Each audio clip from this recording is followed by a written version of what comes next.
Alright, so hello everybody, here I am, and we're going to do some of the game and talk about some other things, and I'm going to get this set up so you all can see the chat window. Let's see. We'll see how this goes tonight. Last time we had a good conversation about the different things with the herbs, which we could talk about again this time, and the Vietnam cave, stuff like that. It was very cool, very cool. And hello,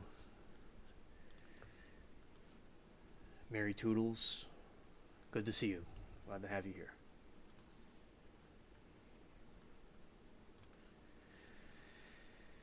All right. So I will put up the game and I will talk about some stuff and continue the game. So switching over now to the game part. And as I said, I hope all of you had a good weekend. I mean, we're going to have a good weekend. We'll talk more about that tomorrow also, because it's officially the end of the week, which is really today. Because it's interesting with these midnight live streams how it goes between the night and day. It's pretty cool. And we're about to launch. We're launching the game right now. Launching it. Here we go. And I'm thankful for all of you that are watching, listening, and participating, seeing the reruns. And a lot of you watch the reruns with these late night specials that we have. And the game is starting, so now we're going to switch over. I'm going to drag this thing down here. Minimize that window. And I'm going to mute that, which shouldn't be a problem, but I like to have it muted. We could, in the future, I don't mind playing the music. I don't think it would cause a problem, in my opinion. And here we go.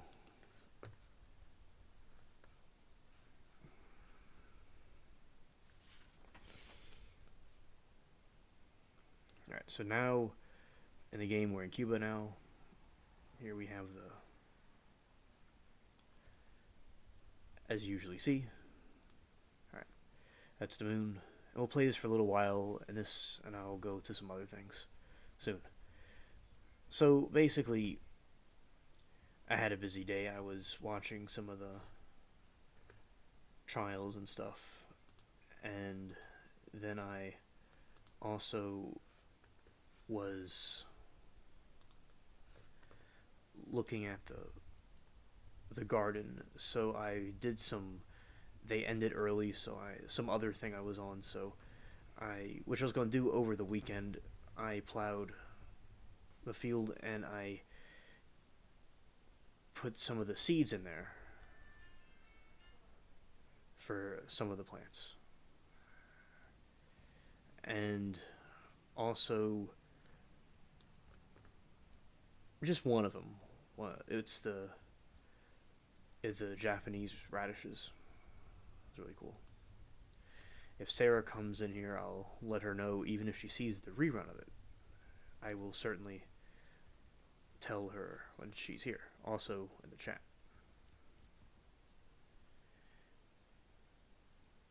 How often does the pirate change his outfit? Good question.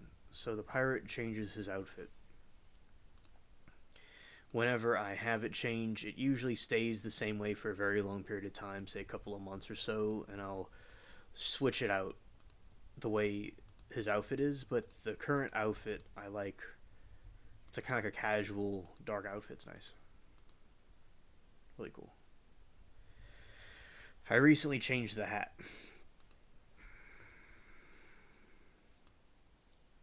of the character.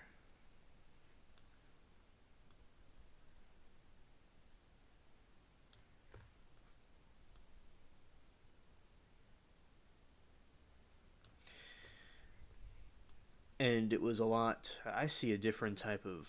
That's interesting what they have there. They have a different type of sails. It's really cool.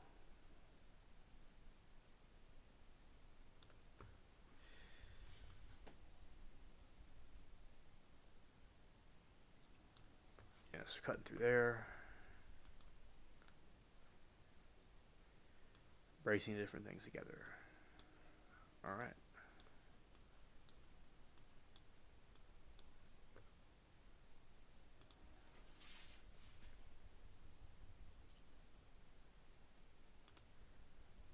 Thanks for the love, chat. Thank you.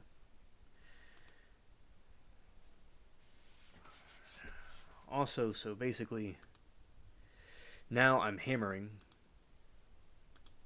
the wood in there and have to get it a certain way for it to work.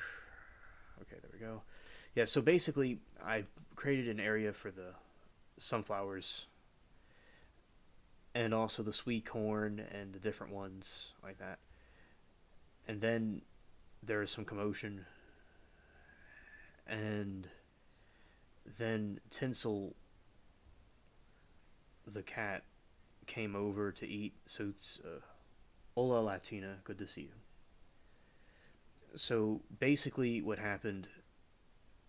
There's the new cat Tinsel. His intro was playing a little while ago, and like over there. So basically, it's the new cat, and it's a long-haired cat, and it's the type of cats that were here from a couple of generations ago, where my grandparents had these long-haired cats a very long time ago, and one of them resurfaced, which we used to have them, but they were not here anymore because of old age. So we had the short-haired ones, and now the long-haired ones are here. Okay, Latina, thank you for coming through. So basically, so so Tinsel came to eat, and Tinsel doesn't eat for a couple of days or so, and then Tinsel comes out of nowhere around 3-4 p.m. And then when he comes, he he eats, and then sometimes I think earlier my grandpa was by the car where the cat was eating, and there wasn't really a great situation, and because Tinsel needs to eat, and then I like to call him Bubbles' brother Sugar, and Mary likes to call him just Bubbles' brother. So that cat appeared, and I was trying to get him to not go by Tinsel because they don't really like each other too much, and he goes out, and sometimes they try to fight because the cats get territorial, and Mom thinks the cat's being a bully to the other cat.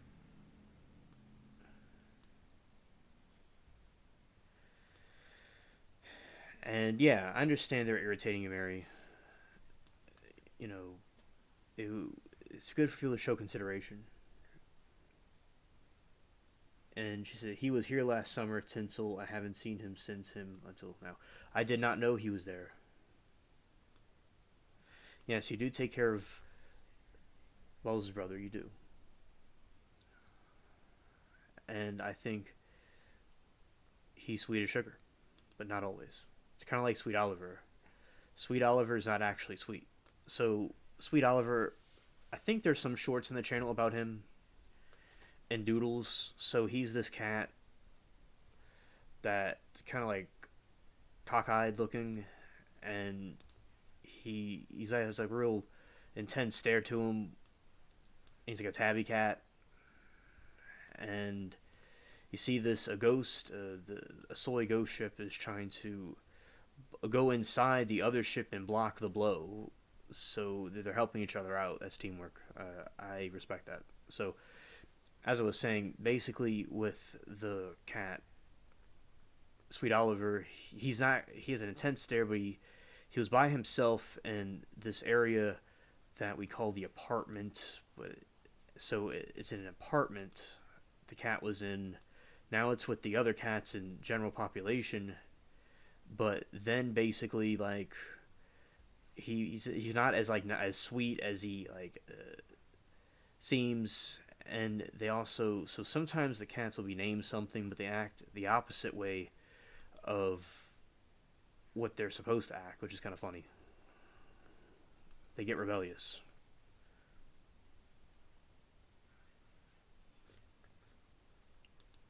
Yeah, I was just thinking about that, Mary.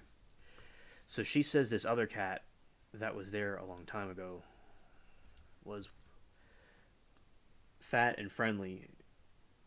Floyd, the black cat, rest in peace, was eventually neither fat nor friendly. Yeah, so basically, I wasn't around, but around that time period, but so that cat it wasn't fat nor friendly. It's hilarious. Yeah, and then because and my grandma and I would go into the apartment and we would see the cat and spend time with him. And basically, what happened was we gave him an emoji toy, an emoji cat toy you could pick up at like a Walmart, and then he got the nickname Moji. So that's why we call him Moji also. And remember, my grandma was saying how the way the toy's hair looked kind of like the North Korean dictator's hair, Kim Jong Un, which I thought was funny.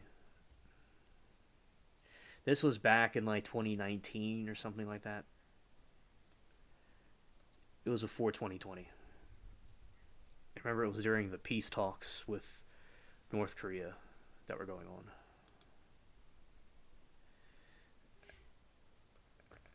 And we sank that one, had to repair the ship. And Mary says, fat and friendly may have been related to the best cat that ever lived, Spritle. Oh, yeah.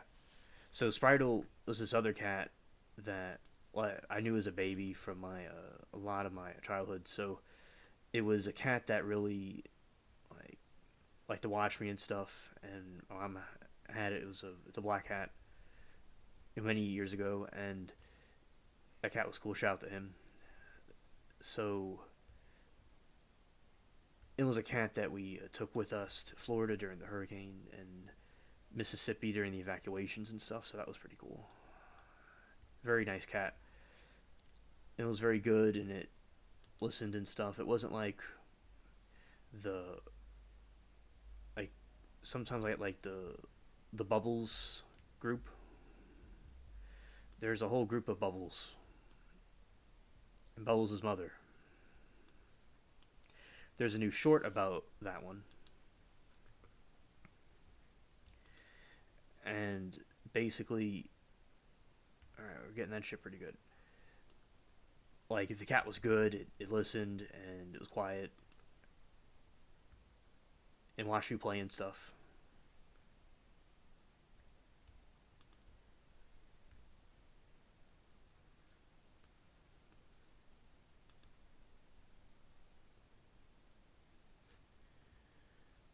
Okay, thank you.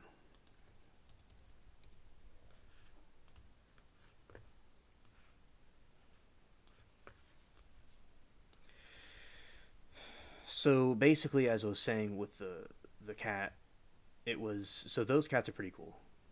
The Spritle, that was pretty cool. So we're about to get hit for a moment,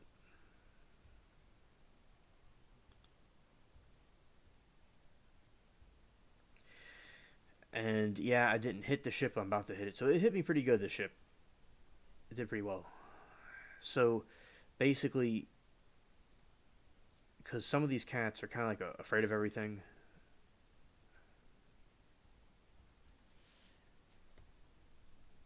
You know, that's a problem because it like they'll get scared of this and that. So that is what happened with the cats. Kind of like later on, they seem kind of like scared of things, and the other one wasn't as like scared of things. And it was when my family lived in over in the Lakeview side. That's when they got the black one, Spartle. Probably some point in the '90s, late '90s.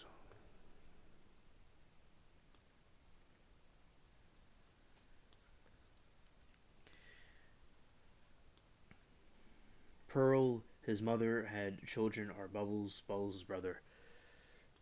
Mary just said.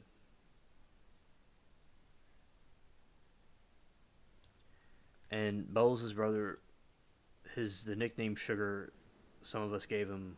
He doesn't always act sweet as sugar. Ironically. All right, lightning fast. Yeah, repairing the ship.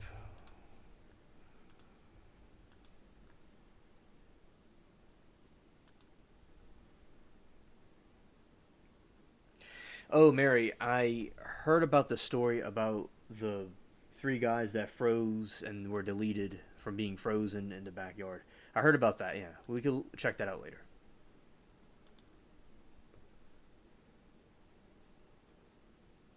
He was from the early 90s. Well, he was old when he passed away.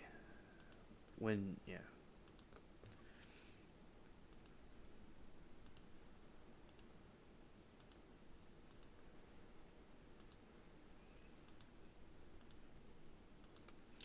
Yeah, rest in peace to him. Yeah, he lived very long. Wow. All right.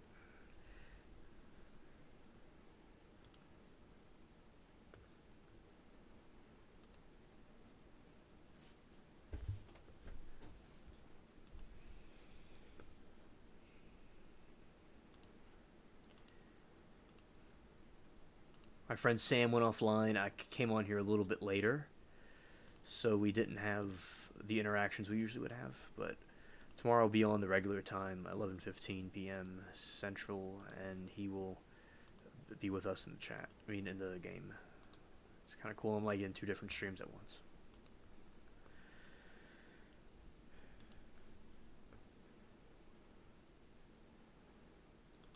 Yeah, and Mary, I think this is the people that were deleted from being frozen in the backyard. They, I think that it's a very suspicious situation. Yeah.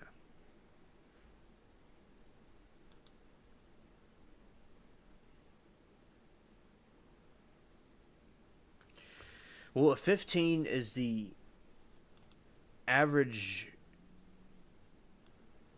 year, the vet he told me, the doctor told me they live. That's the like average length they live. But like I thought, like the early 90s and like 2010, yeah, that would be like 10 years. So it was over 10 years. But I understand what you mean.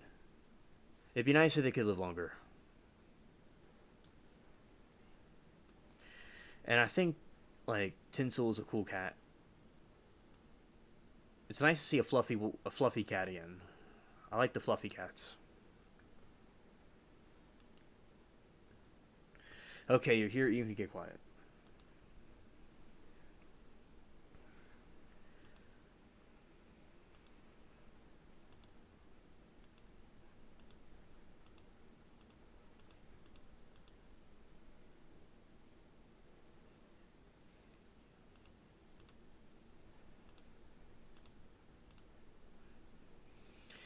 All right, here we go. Pumped. Now we're gonna brace the ship. I.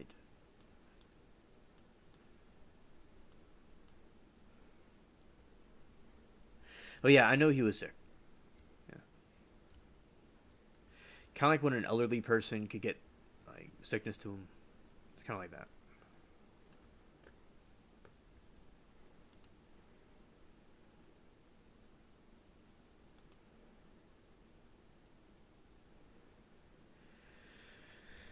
Okay, I just hit this ship, and now we're going to open fire on them.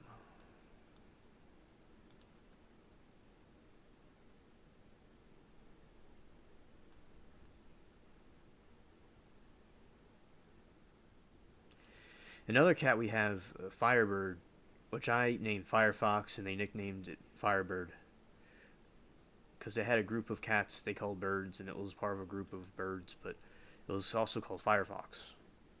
Like after the web browser, because like when it curls up in a ball, it looks like the fox on the globe, like the Firefox symbol, and it talks and it talks and it talks and it talks. He talks rather. He talks and talks, and we give him company. And I missed. Oh, it looks like they hit me with something.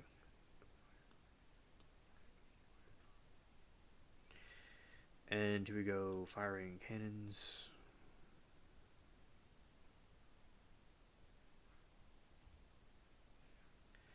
We're gonna go this way.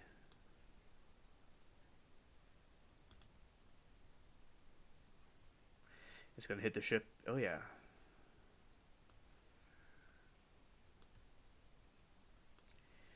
I have a lot of loot going on here. Yeah, so that's another one, and it's he's in a cage by himself. And then normal, one of my favorites, I see often.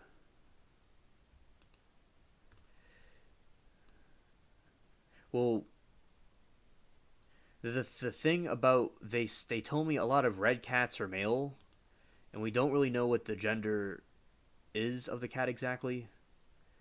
But so I'm gonna just assume the gender against proper judgment. I'm assuming statistically it's probably a male cat. Might get hit. Okay. All right, good. We hit them. Now we're gonna go this way and hit it again.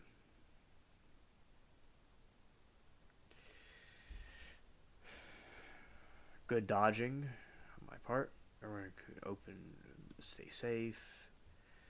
They're gonna open fire as we come through and make the big blunder. But with normal,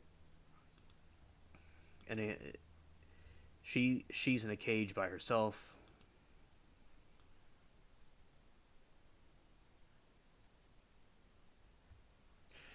And in the cage, the cat, like, I let the cat out and monitor the cat under superstition.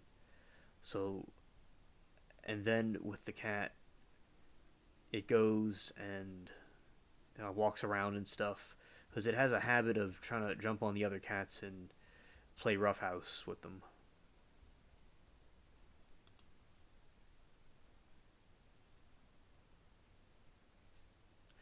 See, I ran right into the ship. It's not good.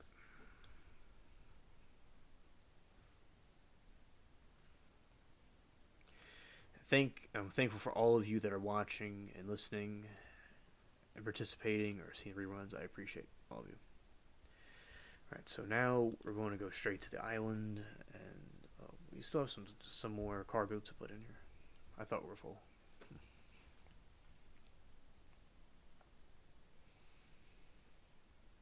Dead man's through.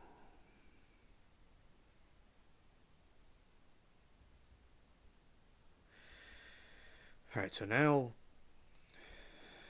I'm going and got the fire at will. There we go.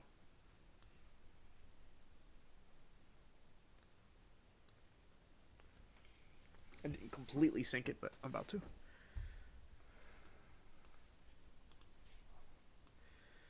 Alright.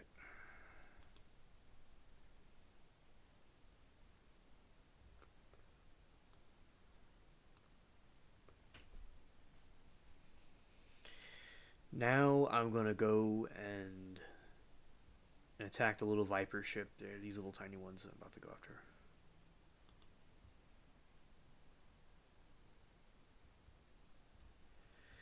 Alright.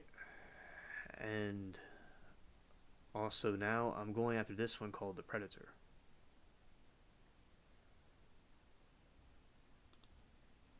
Charge. Okay. And the Queen Anne's Revenge, which is Blackbeard's ship, has set sail.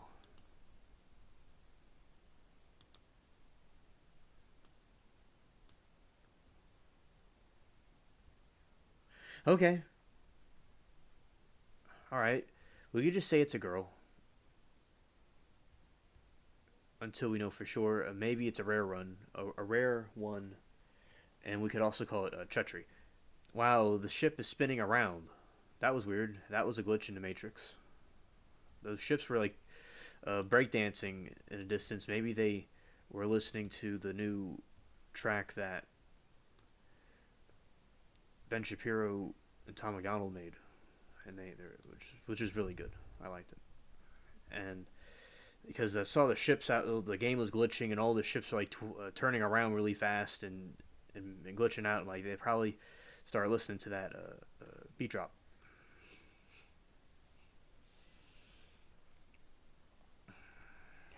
And I've actually, I remember my friends and stuff at school. I not like after school, kind of around that time, I would rap and stuff.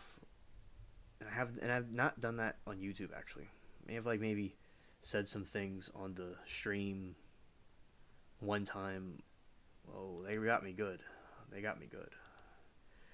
On the stream one time, I may have said some rhymes one time. Yeah, Amanda, I was telling her about it, and Super D was there. But yeah, that's something I can get into again. But basically, like that was. It's good to see the different people trying that out and stuff. And I remember because it wasn't like a. It was. I liked the theme they had, the Ben Shapiro and Tom McDonald. My good theme. And like in, I like all kinds of different music,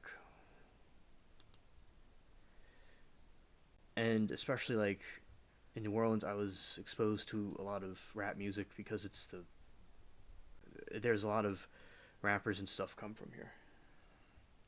But of course, as I like the the other kind of music, the regular stuff too. Of course, and because it seems like they would talk about the life in the hood and stuff like that, and like people like what they came up with, and like kind of like living in the area, I could kind of like understand where they're coming from. Although my part isn't that bad, but I could see some other areas where like they were like it's kind of like how they would talk. They would do back in the old like in the medieval times. They did poetry and stuff, or they had ballads. It's kind of their version of that. Then it became a big thing in popular culture.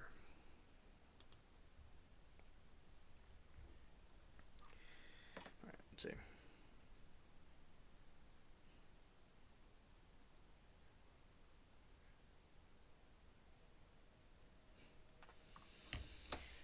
And also, shout out to Peach. Glad that you're watching and enjoy it.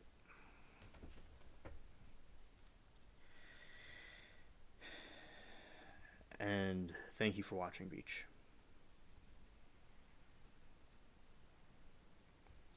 Also, now I'm about to ram into the ship.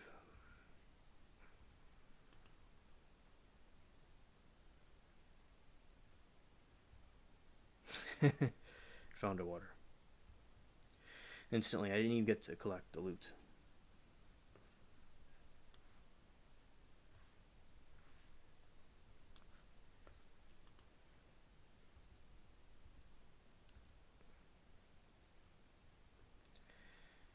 Alright.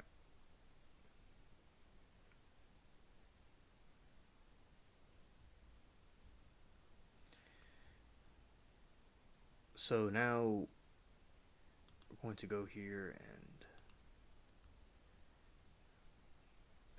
attacking another ship is funny. It's sinking. Alright.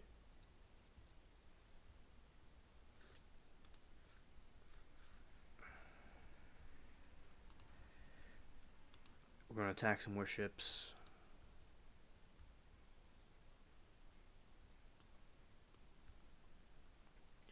And Mary says New Orleans is very diverse. That is sketchy at times, but let's see. We're going to put a dot. Okay. But it is what it is. Yeah, and also, like, people like sometimes on YouTube they'll talk about like the some white and black people. Some will say like they think after the like Martin Luther King things were getting like bad, but that's not like true. Like my grandpa when he was a kid and like his father even before that, there was a there's somewhere called Apple Street, Holly Grove. So like my grandpa grew up where Little Wayne, the same area where Little Wayne grew up, and there was then that area got bad, and then they came out in the east part, and then this got like not my area specifically, but parts of it like didn't get too good, and then people like went over to the west further, but we stayed here, and good neighbors, good people, but it's like it's nothing to do with him. It's just it happened way before that. Sometimes areas in different parts of the city, this city, and other parts of the country, were always probably sketchy. So it's best not to like blame different people and stuff, but blame like people going through different circumstances. Like there was the gangsters of the 20s that did stuff in Chicago and different parts of the country from Europe that weren't even black.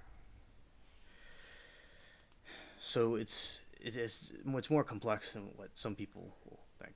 And I think it's best for Americans to have more unity with the different groups and races and stuff, and to not be too divided by things and nitpick certain situations, in my opinion. But as I said, I'm glad today that I did stuff with my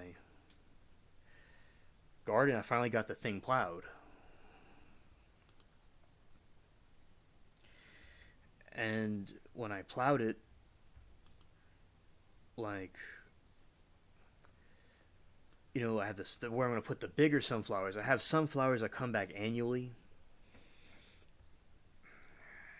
And I have sunflowers like the traditional kind you usually would see on a farm or something. I'm growing those again. And the sweet corn, which is much smaller than the other kind of corn. It's like a smaller, shorter plant.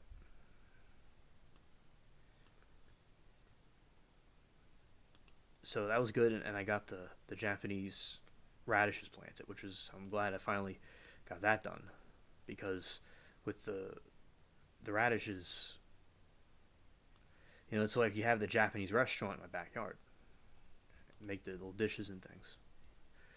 Ooh. Usually I have the one of the helpers, but he's because I kind of came in a little bit late, so he's not here. But let's see how we go here. If we have to go out, we can. But we're doing pretty good right now. All right, let's see. Drink some water.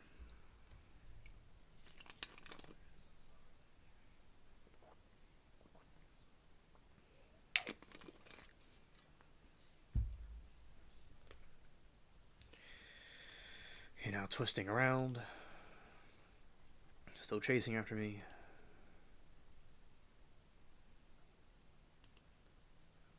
And it didn't. I missed.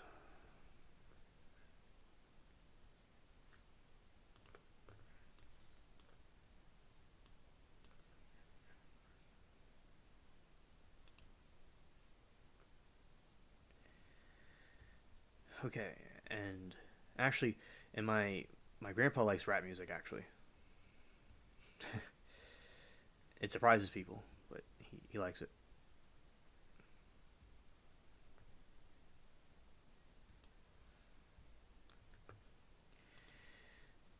And also, like his dad stayed around here and got along with people. But New Orleans is a very diverse community of people, and everybody gets along pretty well, and people come from all over the place. So it's different than a lot of other places that have problems. Like people literally will protest peacefully here. I just attacked Blackbeard ship. Oh, that's good you're here, Mary. Glad to have you on board.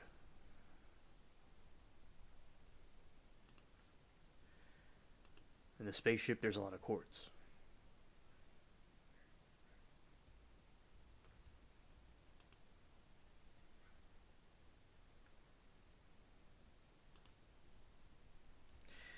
All right, so we're going through and we're dodging. It reminds you of football, and also soon the Super Bowl is going to happen.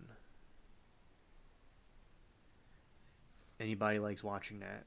It's interesting to watch. And like I was talking to some of them, some of my friends about the Saints and stuff. Like some of them that lived here, and I remember I watched the Saints and different things like that, and I haven't like watched them in a while. Like I did like when like 2000 like 2010 2009 back then. But like it's a good team, and I liked when they won the Super Bowl.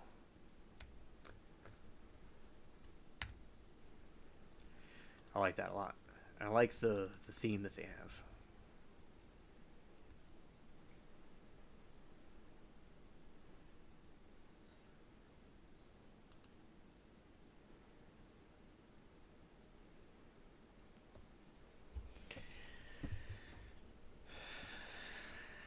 All right, so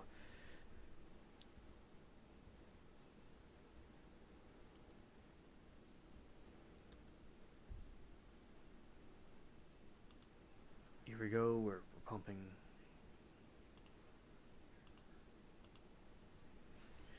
All right, so basically with the Saints, like Drew Brees was good when he was quarterback, and they I like the Florida League. It's very New Orleans is very European, really cool, and that's the city I live in, and that's the team I watched, and also I think it's going to go. It's going to be interesting to see this Super Bowl. This one, I wonder which one's going to win, but I'll definitely be looking at it and talking about it. I remember when the Saints won that time when they went to the Super Bowl and they did that field goal, and that was like crazy. Like, wow. Because the Saints had a lot of problems at one point, and they were called the Aints, and they couldn't win a game. And then they won that, and it was really cool for the city, especially it was soon after Hurricane Katrina. That's when it happened. People were in the Superdome and stuff, and that's where the Saints play. So like that's how like I would like I remember the like seeing it on TV and stuff, and the Superdome they would remind me of the Hurricane. And actually, I saw the roof of it going back here.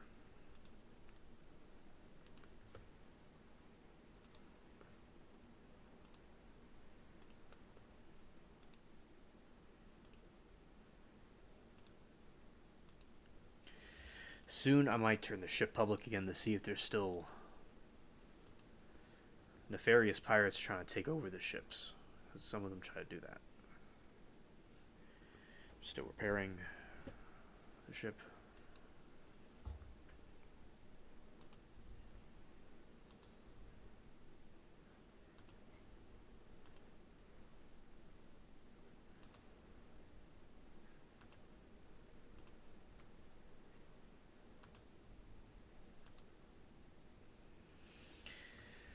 Alright, that's good. Then we're going to brace it.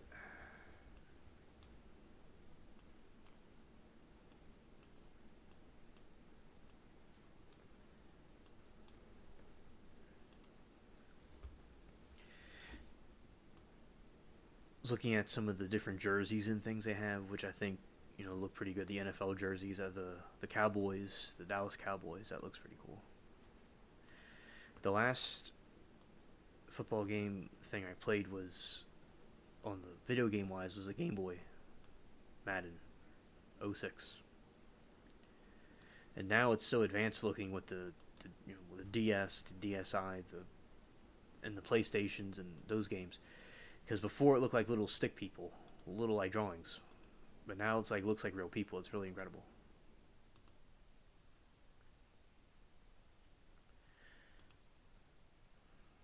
And shout out to Mary Toodles that's here.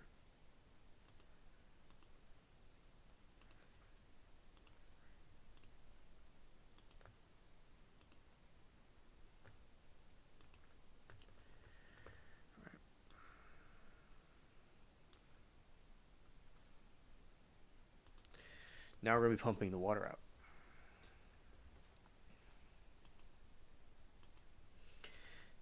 And I do want to do the Sunday streams again during the day. I just haven't like a lot of stuff's been going on. I've been kind of busy with the cats and things like that.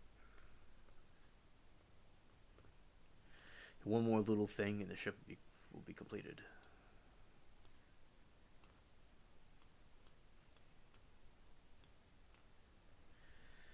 Okay.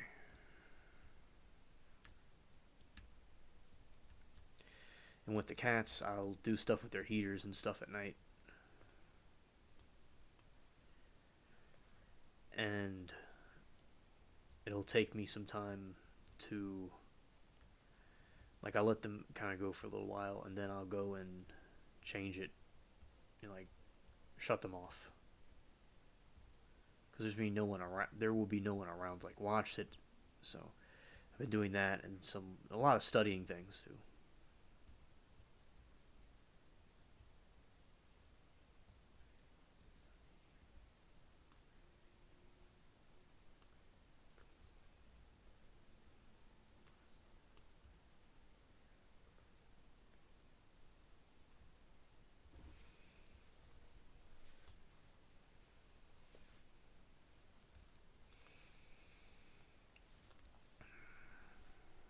Sky looks really nice in pink.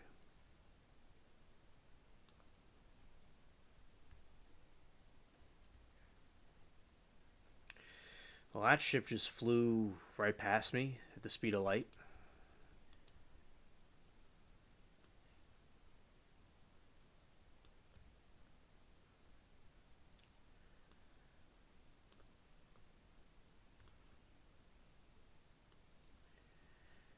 Yeah, all these ships are just chilling out here.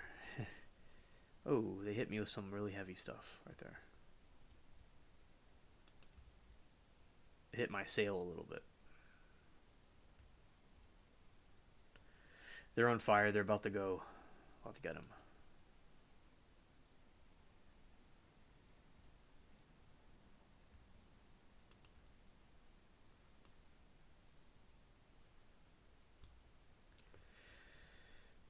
It's Blackbeard.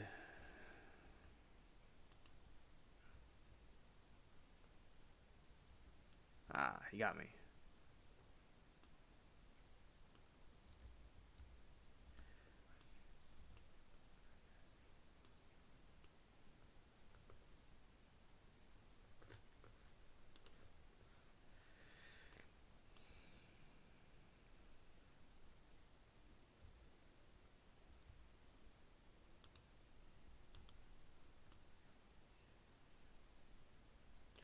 Oh, I missed.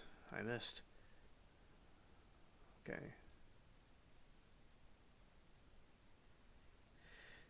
I was in the wrong window, I think, and I got it mixed up.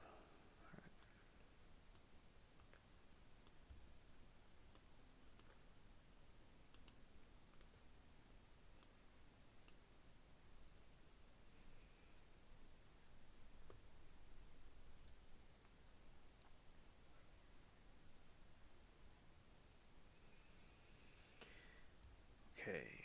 Yeah, is he being blocked in? Let's see. Remember last time we were talking about the elephant airplanes? That was nice.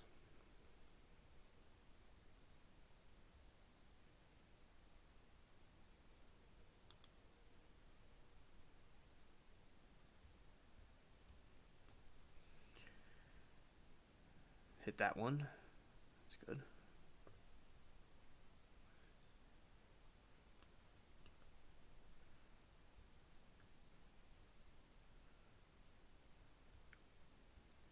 Divine Fury.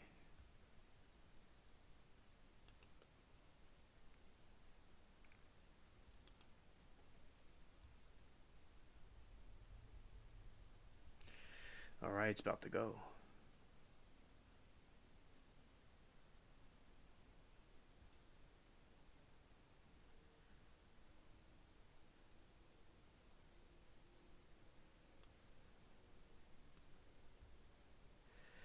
So that one I got a little bit ambushed there, but alright, so I'm gonna go over here. Let's see.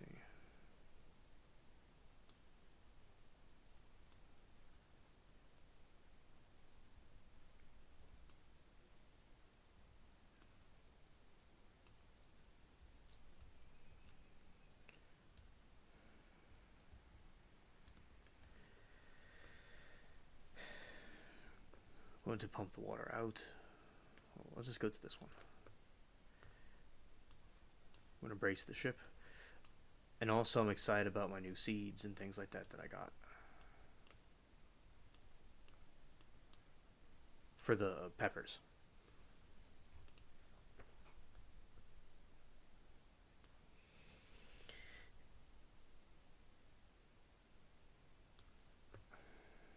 Also, in some news, I remember I was seeing about. I've been watching a lot of the trial cases and stuff, and that has been interesting. And also, watching the different people, they're trying to monitor the bank transactions of people that read the Bible and stuff. Yeah, let's see, we gotta go. Yep, might be being hit by something. Oh, they got me. They followed me. I didn't know they were following me. I should have docked.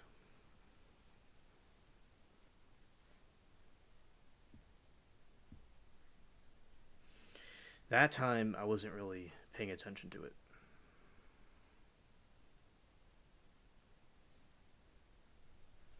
Yeah, the ghost ship.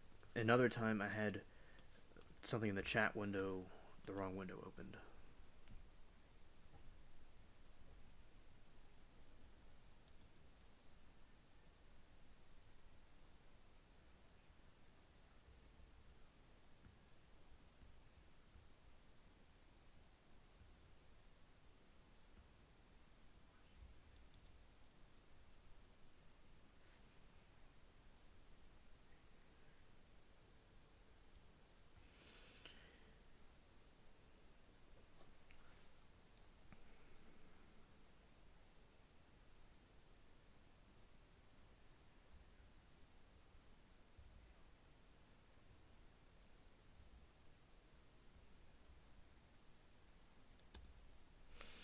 For now, we're gonna repair it.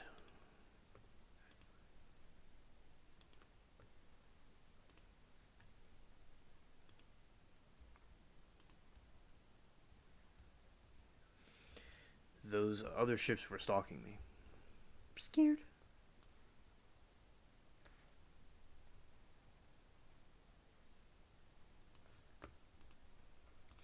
Yeah, so this is Port Royal. A little bit of a different area than we usually see. Usually we will see the different parts, like the ocean and stuff, and this is the land one.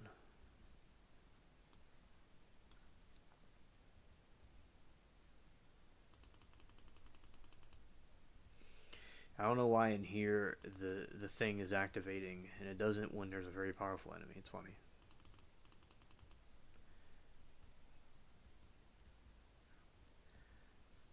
Yeah, this is a cemetery, kind of like New Orleans, because it's by New Orleans, the Caribbean.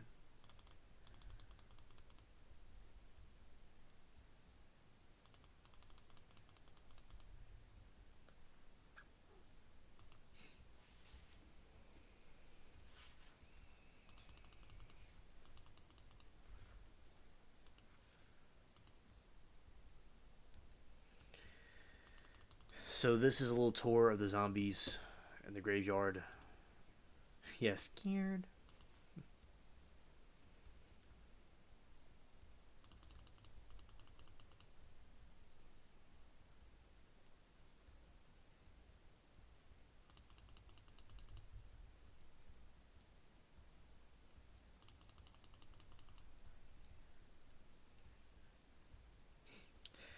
Thanks, Mary.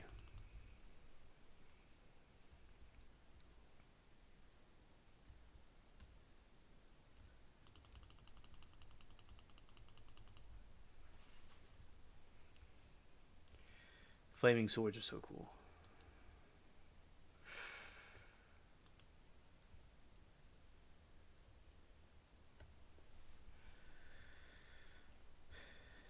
Like they have different quests and stuff here.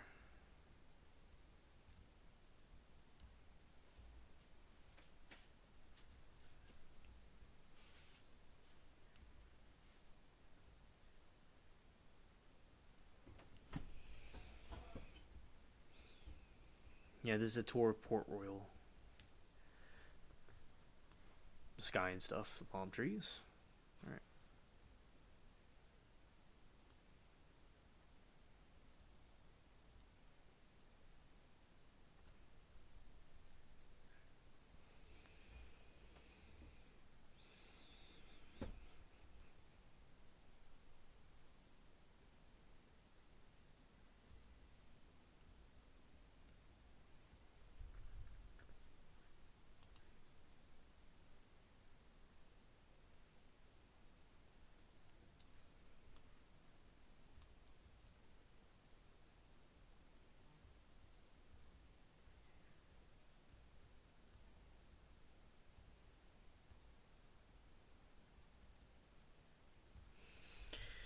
So we have this.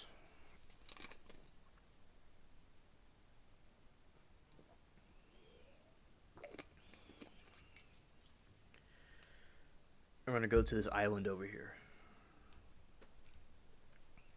I'm glad all of you were there watching and stuff. Thank you.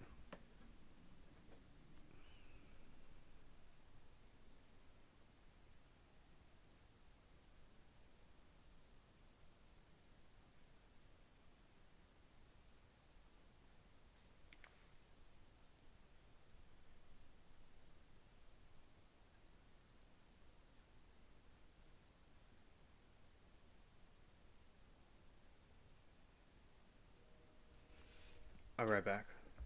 Something I went to look at. In a moment.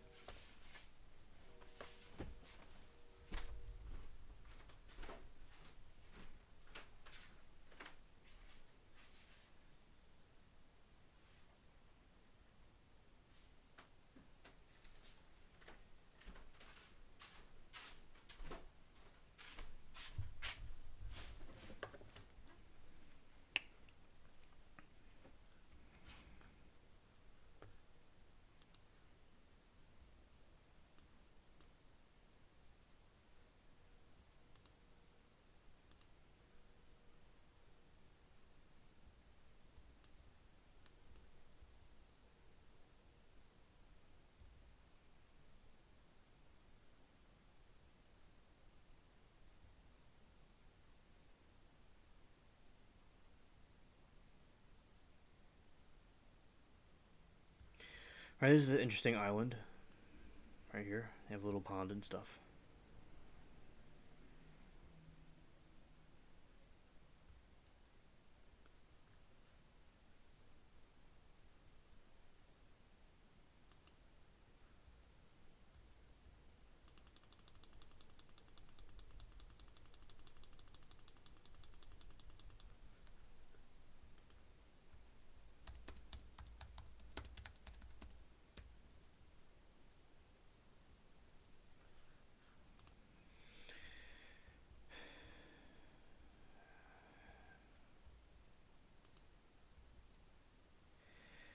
And also now we have this.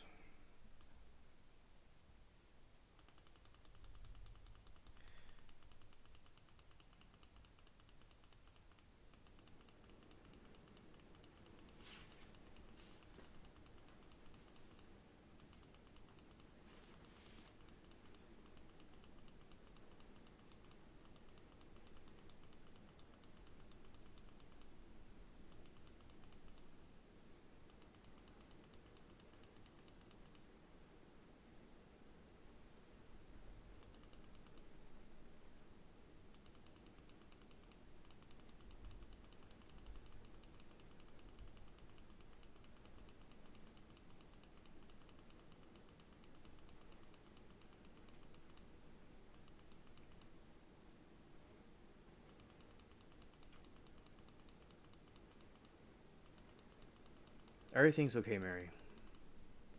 I took care of all problems.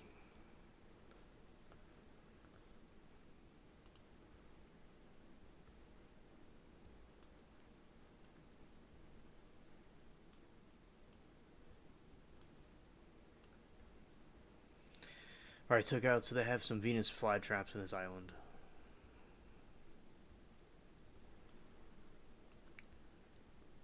Alright, pretty cool.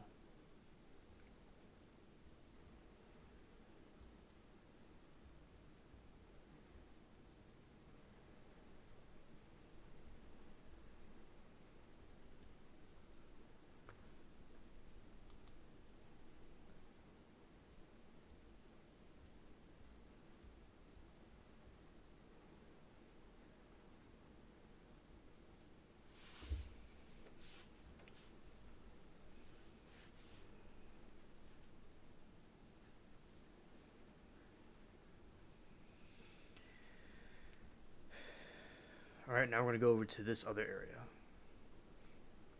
This island with the volcano. And soon we're gonna be getting into some of the other topics I talk about.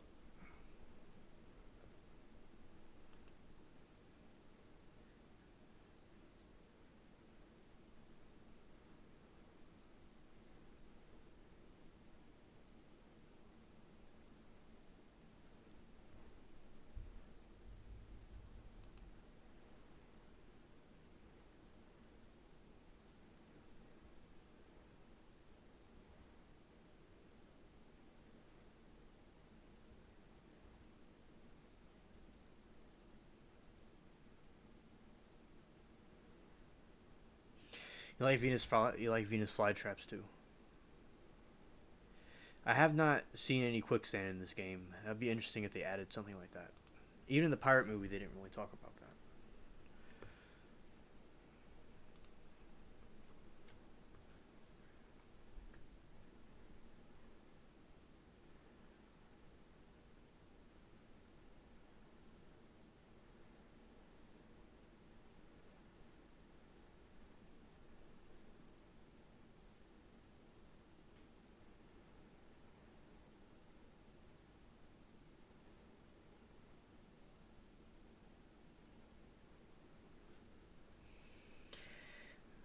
All right, so I'll do something real quick and get back to you all in a moment. But yeah, so basically, this is an island where they have these volcanoes and things, and they it sometimes erupts.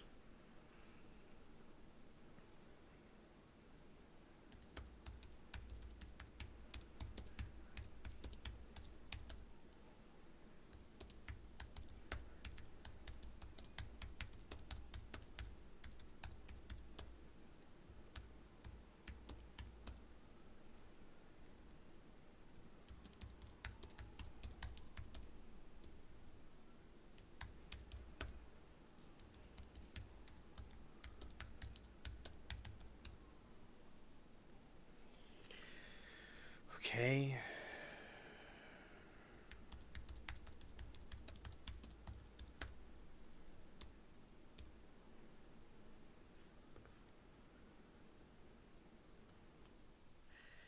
And also, an update about one of the cats is Sparkles is in the room, is been caught is now in one of the cat enclosures. Yeah, I don't remember the quicksand. See, that's the volcano. Right there.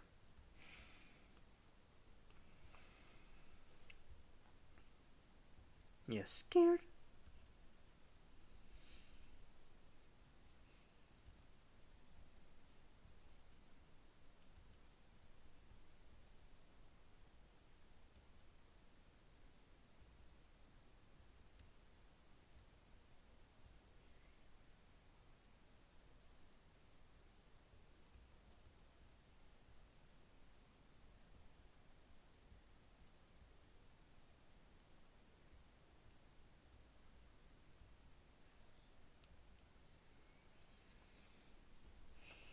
Yeah, and that part of the volcano is where it's melting some things.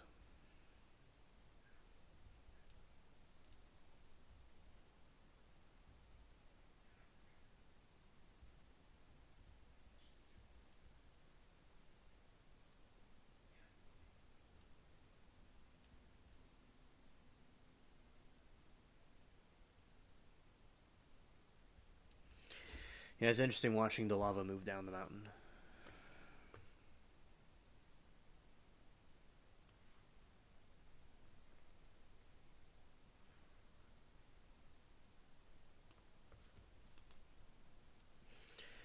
Remember earlier one of the trials, like they had this the lawyer that's acting like kind of childish, the attorney, and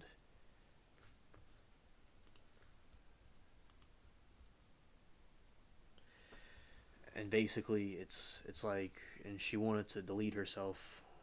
She was saying one time, well, like I think one of the days I was watching it, and then the next time she's acting more normal, and then the mother that had the kid that deleted people at the school were just, she was just like just interested in herself, it seems. So yeah, it's wild to watch those things, how people react to stuff.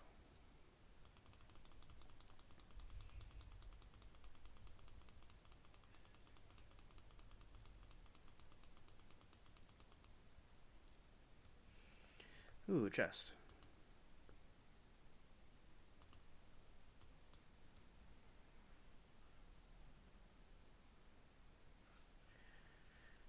Let's see.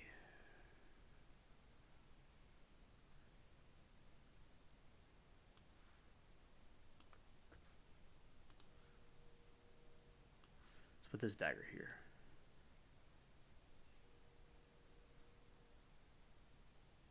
Okay. Vest the shade to make one good. Hiding.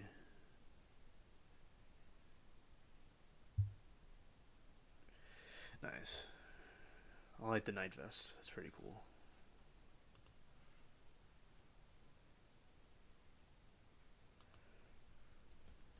Hey Billy, good to see you.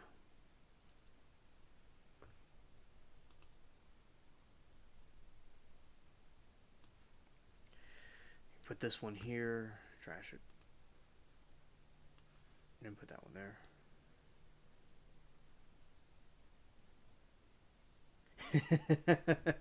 You're right about that. Yeah, that was that was even in the news.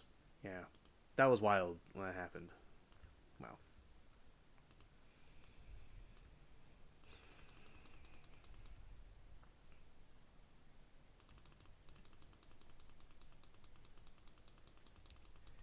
Yeah, fire sword.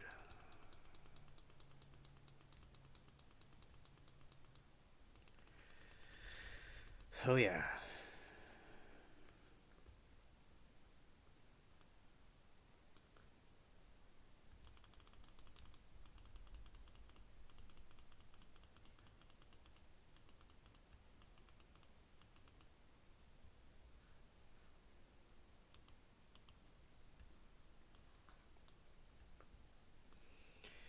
Yeah, that's the moon. Looking good. It's kind of like a cutlass.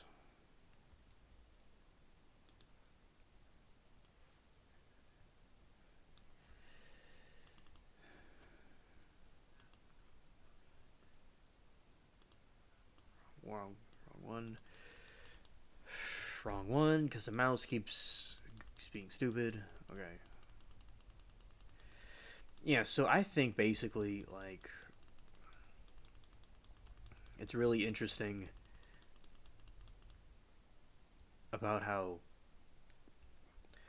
she had this big stack of papers that weren't being considered over something, and it was like people were saying it was the Leaning Tower of Pisa, and then the judge said that, and it was like it was so funny because that was gonna fall. Everybody wanted it to fall. It was hilarious.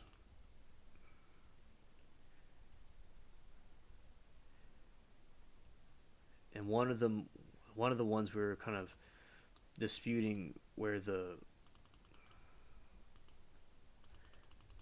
where some evidence of where something was buried,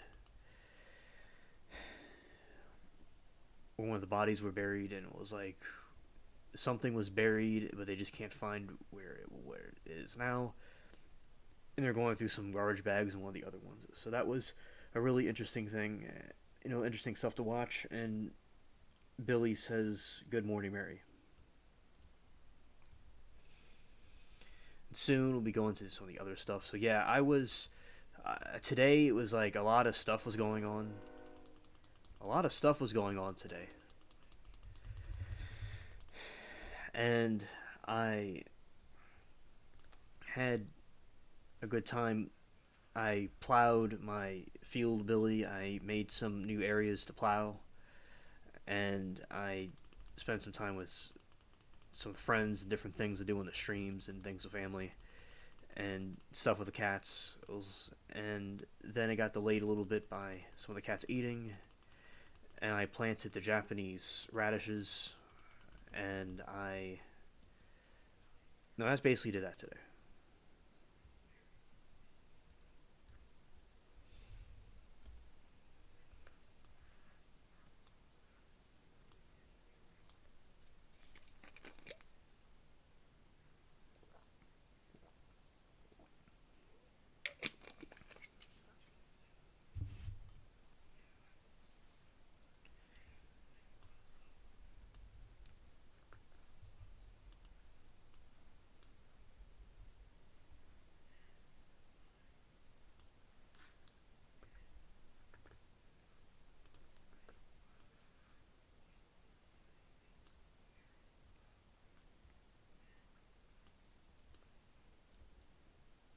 Yeah, I heard the train too, Mary.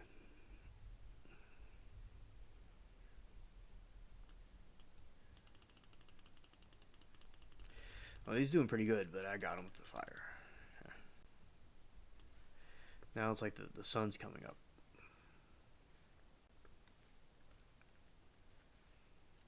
So, Billy, I hope that you had a good day. Also,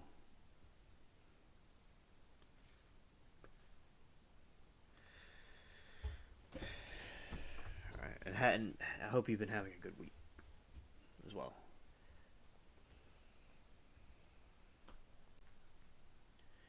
In a few minutes, we'll be changing the screens to something else. Thank all of you for watching, listening, sharing, whatever you all do. That's the sun coming up. That's the moon kind of like fading out.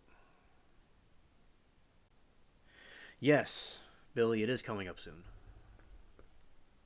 This month.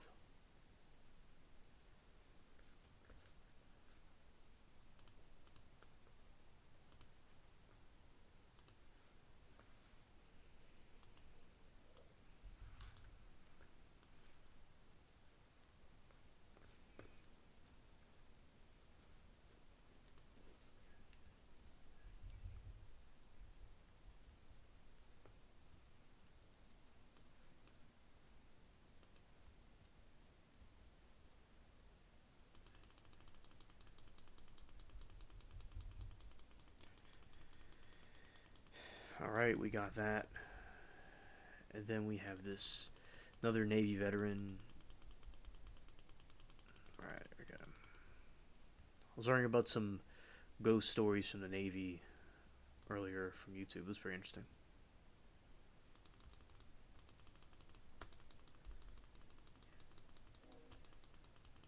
Here we go.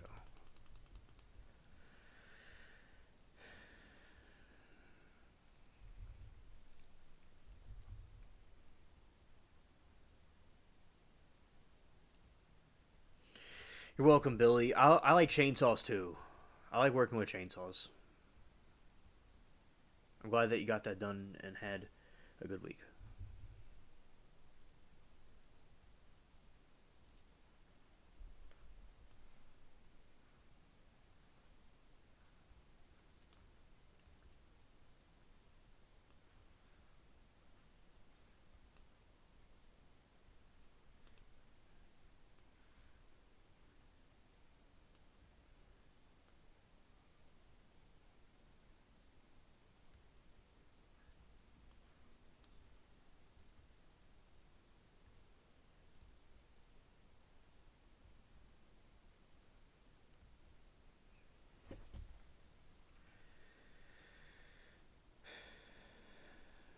Okay. That's the sun coming up. I like how the game has the night and day thing. It's pretty cool, virtually.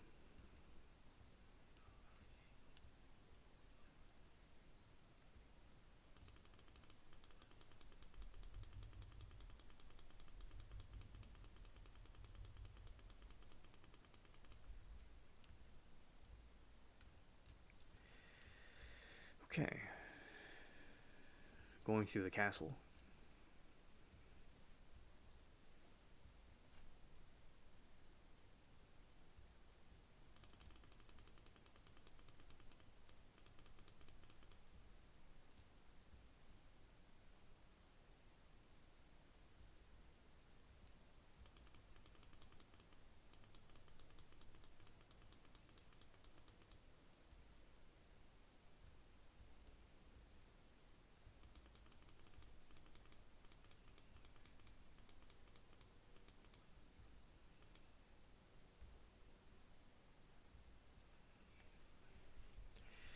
Yeah, the dark hallways of the castle.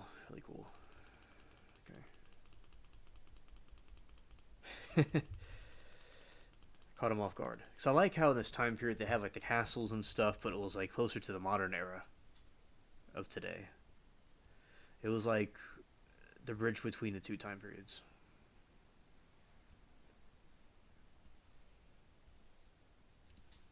I like how it's all misty and ghostly looking.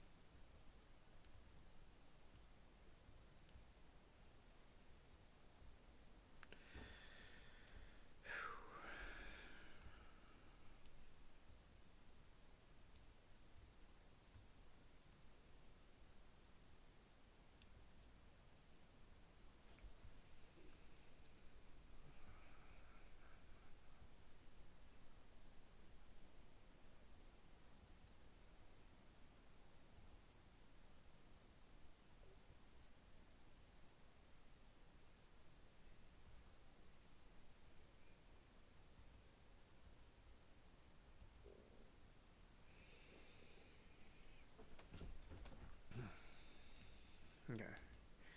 So we have some palm trees going on.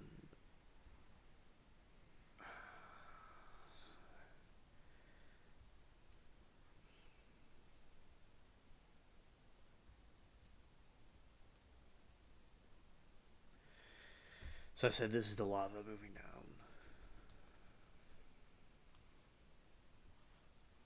And also today, actually today since I didn't use the number for my show in a very long time, it got like I had to go back and reclaim it. It expired in on Christmas, and I just looked at it today and I reclaimed it. All right, so going through here. See, that's a big. It's a 3-barrel gun. Oh.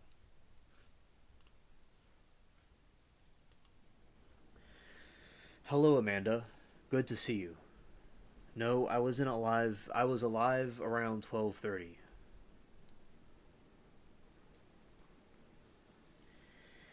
And I came in because of certain situations. I started the live later than usual because of some stuff.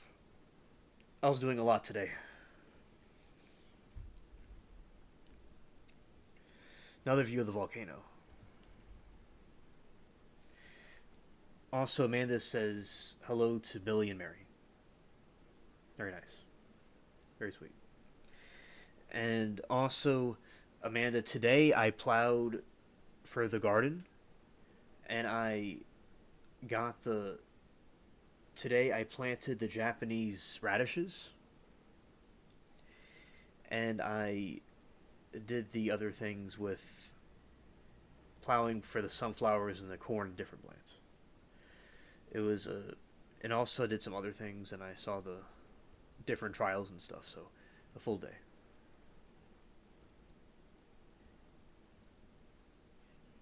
Amanda, everything's all is good, all is well. Thanks for everybody's concern. And tomorrow, hopefully, we'll be live at the regular time of 11:15 Central. Oh, and also I saw the Twilight Zone today of tonight with Mary, the Christmas one, where the guy, he's like this sad drunk dude working at the mall, and and the Twilight Zone happens, and it's a Christmas miracle, and he's dressing as Santa Claus, which that's one of my favorite ones. Very cool. Because I want to see it at Christmas during the marathon, but I missed it. Like the sunflowers I showed you all in the last stream, I'm growing those that type again.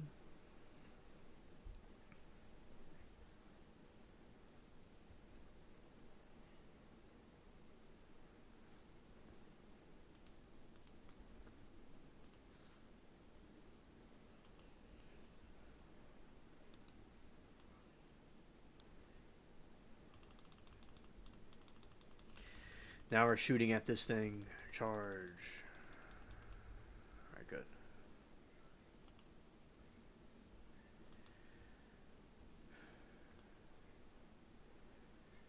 You see, because this stream, this time, it's like I didn't even really attempt, obviously, because I was doing some other things, and I saw that Twilight Zone episode I meant to see at Christmas. I had a very interesting. Oh, this is a giant scorpion that's trying to kill me.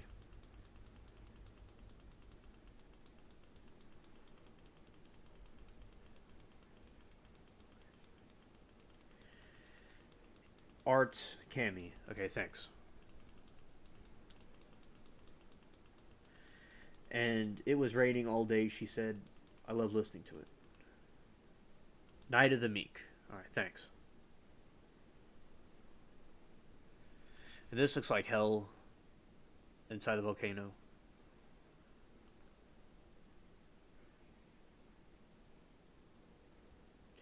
Oh yeah. Oh yeah. Shorts definitely. People love the shorts I do with the little cats and stuff. In the garden.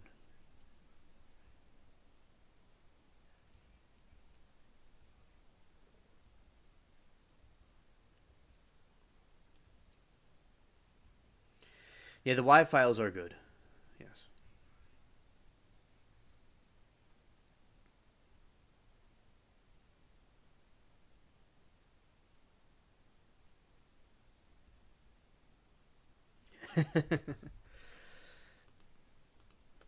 Amanda says that this morning they were testing the fire alarms,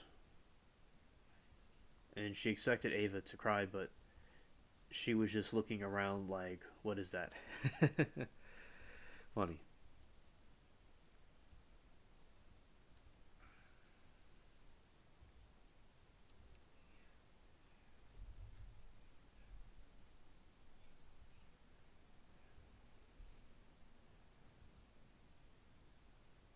Yeah, Norton from the Honeymooners.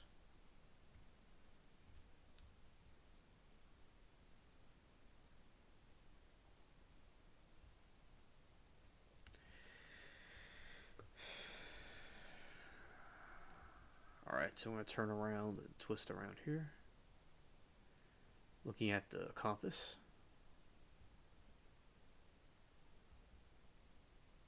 And if there's one more little thing, I'll go switch over to the other stuff.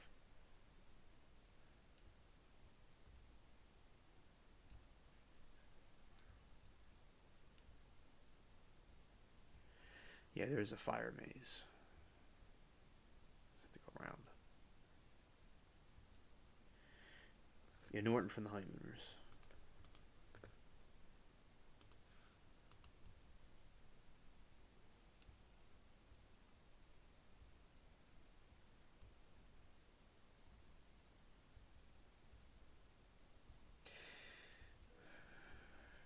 All right, because this place is kind of like a maze.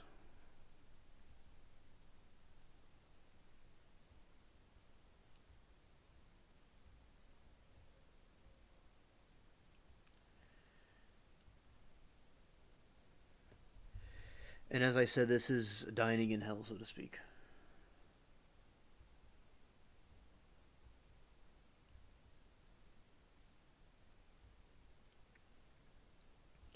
The Honeymooners were a great show.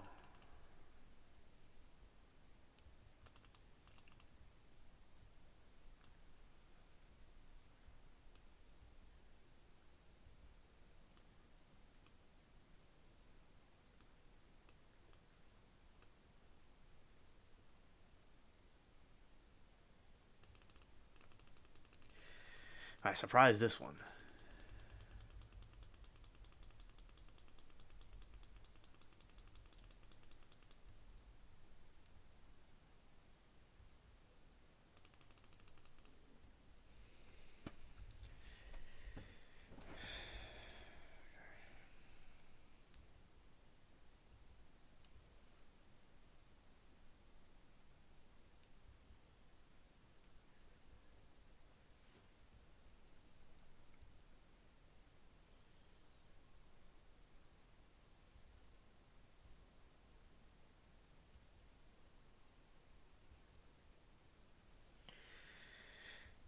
Amanda said, Billy, I've been watching a lot of movies at night. I don't know, want to see tonight. I watched Tower Block earlier. It was good. ATM yesterday. Well, that's good that you're watching movies and you have some cool stuff to look at.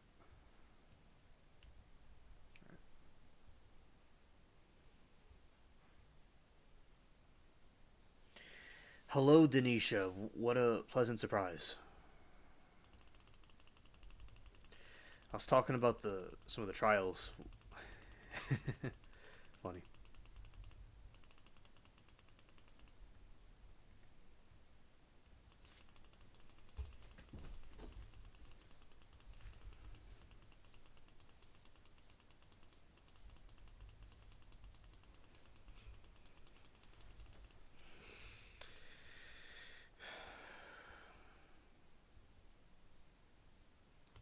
Ah, there we go. Running right into them. Berserk.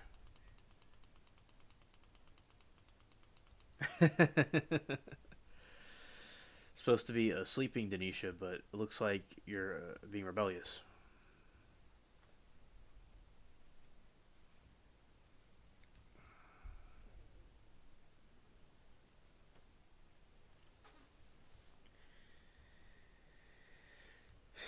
Hello, Sarah. Good to see you.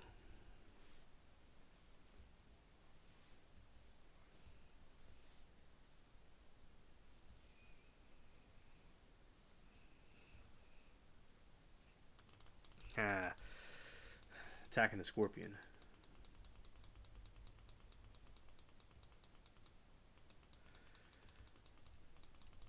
We're attacking the scorpion. I thought they're supposed to glow in the dark, but these don't.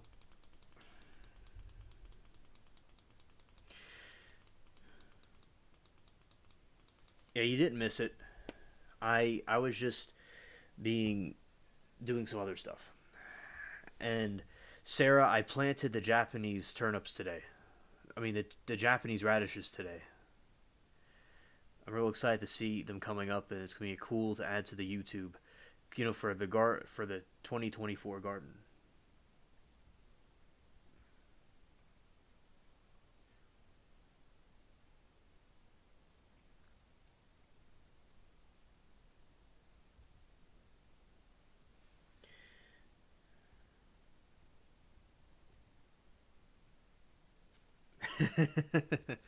Yeah, Billy, you never know.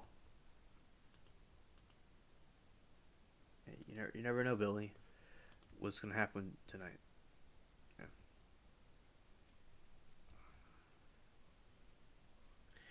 yeah. I'm glad that chat's giving each other love. Shout facts. Well, I'll show you all that what they look like in a moment. All right, so I'll do the switching now. Let's see how this goes. All right.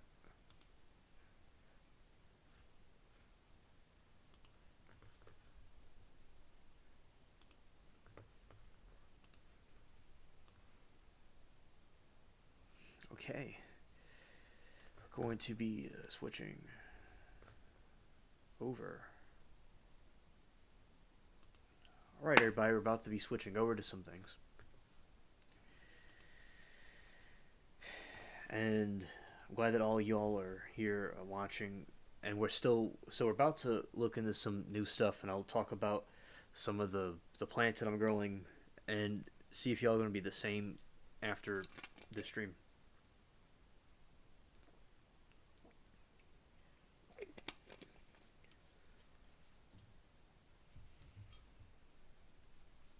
Yeah, and also we have they can get huge. Alien cannot wait for the garden to grow videos of it. Yeah, facts. Facts, Sarah. And shout out to all of you. I appreciate it. And my different things I'm wearing, okay.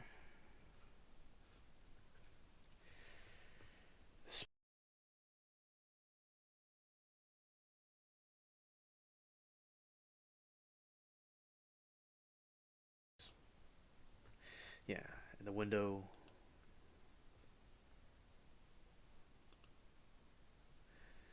It doesn't. Oh, there we go. Cats running the spaceship.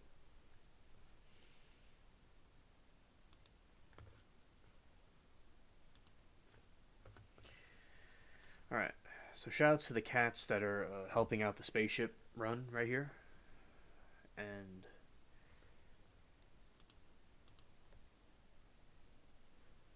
okay, we'll just go.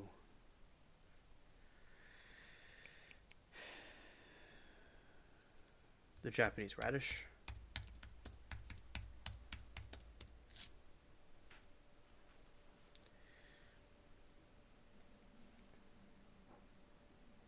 Daikon, it's called.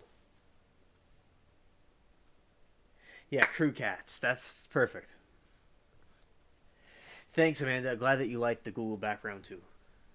Yeah, I remember when I saw that, it was just I fell for it. So this is basically we have here, and also we have this. So we showing the different ones here. So we have Denisha saying, "I haven't been up all night. I'm going back to bed in a little bit. I saw you on, so I want to say hi." Well, I'm glad that you came to the late night special, and I'm going to do the one on Sunday, the Sunday ones, the ones during the day at some point. The reason why I haven't done the Sunday ones in like nearly a year, like pretty much a year, is because there's a lot of stuff was going on.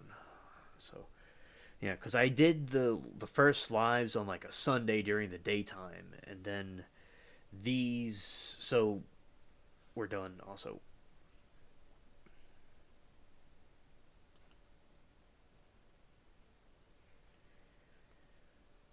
So this is like you have these and we're gonna put this in a window so people can see what I'm talking about because if it's over there they can't see it. So we have this one, this Japanese right here, daikon, the Japanese turnip, the Japanese radish. I get turnips and radishes mixed up. So that's in like the Japanese food, and Sarah can be a little bit specific about the a dish that has that in it if she wants to. And also, so we have that, and those are some other ones.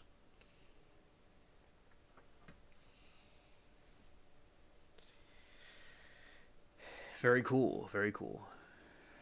And here, really big ones right there.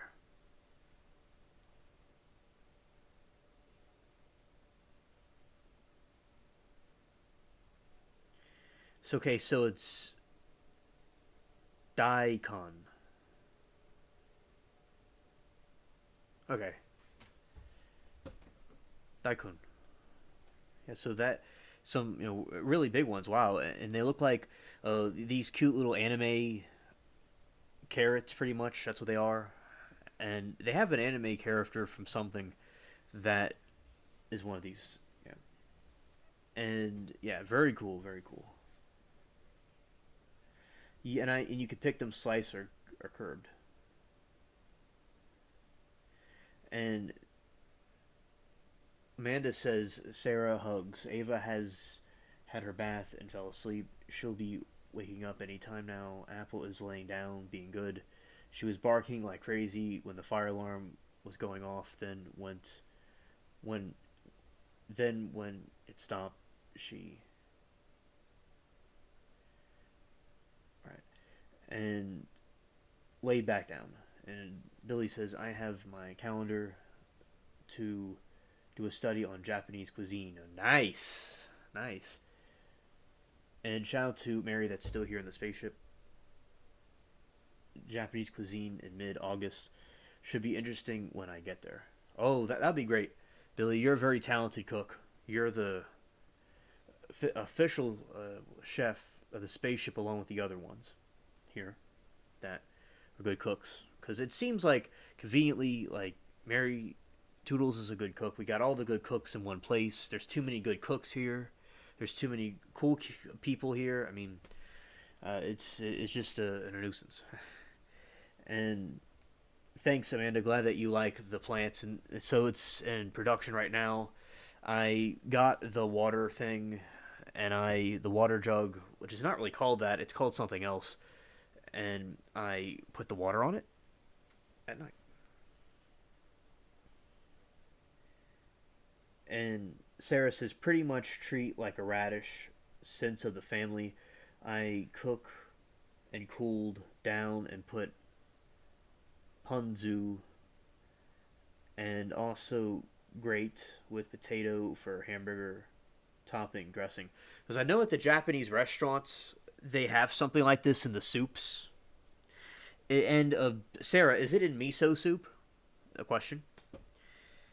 And also, yeah, I think that's one of the appetizers in the Japanese restaurants.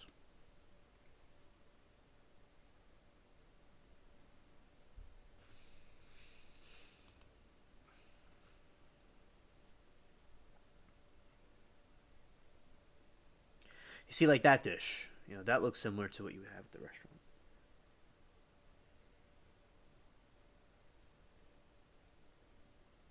restaurant. Yes.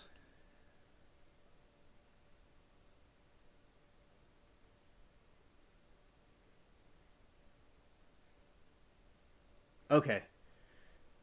Because I remember she mentioned, or Amanda mentioned something.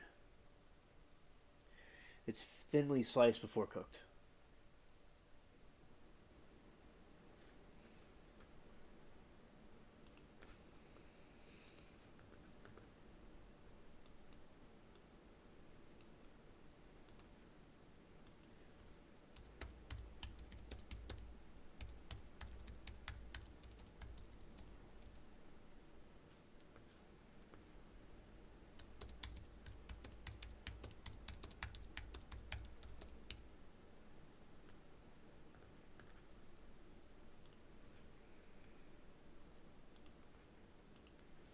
And that's some of them being hung on the pole. So hung over the fence.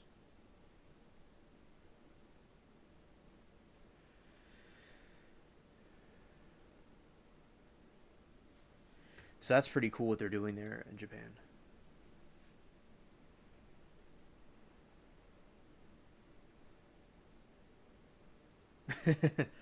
Billy said for dinner a leftover pizza. Please don't tell anyone I even bought it in a store yesterday. After work, it's terrible. I tell you, it's just terrible. Oh, okay, Amanda. Thank you. The bami sandwiches. Yeah, because the Vietnamese place, because you have Vietnamese people just like east of me, and also they they have all the Buddhist temples and stuff. It's like being in Vietnam, and they have that too. Yeah, so that's what I was thinking of.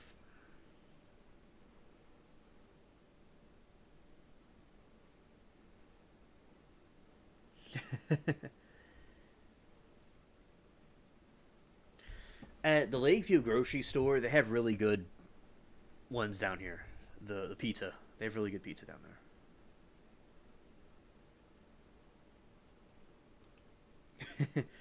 I like cold food. Now in winter, I make an exception and eat some of the hot food. But like, especially when it's very hot, I like the cold food.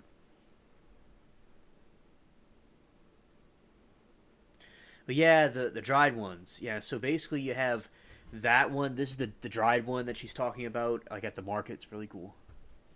And Peach, that is watching the stream, she was saying, that, I think, yeah, her nephew was stationed in Japan, and it's a nice place. So yeah, shout out to Japan, cool place.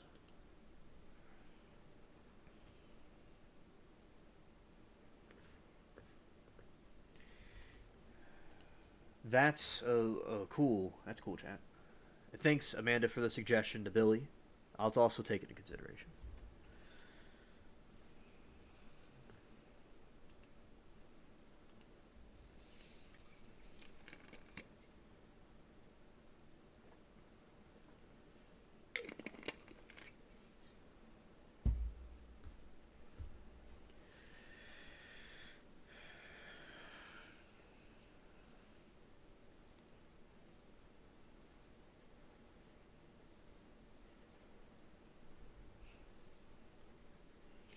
Wow, that looks really big.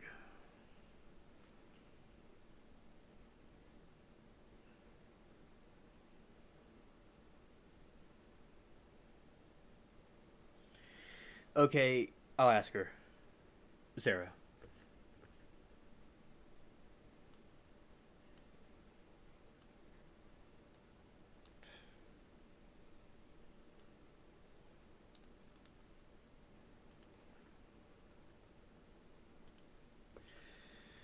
And also, here we go.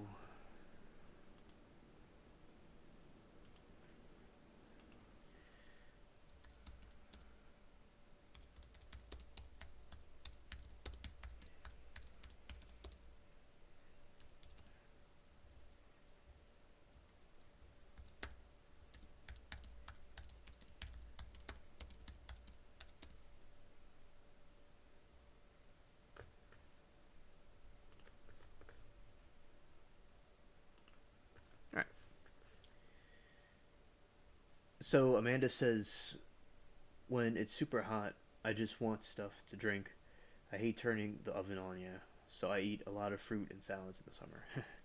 I want to show, let's see.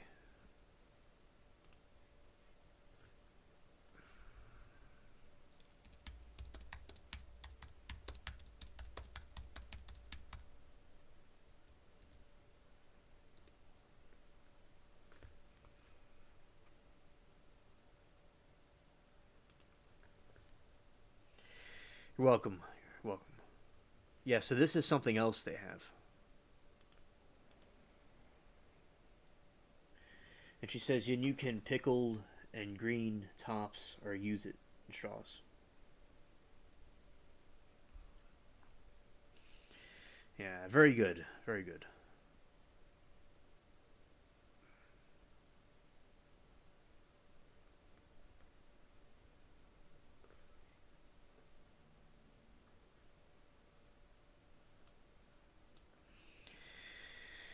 Okay.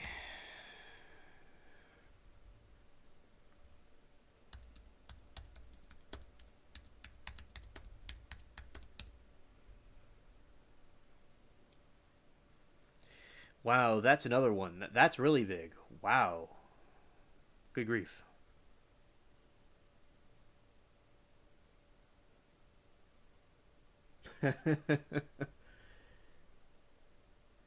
Yeah, Black Thumb. Well, thank you for the compliment, Denisha. Yeah, I got my hands was caked in mud, and I took a shower just a little while ago, actually, and yeah, everything on me got dirty.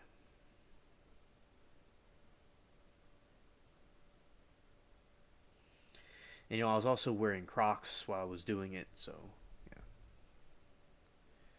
Just kind of caked in mud.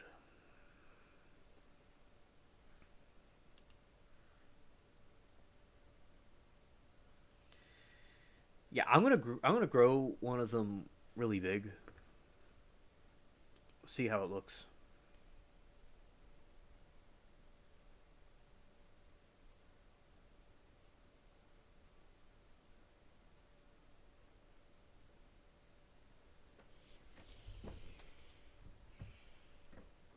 Yeah, that's fine, Denisha.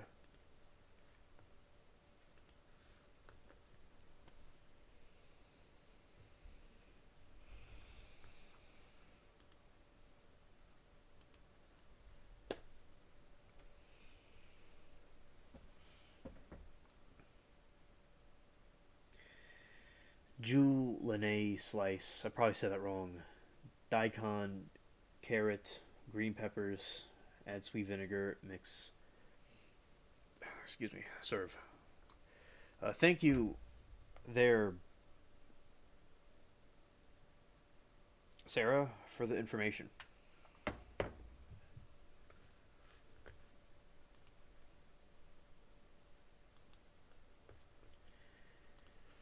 Yeah, so you got some really big ones here, and I'll show the this other one. The Japanese is Japanese. Okay, so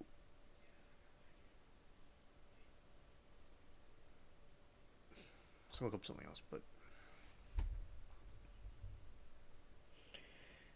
and Amanda says, Denisha, I used to do nothing but cook and bake. Ava doesn't allow me much time anymore, so I have to cook things when she's napping for the most part. I see. And Billy says, I don't eat like that. I have duck thawing out right now. I plainly don't have time the last couple of days. Yeah, I understand, Billy. I know you're busy, and that's cool that you eat that.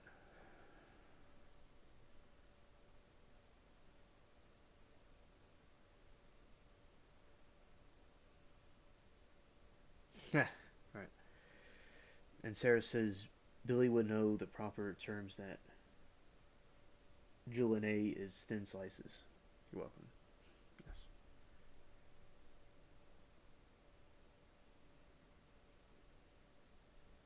Yeah, one day Ava will be cooking with Amanda. Yeah. Awesome chat. I like the conversation. All right. So I'll say.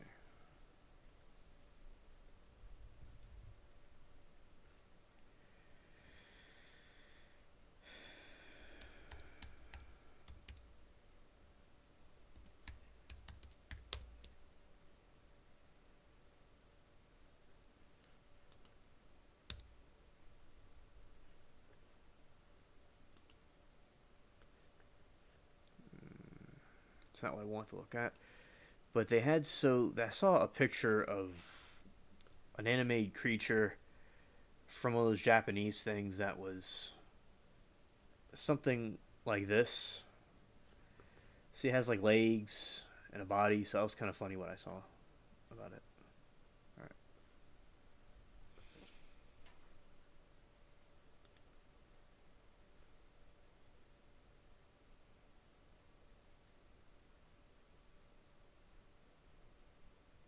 Yeah, that's pretty cool.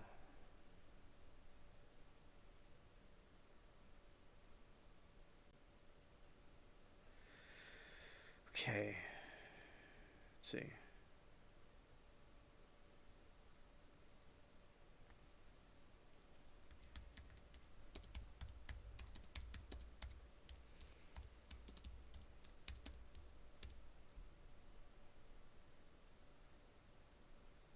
Yeah, thanks, Amanda.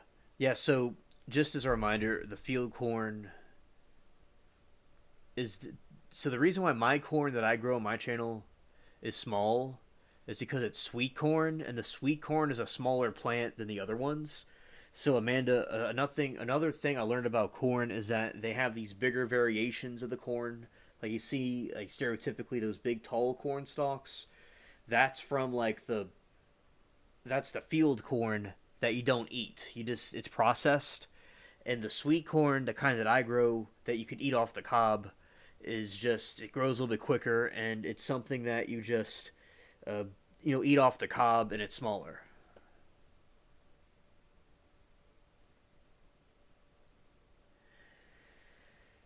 Yes, yes, Denisha, and I'm glad that you popped in to tell us hello. As I remember when I was sometimes at when I used to go to school. Obviously, I graduated. I would get up at 6. I really was not a big fan of that. So I understand, getting up early.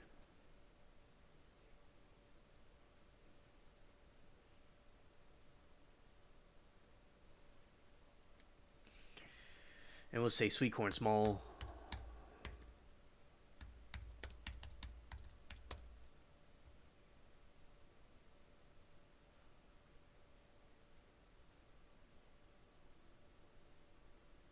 All right.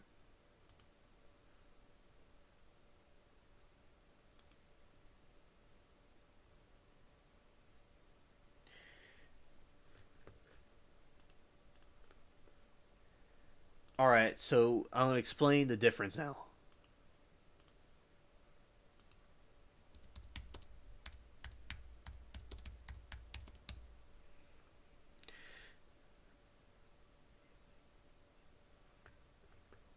All right. So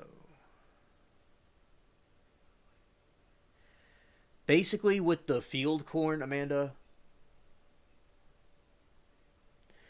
and like the the field corn is processed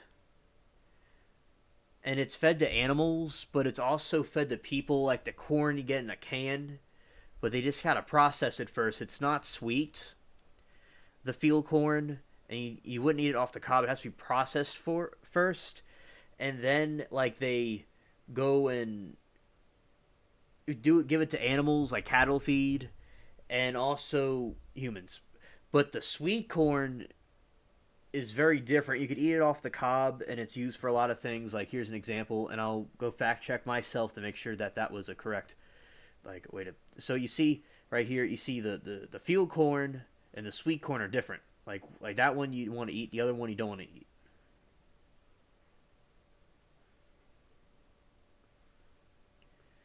Thanks, Billy. Thanks for sharing that with us. All right.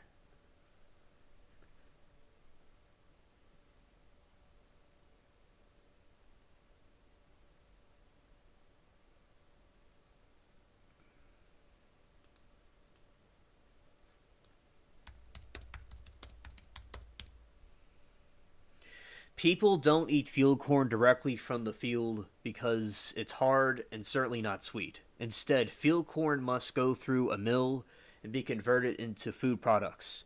Ingredients like corn syrup, corn flakes, yellow corn chips, corn starch, or corn flour.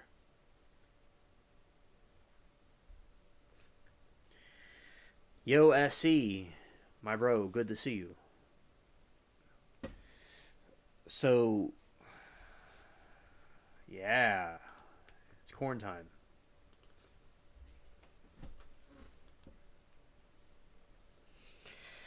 So that's the difference. So that's why, because we were saying about.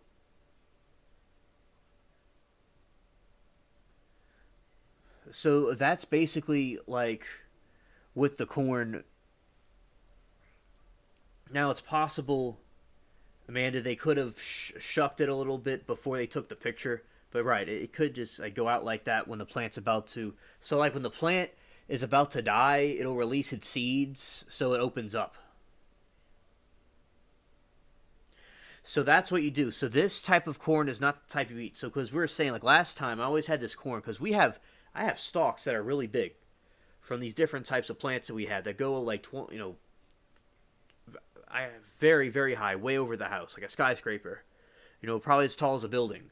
So the corn was a different variation that causes it to be smaller than the other ones. So basically, with the corn that I grow is sweet corn that you could eat right off the cob. That's the kind you eat off the cob. This one, no. So my corn was not bad. It wasn't. deformed. It wasn't because of the weather or the what we thought it was. It wasn't because of the drought. It was just simply because it was just bred like that. It's in its genetics.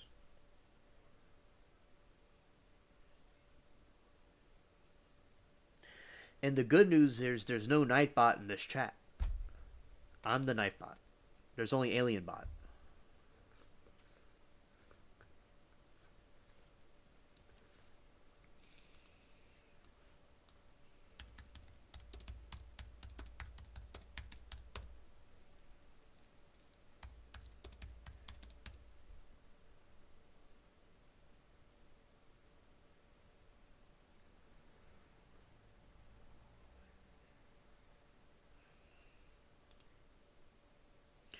So the only type of corn you can eat raw is sweet corn. Sweet corn is typically very sweet, crunchy, and releases corn juice or corn milk when chewed. Make sure it is fresh as possible and that it's thoroughly cleaned.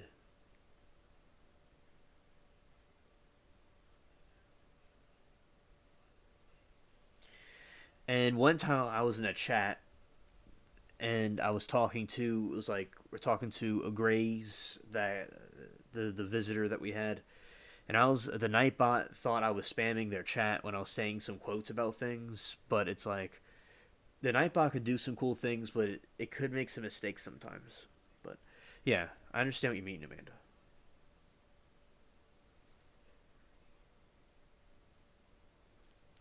So sweet corn is good raw. So the type of corn that I grow, I eat it right off the cob. You know, you could cook it, you could heat it, you could grill it, or you could eat it just raw. So yeah, the sweet corn, like the kind I grow, you could eat off the cob. So in a survival garden, you would have sweet corn because you could just eat it from your backyard. The other types of corn, you the big the field corn, you don't eat that. So sweet corn, yes.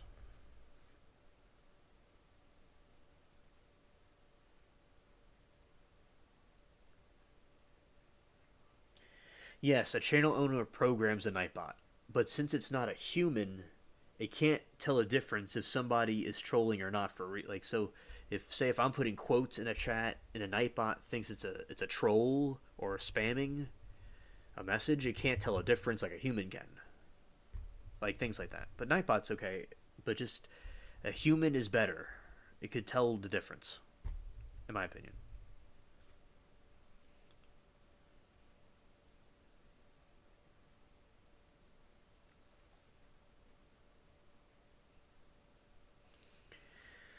And I'll show you a field corn stalk. So that's field corn, and you harvest the field corn at the end of the season. And that's why it was bigger than my corn, because it's field corn. It's not corn that you eat off the cob. Like up in the northern states, they'll have that corn and they'll harvest them.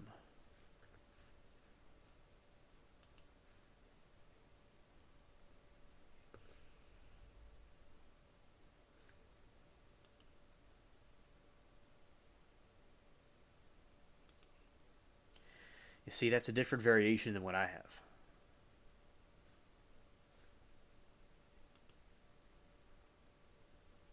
But mine you could eat off the cob.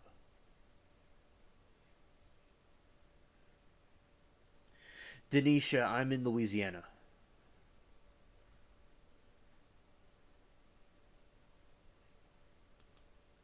The very very deep south.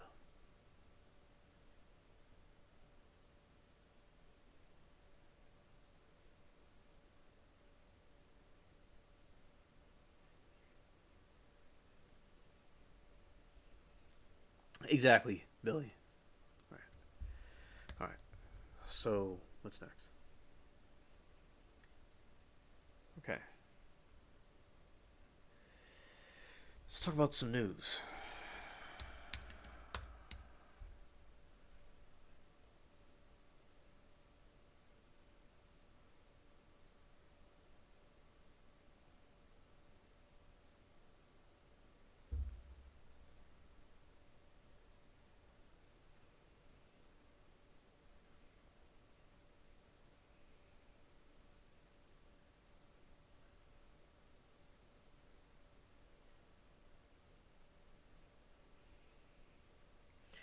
So basically, some news was that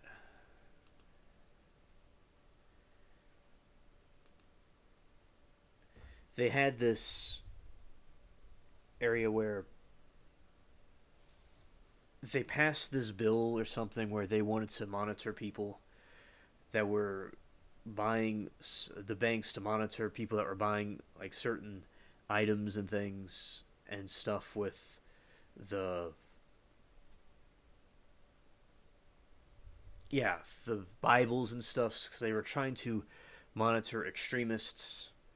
But like, not everybody that buys a Bible or something is necessarily wrong. So that is something, in my opinion, there could be some more censorship going on. And it seems like in this news I'm looking right here, the U.S. orders reprisal strikes against Iran-backed militia.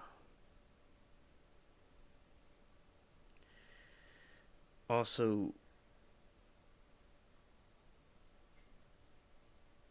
Pineapple Express sweeps California as an atmospheric river fuels. Let's see. Does that work? Pineapple Express sweeps California as an atmospheric river fuels storms and flood the state.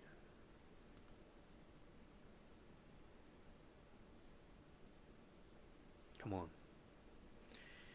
So something about this is like some weather stuff. Heavy rain flooded California road. You're welcome, Sarah. Heavy rain flooded California roadways, and much needed snow piled in the mountains as first of the back to back atmospheric rivers pummeled the state Thursday. The storm focused its energy on the southern and eastern parts of the state after initially hitting the San Francisco Bay Area on Wednesday, where it halted the cable car service. The downpours arrived Thursday in South California at the time of the snarl of the morning commute. An atmospheric river, which is long band moisture, the forms of the Pacific, was fueling storms using Los Angeles and San Diego area national weather.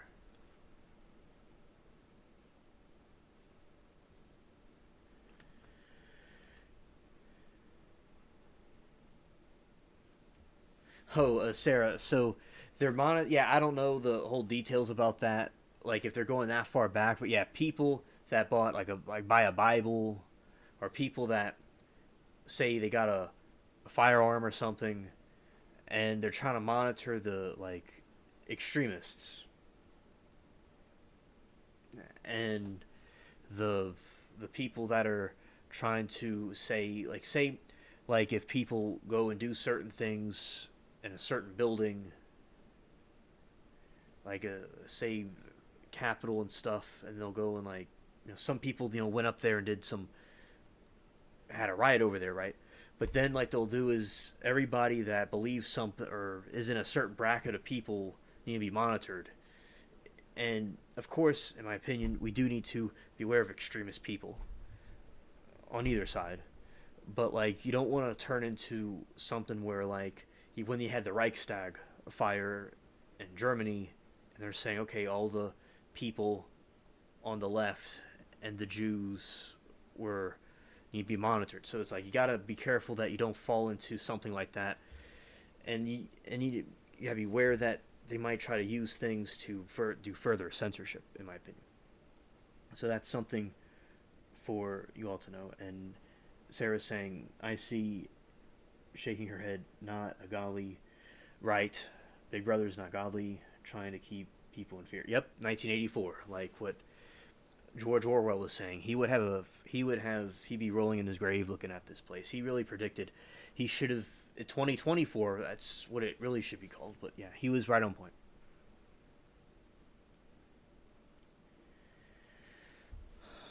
Also, Billy says he learned summer comfort food cooking by taking care of his grandmother about 5 years ago, and we definitely agreed when I delivered my talents from love cooking with grandmother her as well. Well, that's thanks for sharing that. My mom is a very very good cook, best one I've had, best one I will have, And basically, my grandma cooked food, and also I know people like some neighbors that cook some good Louisiana food as well. So I've also had a good upbringing with cookers.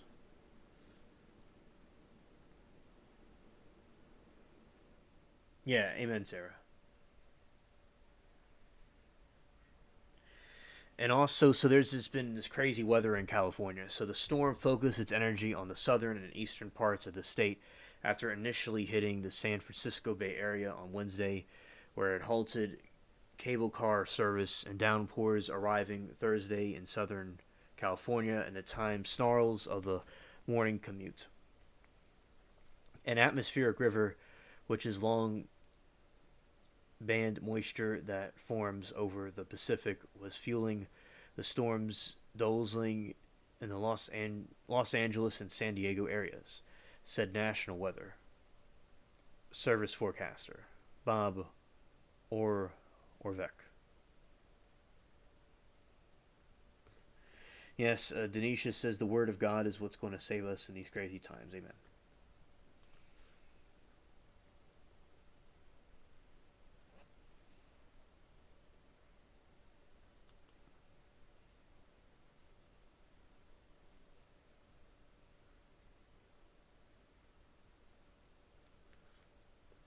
Oh yes, Denisha. Amen. I like those books too. The most important ones, the King James version and the different versions of the Bible. Yeah, amen. Atmospheric rivers typically occur ahead of the cold fronts across the Pacific, he said, and when they interact with the West Coast topography, you often get some very heavy rain both along the coastal ranges and also inland through the Sierras.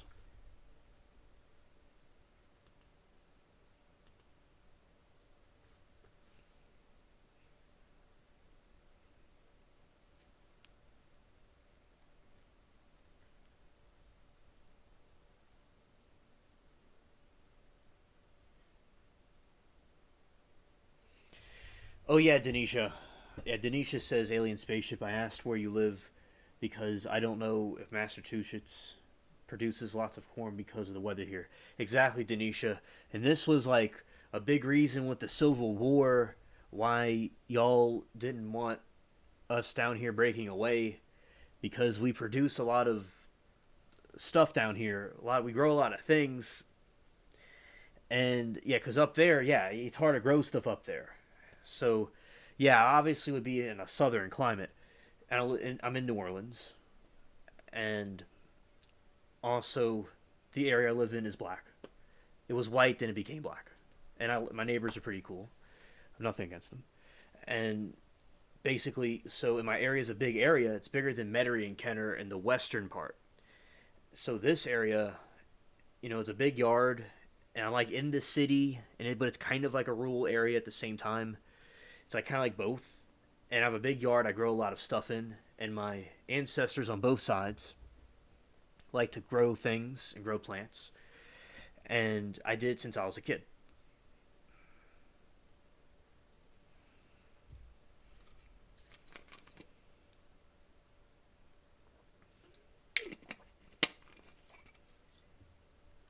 Let's see what this is about.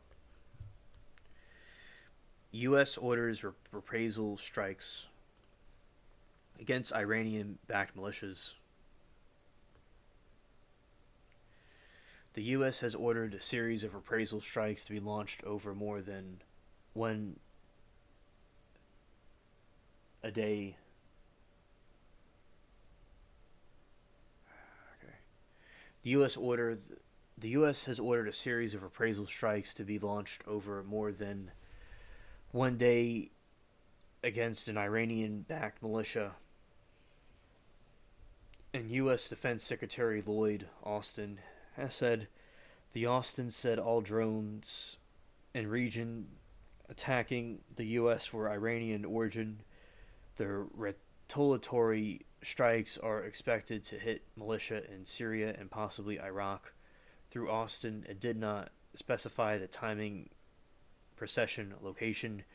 We will have multi-tier response, and we have the ability to respond a number of times depending on the situation. He said the Pentagon press conference on Thursday, we look to hold the people responsible for this accountable, and we also seek to take away the capability as we go forward. Austin insisted that a lot throughout in Washington had gone into ensuring that the U.S. response did not trigger a major escalation.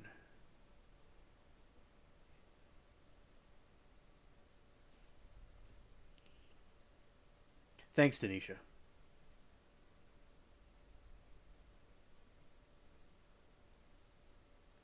Yeah, Amanda says, yeah, for sure, can't grow things here like you can Alien if I had a greenhouse, maybe. Now, I will say in winter, it gets very, very cold down here, and I have to bring the plants in or cover them because most of the vegetation dies. But they'll come back. A lot of stuff comes back. Some stuff, like, can't survive. I have to bring them inside or cover them. But yeah, most of the year, you can grow things. That's what I like about being in the South. Now, even more south, even something even like maybe southern Florida or the Caribbean or South America, it would never get cold, and you could just grow stuff like endlessly. Like they grew a lot of the crops and stuff there.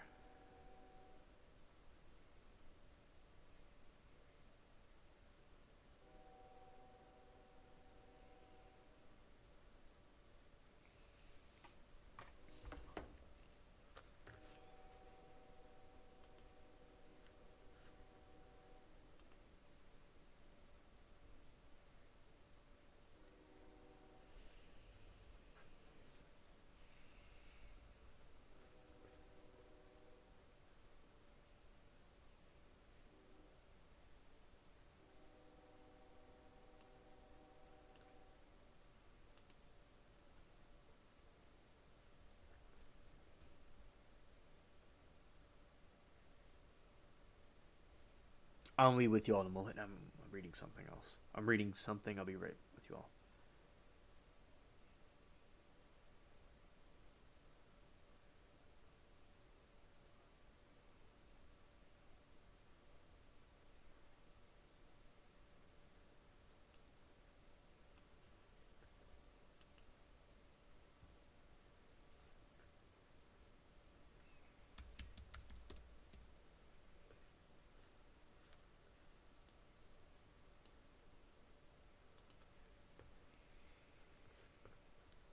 All right. So, and also like where Peach was saying how with the times there could be some turbulence. It's always good to be prepared. Now I'll tell you all to not be too like to not be concerned about something unless something is happening.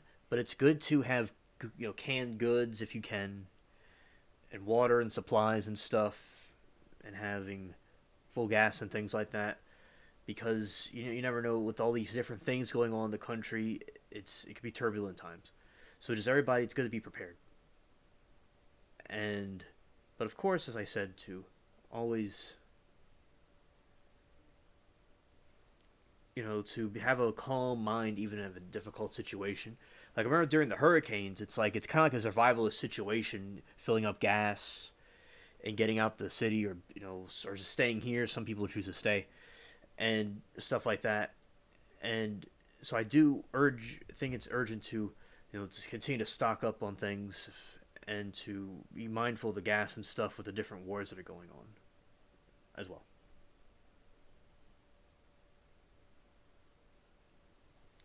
Hola Latina.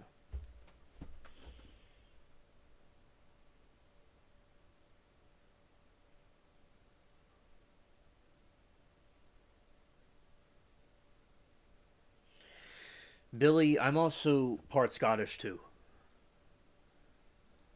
Really cool. And when I was a kid, when I was a little one, I had red hair. I have a red beard, but my hair when I got older got darker because it's kind of like a recessive trait. So I do have like brown. I have like brown and red highlights, but when I was a kid, it was reddish, and as I got older, it got a little bit darker. But my beard still kept the light hairs, and so I had those traits like when I was little.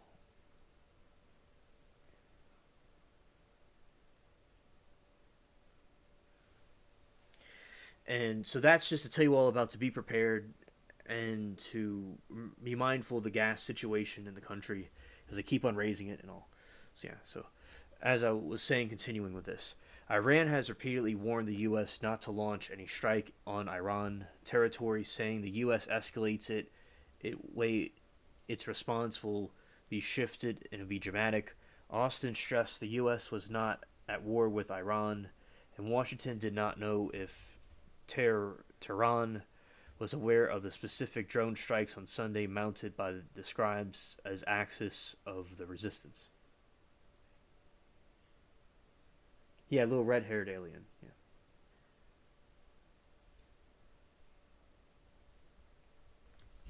Hey, 66X. Good to see you. And I also had blonde hair. Like, I had a combination of blonde and red hair.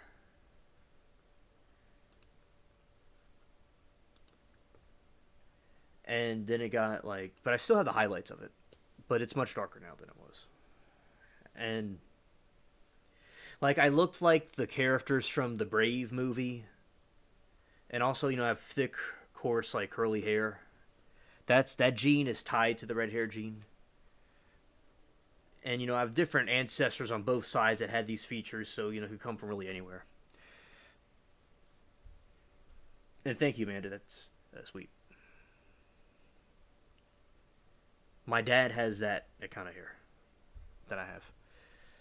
Austin stressed that the U.S. was not at war with Iran, and Washington did not know of Tehran was aware of the specific drone strikes on Sunday mounted what he described as Axis resistance.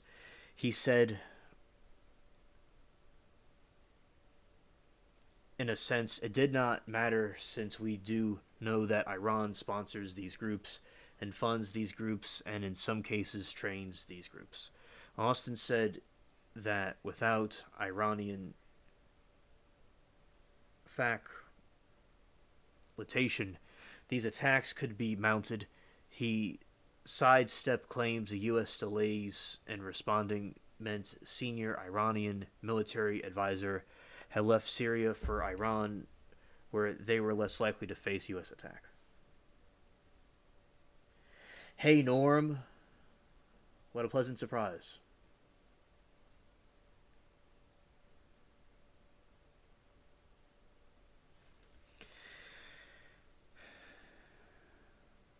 And asked about the announcement by Iran-backed militia Kataib Hezbollah that it was suspending its attacks on U.S. bases inside of Iraq. He said, "We always listen to what people are saying, and we also watch what they do. Actions are everything, so we will see what they do." The Emirati-based newspaper, The National reported on Thursday that a senior Iranian commander had traveled to Baghdad and met Tehran-backed militants to urge immediate de-escalation.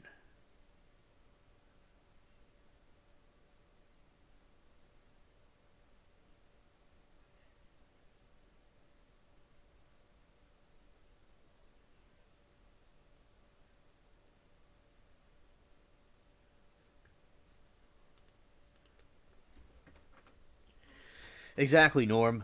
The people up there are very brainwashed, and the region in general has issues, in my opinion. And yeah, they absolutely, I totally agree with your assessment about them.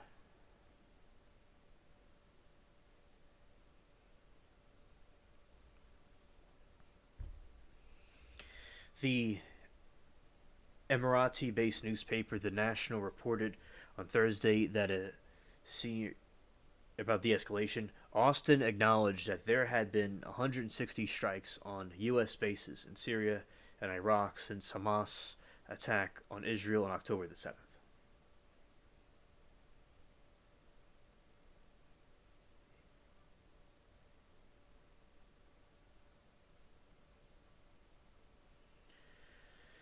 He described most of them as ineffective, adding that the U.S. was able to defend itself. When we conduct a strike, we are going to take away capability.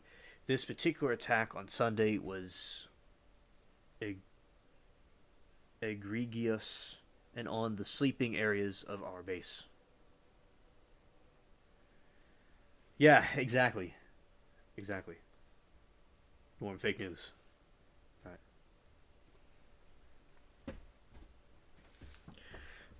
He said, "We will respond at a time and place for our choosing.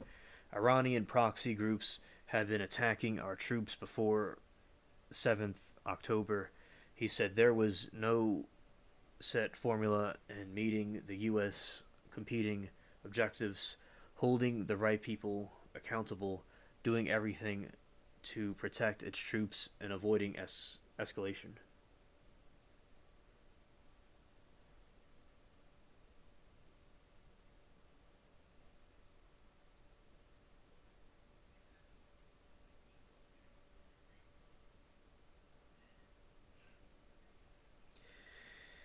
He said, "We will respond at time and place of our choosing. Iranian proxy groups have been attacking our troops before October the 7th." So you could see that the problem here is that these people have been under these oppressive totalitarian regimes for so long, and then they're starting to break out. And with all the chaos and stuff, it's certainly causing these regimes to get nervous because they're not able to contain the situation.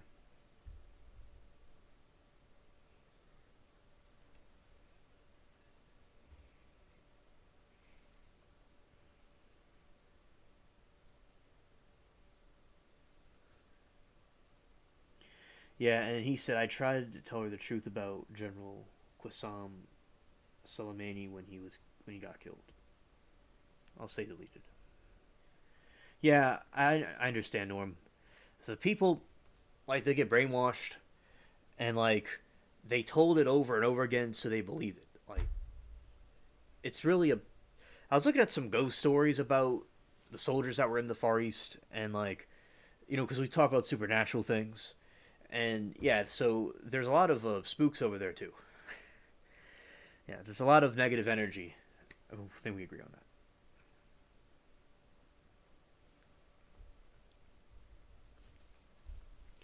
The Biden administration is under competing pressures in the wake of the fatal attacks on a U.S. base as the presidential re-election campaign begins in the earnest. Republicans are accusing Biden of weakness and of leaving American troops as sitting ducks in the region. I think it's good for a country to show strength. I understand with inflation and stuff and different things people are concerned about inside the country. So, and also, I do think we need to make sure everything's going okay with the soldiers that are over there now. In my opinion.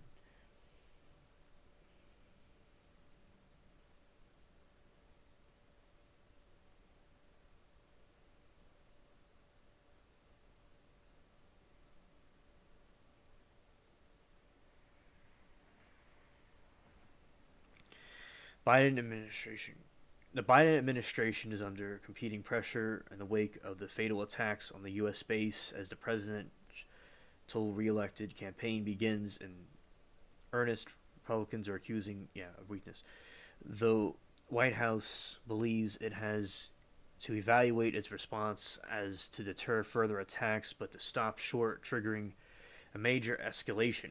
The president's priority in the wake of the outbreak of the Israel Hamas war has been to limit the spread of the conflict at all costs, avert the direct U.S. Iranian conflict.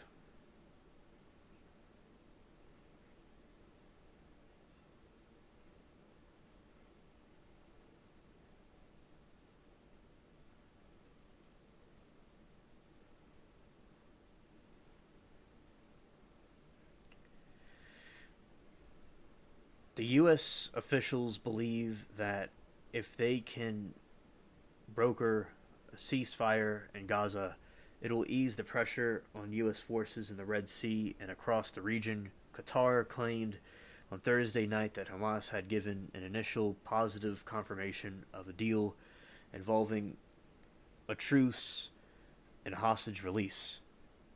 In remarks on Thursday, Austin justified the U.S. In UK, the joint strike Houthi positions. In Yemen, saying Houthis continued to do things that were very responsible and illegal. We're going to be serious about freedom of navigation or not. There are others in the world watching us to see how serious we are, and we are serious. It is costing countries and companies significant amounts of money, he added. Excuse me. Excuse me. Calling on Iran to cease supplying Houthis with advanced weapons, attack commercial shipping. No evidence existed as in that China was putting pressure on Iran in turn to direct Houthis to stop the attacks and end arms supplies, he said.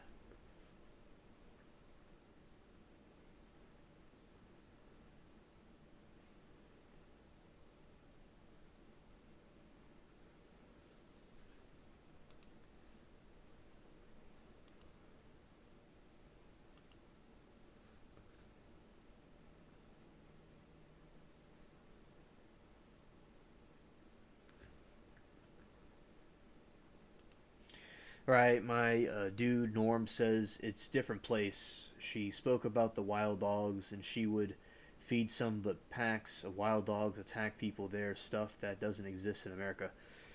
Yeah, I mean, over down here, there are some instances of things like that, but not like in the scale of what you're talking about.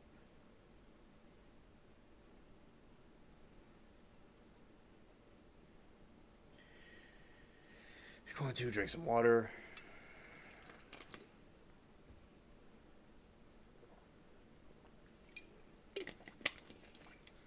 And Norm says that the Bible or Quran, whatever, tells how to kill people, perhaps you are on the wrong side of history. And also with Norm, so basically, like in my opinion, the the Quran obviously has things in it about violence and stuff, and for a lot of things to be spread, all groups and things do spread by the sword. But basically, in my opinion, with Christianity, it seems like the main goal is to have peace with each group and each people and to do the Lord's work. And these other groups, in my opinion, deviate away from that. But some situations you need to have self defense and you need to preserve the institute that's there. But I could see what you're saying, especially in the Islamic countries, what they do, in my opinion. I believe in Christ and the Bible. And I believe in certain situations you have to do certain things, but not like what the Islamic teachings do.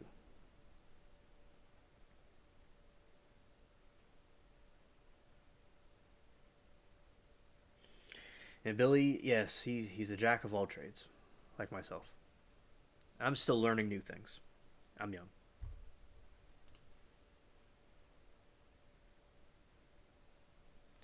Something I've not done is knit, but I've sewn before. I've done that before.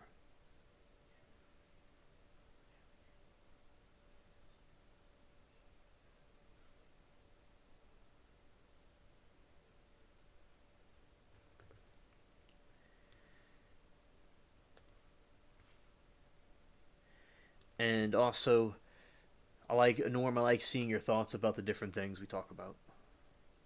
Also, you do good calls. Also, yeah. So let's see what else is going on. Ron.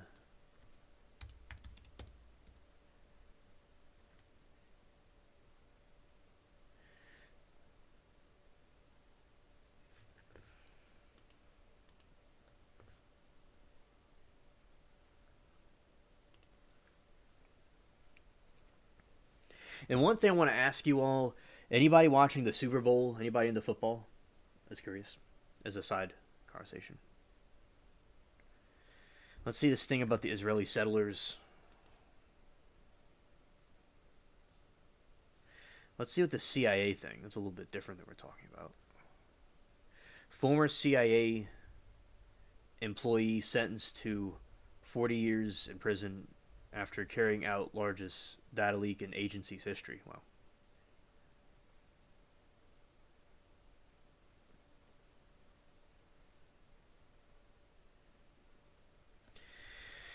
A former CIA employee was sentenced to 40 years in prison after carrying out the largest data leak in the agency's history. The U.S. Attorney's official Southern District in New York announced Thursday Joshua Schulet.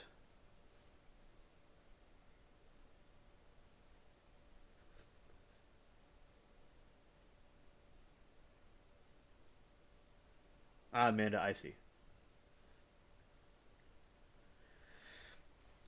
And also, agency's history Thursday.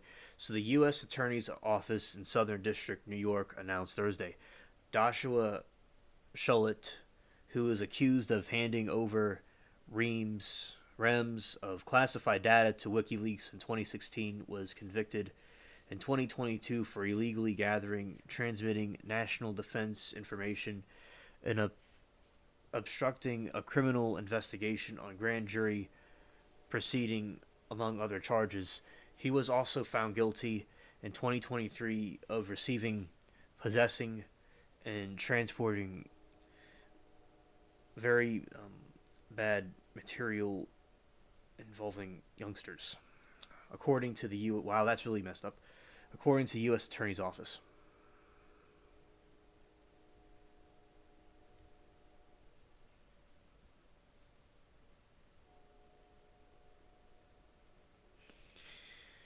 He worked as a computer engineer within the CIA's Center of Cyber Intelligence and created cyber tools that could grab data undetected from computers.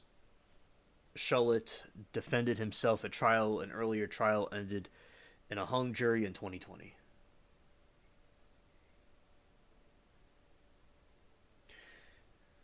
Oh, Usher, yeah, that's pretty cool. Yeah, and Amanda with the Super Bowl, she could bet on it. Yeah, and shout out to Mary Toodles, that's still here. All right, hung jury 2020. When the FBI caught him, Shullett dubbed down and tried to cause even more harm to the nation by waging what he described. I'll read this quote. Joshua Shullett betrayed this country by committing some of the most brazen, heinous crimes of espionage in American history. U.S. Attorney Damon Williams said in a statement, he caused an untold damage in our national security in his quest for revenge against the CIA for its response to Shullett's security while employed there.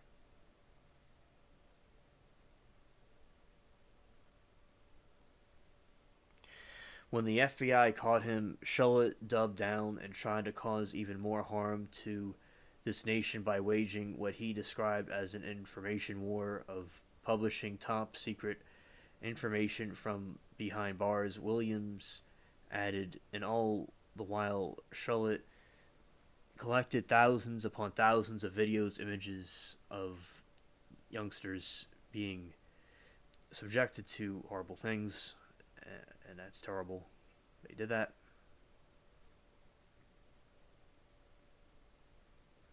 Yeah, a shout out to Usher. Yeah, I remember about that. Right. Today, Joshua Shullett was rightly punished not only for his betrayal of the country, but his substantial possession of things with youngsters.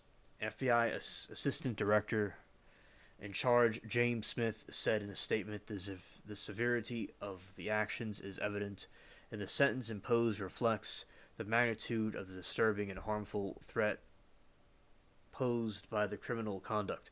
Schultz, no,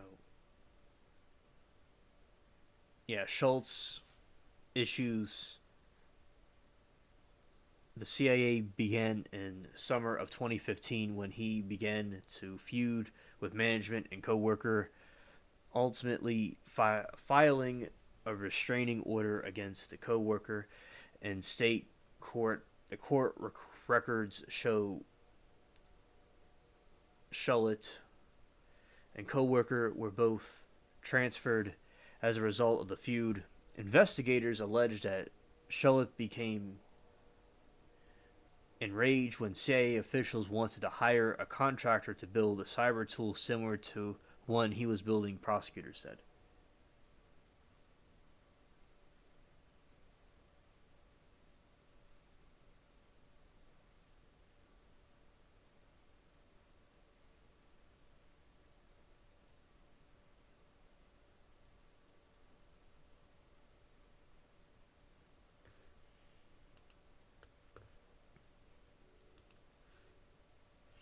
And this month, actually, on the 25th, I turned 26.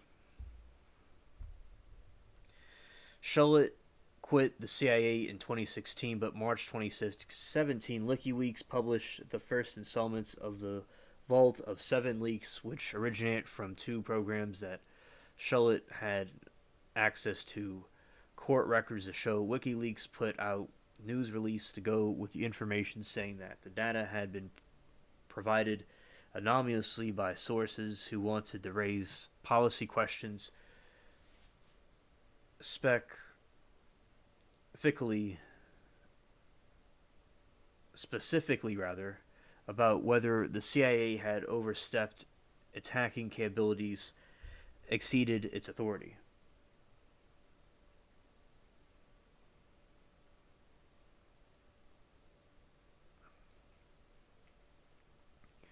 Shullett, who also allegedly lied in the CIA FBI investigators to cover his tracks, was arrested in August 2017 on charges with youngsters. He was indicted on the charges and related to the data breach months later. All right.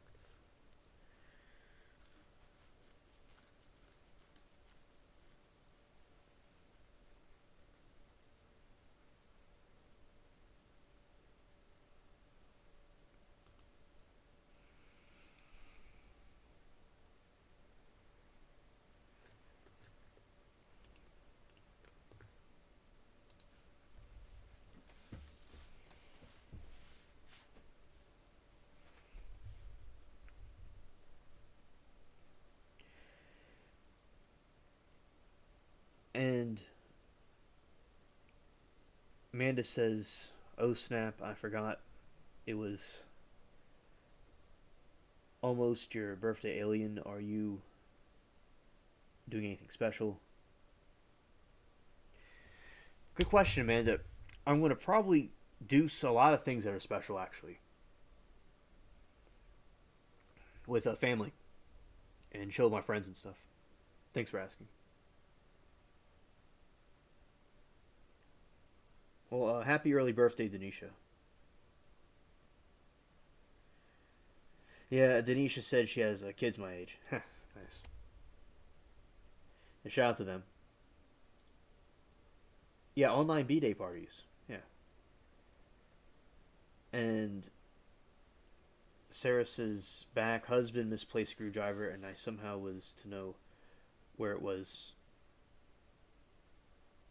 Latina, be nice to her. That is yes. Oh well. All right. Let's see.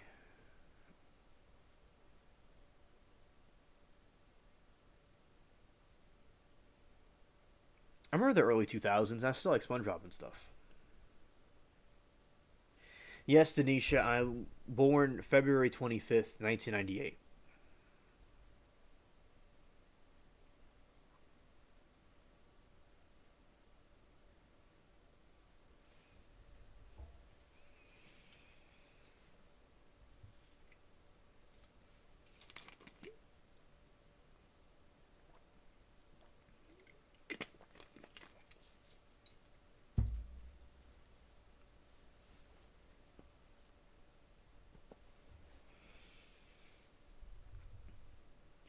Sarah, that's a good question. I believe I will be. I will see about that. I'll see about that. And if I don't do it on my birthday, it'll be like sometime like the day before or after.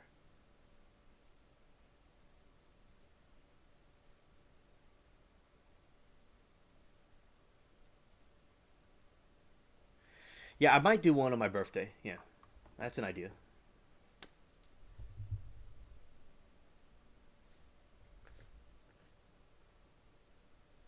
Well, that's cool, Denisha. Glad that you have that. Yeah, I think that my birthday on a stream on Sunday sounds good. That's when it is. Yeah, I'll probably do it then.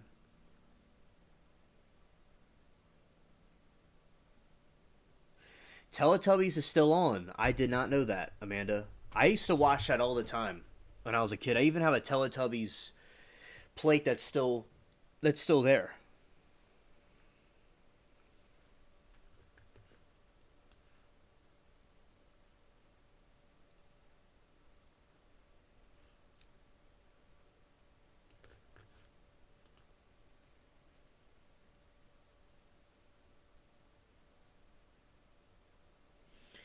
So basically, I used to watch and I like the colors and stuff. I even had a Teletubby onesie thing. I used to wear a costume and I used to like pretend and play with the stuffed animals and stuff. I know that there's some kind of a woke thing behind the Teletubbies. I've heard about like the communism and stuff, but like when we were kids, it was like a cool little show.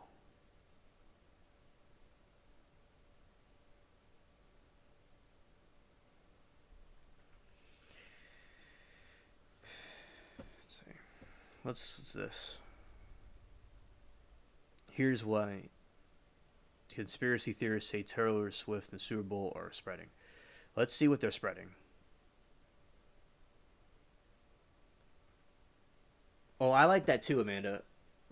I like the pink goop stuff, and also I liked the little uh, trash can thing. It was like a little vacuum cleaner, dude. I like that.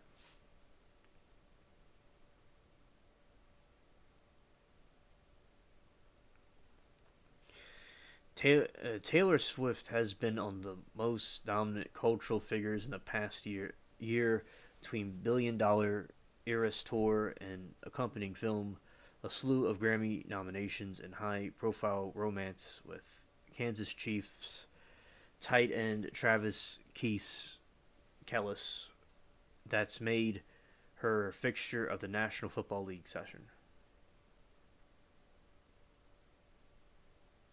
Yeah, Denisha, I'm reading this now because I've heard very little about it. I think like last week they mentioned something about it, but like I'm just seeing this for the first time pretty much. So I'm gonna be brief about this, Denisha. But I'm just learning this for myself and the ones that are listening. But yeah, but Swift's popularity is being twisted into the threat by a contingent of far right uh, Trump supporting conservatives who have started circulating the conspiracy theories about the singer. And what is the conspiracy theories? During the Chiefs conference championship against the Baltimore Ravens on Sunday, Mike Crispy, a pro Trump podcast host, right wing Salem media group, posted a rant claiming the NFL rigged a Chiefs victory. Yeah, it's kind of goofy, I guess. But they're rigging football games now. One time we were talking about that, and basically they have this situation where like a football game would be hard to rig,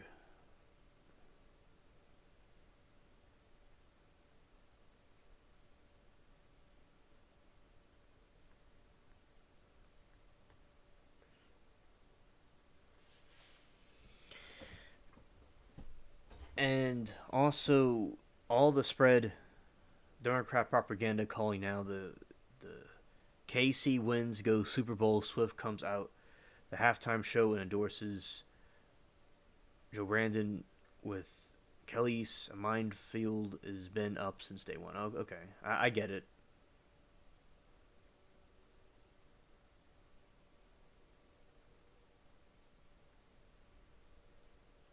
Did Denisha? I've been living under a rock in the spaceship. I didn't even know that.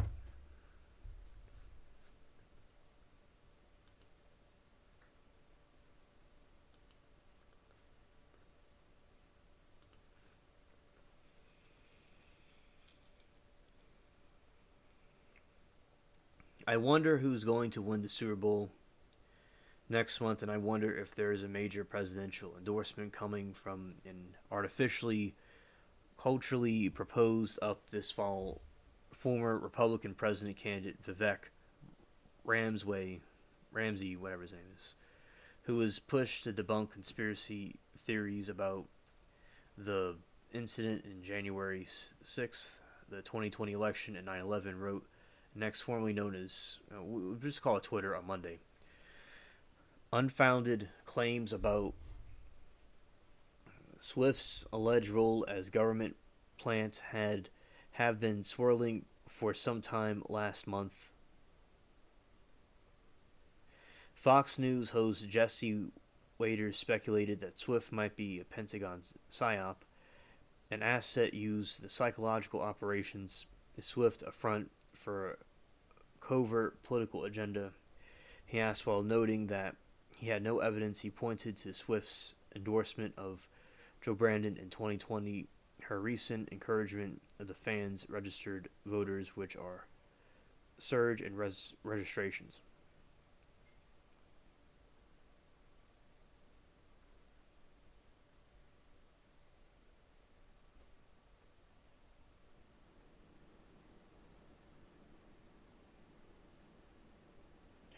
Oh, okay, Denisha. Yeah, okay. Well, I guess it's good I was under a rock. Yeah, and he said, I sat with my father in 1981, age 6 years old, never watched a game since. Never liked it. What a blessing. Yeah, I like the Saints and stuff. I liked different football things. I don't really watch it that much at all, especially with the stuff that I do. But I like, watching different games and things. I like keeping up with the New Orleans Saints. It's a big thing down here culturally.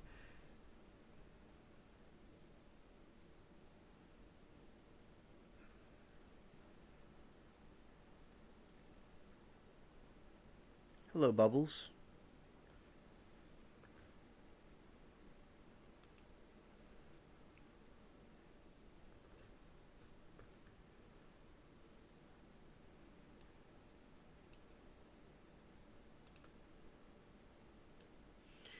Oh, and Peach is saying that the that the Taylor Swift thing is a distraction, and she used to be Taylor Swift was good, then she turned on the other side. So beware of these distractions and things from inflation and stuff. I think it's good to keep up with some stuff like this a little, like a tadpole bit, maybe for those that are interested. But beware of things that are distracting. Like so, there's things with inflation and stuff going on and things like that. So beware of the distractions. Yeah, shout out the bubbles.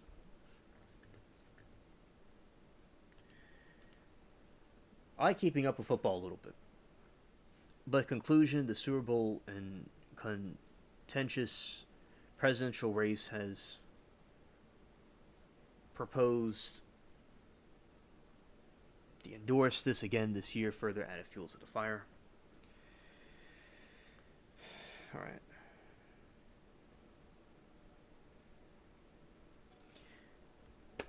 I got a joke to tell you all. Taylor Swift. All right.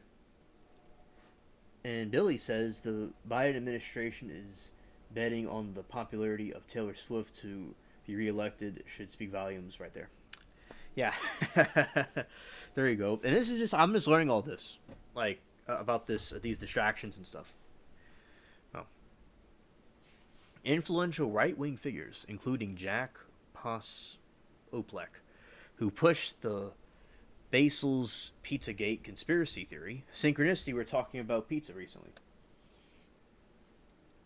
And radio host Charlie Kirk have weighed in. Conservative cable outlets have dedicated multiple segments to Swift, with Fox News' Jenny Pirro urging her, don't get involved in politics. We don't want to see you there. See you.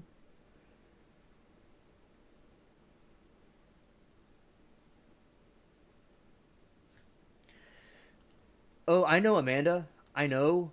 But they're doing this as an attempt to try to distract people. I know it sounds bizarre. Like Super D and I were talking about the situation in with the Weimar Republic in Germany, This is like right. This the Weimar Republic was before. That was right before the Third Reich, the one that Hitler had. So basically, in the Weimar Republic, they kept on printing paper over and over again, and it caused the inflation to happen, and the Weimar Republic collapsed, and Germany was forced to pay war reparations to other countries, and this caused a big problem. And like, say you need a wheelbarrow of a barrow rather barrel, I get mixed up, wheelbarrow, and basically that's what you would need to get food. So now, like in America, it's a little bit of a different situation, but the inflation, it's having an inflation issue and everything's getting expensive. And as Amanda said, it's hard to ignore inflation. Things are seriously won't stop getting more expensive when you're poor, right? And I know I'm infected by inflation. We all are. The struggle is real, and basically, exactly what Billy's saying with the rich people feeling it, and personally, me, I would need the spare change. Like remember, my humble great grandfather had a "We Need Money" sign, so we really know about the effects of inflation.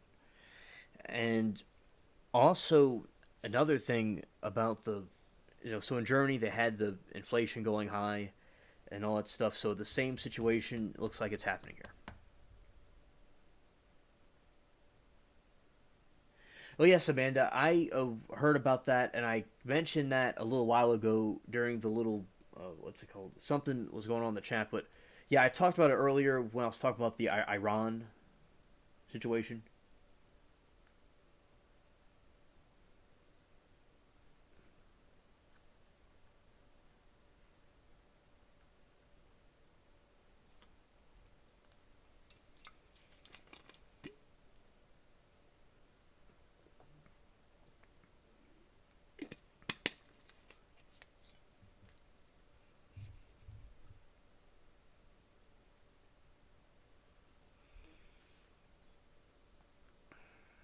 And the strategy of attacking the pop icon will okay.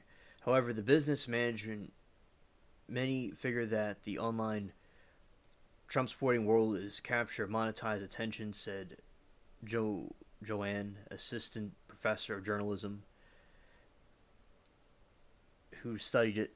It's play for engagement. If you look at the interest of Taylor Swift and the crossover NFL, he would be part of the conversations online, Don Vaughn said.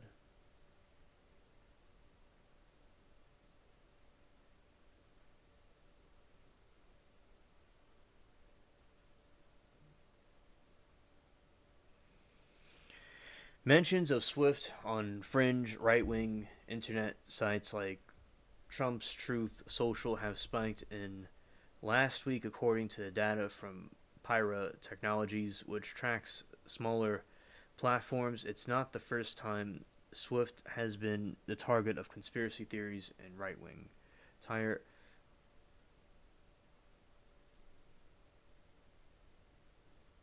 Okay. So, for years, the singer avoided politics entirely, but her background in country music fueled speculation. Without evidence, she might be Republican and a Trump supporter in 2016, Vice reported. The white supremacist who claimed Swift was an Aryan goddess. Really, what Aryan means was a fancy term for European person, not just a Germanic person. And Swift broke her political silence in 2018, endorsing a Democratic opponent to the Republican Senate, Marsha Blackburn, whom Swift called Trump in a wig. In her home state of Tennessee, she openly supports the LGBTQ rights and the BLM and condemned Trump during the 2020 president and around the deletion of George Floyd. So she was like conservative, then she became on the other side.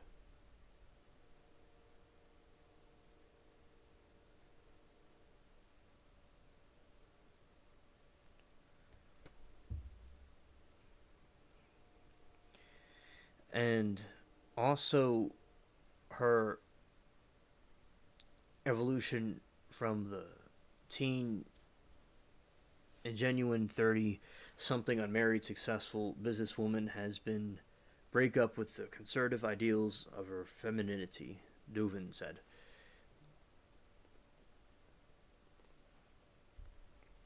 So you see this these distractions that are going on. They're trying to distract people from the situations, the problems in the country, or making an attempt at it. Like, say you had these big coliseums in ancient Rome, and you had these people that were distracted by the gladiators fighting over their Rome was falling apart, just like America is. And it's America similar to Rome right now, and the coliseums are trying to get use this as a distraction. That's what Peach is saying, and that's what we agree with her on too. She's watching in the background amongst the right wing because she is getting older and hasn't had children or whatnot. She's less seen as the traditional wifey material. She said in broad terms, Taylor Swift represents an older, independent woman who do not need male support, have career and self-determination where they're going. So like the feminism stuff. Thanks, Sarah.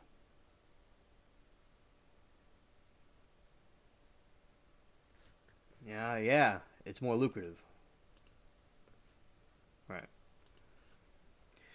More recently, her relationship with Kellis and Chiefs tight end has added fuel to the conservative criticism. Kellis also been attacked by conservatives because he's done commercials for the Pfizer vaccines and Bud Light.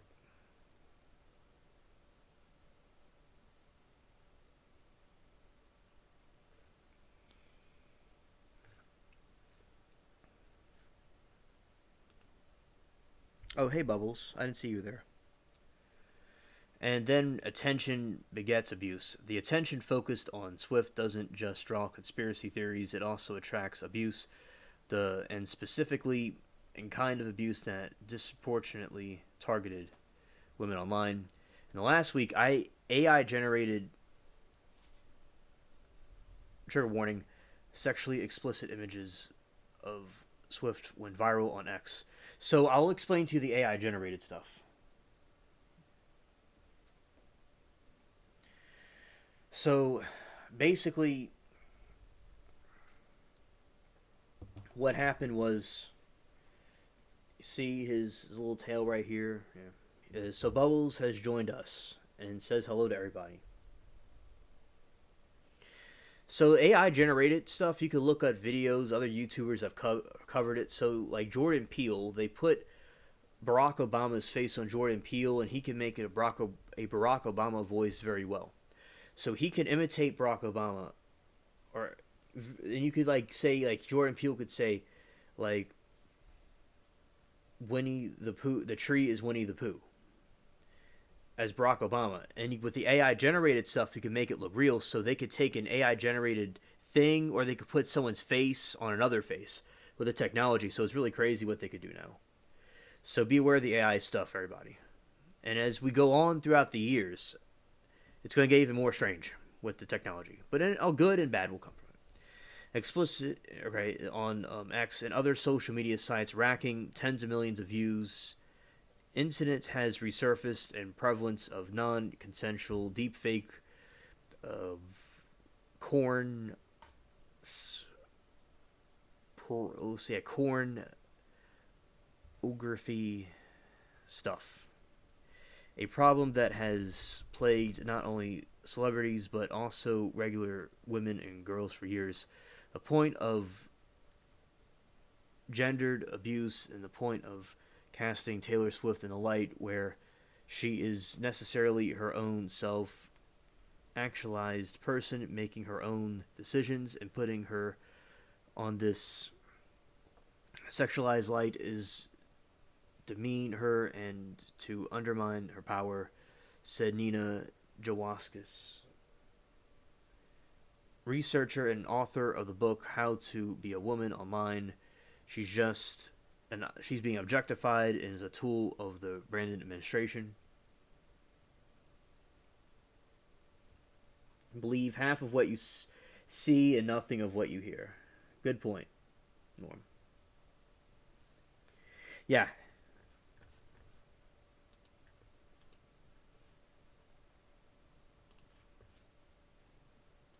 Bowles is purring. I would show him to the camera, but he'll tear my face off because he's shy.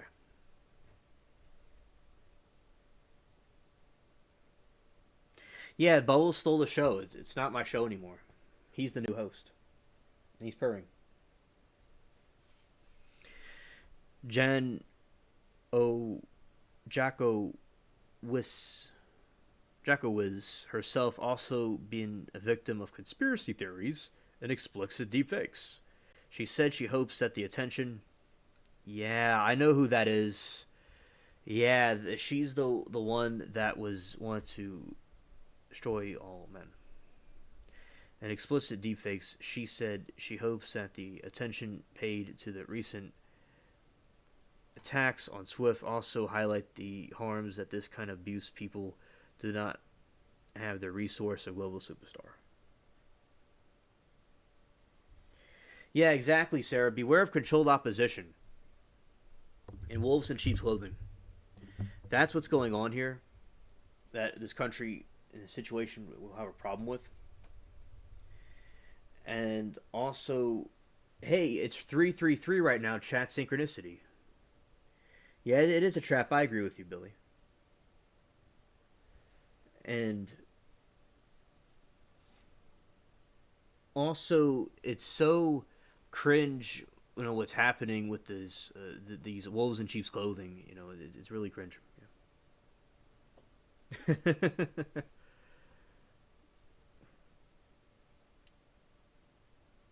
Yeah, funny, Billy. And also, let's see. Billy says, "Don't get crazy on me. I dumped everything I had on getting a farm. I know what you are talking about is real." Oh, all right. Got some tough people in the chat. Scared.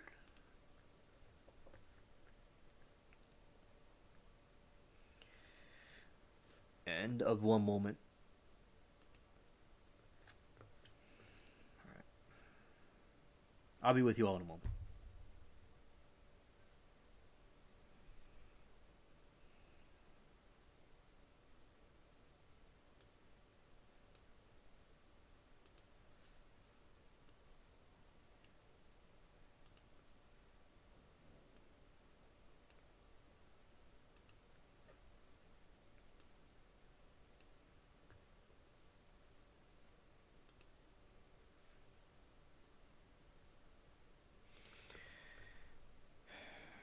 All right, and shout out to Mary Toodles. It's still here.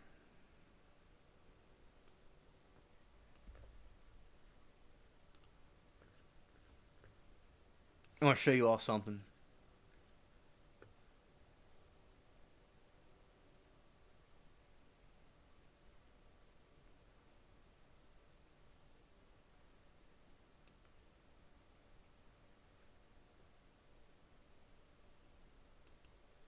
I don't know about apples. I'm not too sure what he meant by apples. Yeah, shout out to the cats, the cat crew right here. I'm gonna show you all something my mom made. That this is a food my mom made.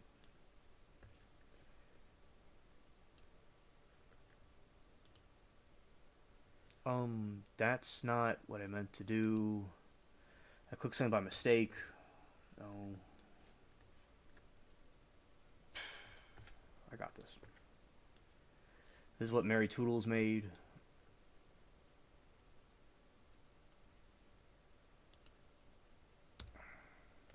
Yeah, this is a food that Mary Toodles made. Greatest cook ever. Shout out to her.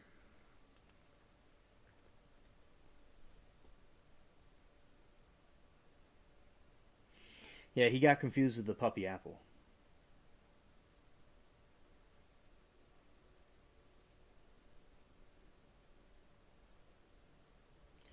Yeah, I have an Android tablet, but I have an iPhone, and this is Apple too. This what y'all watching this stuff on.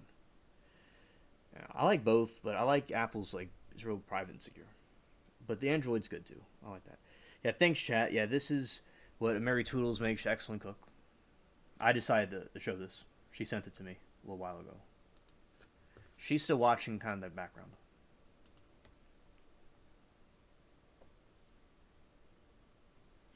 No, my mom made that. Mary Toodles.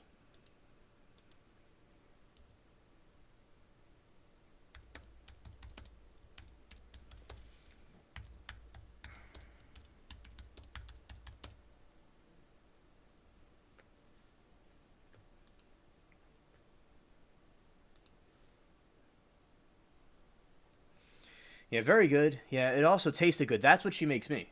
That's what she makes me. Thanks, Norm. Glad you like it.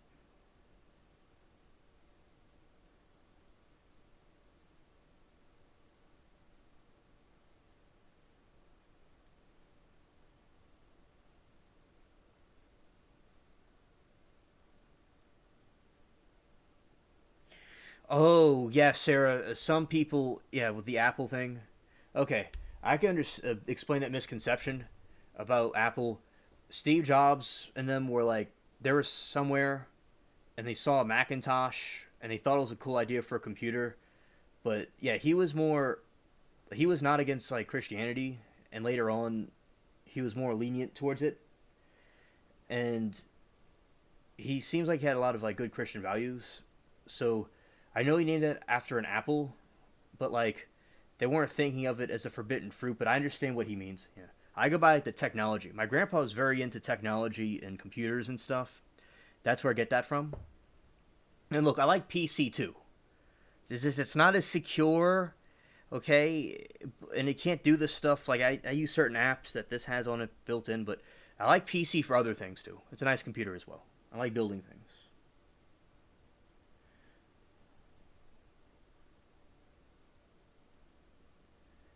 And Nisha has hatred for the wise one, Steve Jobs. That's okay.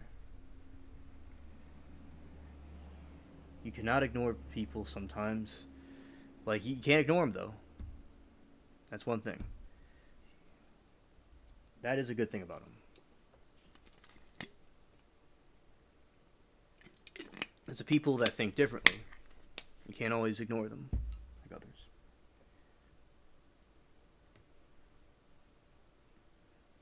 Yes, yes, sir. And yeah, Billy, I can understand. You go through a lot of stuff, especially with the airplanes. Yeah, you know, with the rental properties, the insurance goes up very high on them, especially down here, and it's like not the there's a lot of issues with that. So in this other realms of things, it's the same thing. Yeah. All right. Now we're gonna talk. Thanks for love chat about the food Mary Toodles made. Now we're gonna talk about inflation.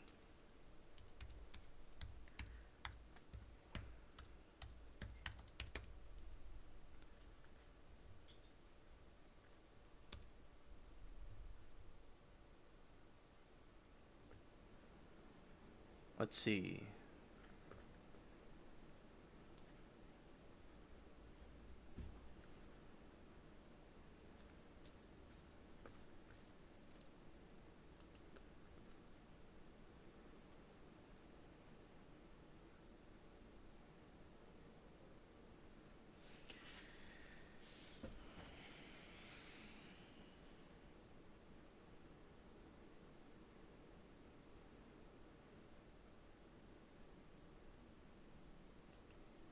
Yes, yes, Sarah. I understand. All right. Inflation focused on Fed shoots down Wall Street's hopes for March cut. February 1, investors hoping for imminent rate cut by Federal Reserve sobering reminder that the U.S. Central Bank focused on fighting inflation after Chairman Jerome Powell poured cold water on bets policymakers would lower borrowing costs on March at the end of central bank's first monetary policy meeting the year of Wednesday. Powell said inflation that is still running above the Fed's target will likely prevent policymakers from lowering rates at the meeting March, dashing some investors' hope.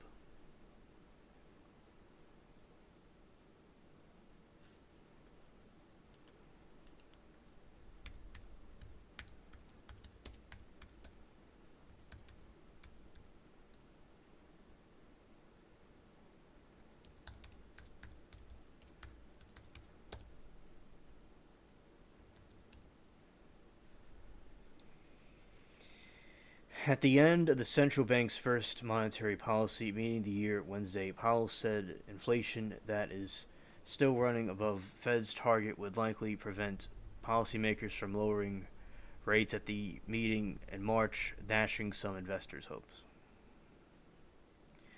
Some market participants downplayed significance of delay, saying a continued cooling trend, consumer prices, and steady growth were more important than the timing of the first cut. Markets are still pricing 140 points because the Fed cuts this year compared the Fed's projections of 75 basis points.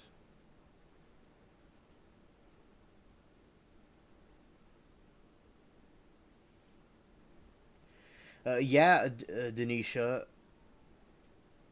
you should be manipulating some sleep, but you're being bad right now.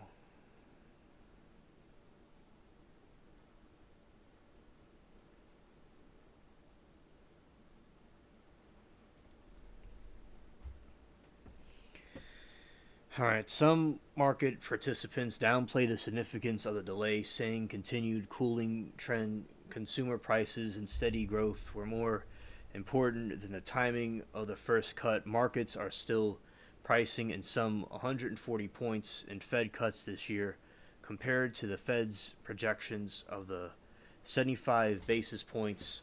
Others, however, said Powell's wait and see approach, along with the resurgence of worries about the U.S. banking sector and mixed earnings from the tech giants, could slow searing rally that took the S&P 500 to record high in January while potentially weighing on bonds. Yeah, need inflated crew costs. Exactly. Exactly.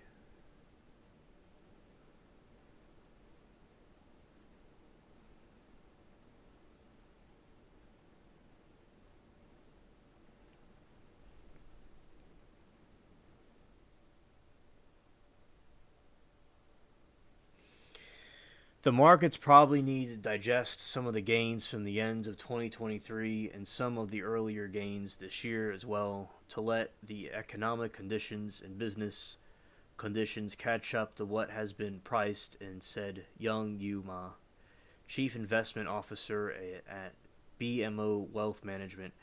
The SP 500 fell 1.5% on Wednesday with disappointing results from Microsoft and Google parenting Alphabet, contributing to the slide, along with the weakness of the U.S. regional bank yields. The benchmark of 10-year Treasury, which more inversely to bond prices, declined by 13 basis points.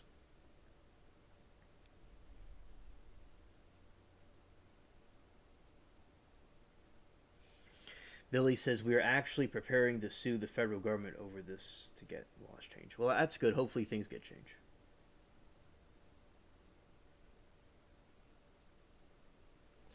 All right.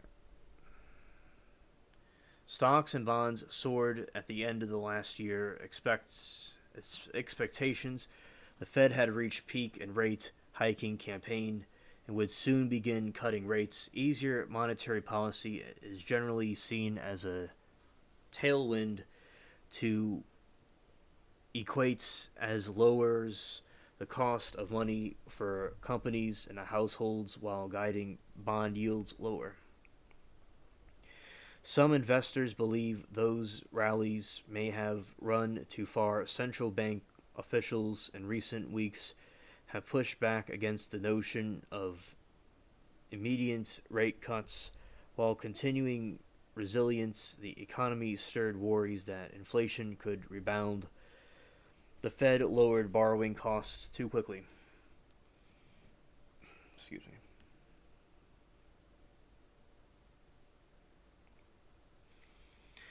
The market got ahead of itself, said Josh Emanuel, Chief Investment Officer at Wilshire. I'm not surprised that the Fed was less dovish than market and hoped. Futures tied to the Fed main policy rate late Wednesday reflected a 36 possibility of the first rate cut coming in March compared to 58% before Powell's press conference. Probability of May rate cut grew to nearly 60% from 51%. Wow. Given there were significant amount of investors expecting March rate cut, there are going to be investors who were offsides in their positioning, said Josh Jammer, investment strategy analyst at the Clear Bridget Investment. Still, whether the first cut comes in March or May is not where the fulcrum is, how economy unfolds onto the landing or recession, he said.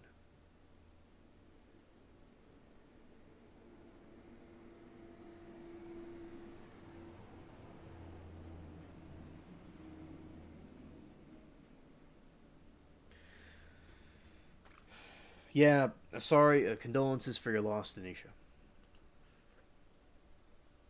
Yeah, Latina, she definitely would like to have that screwdriver. Yeah, she'd go to town with it. And I like the Federal Reserve thing. I know people. I mean, the building looks cool, the architecture.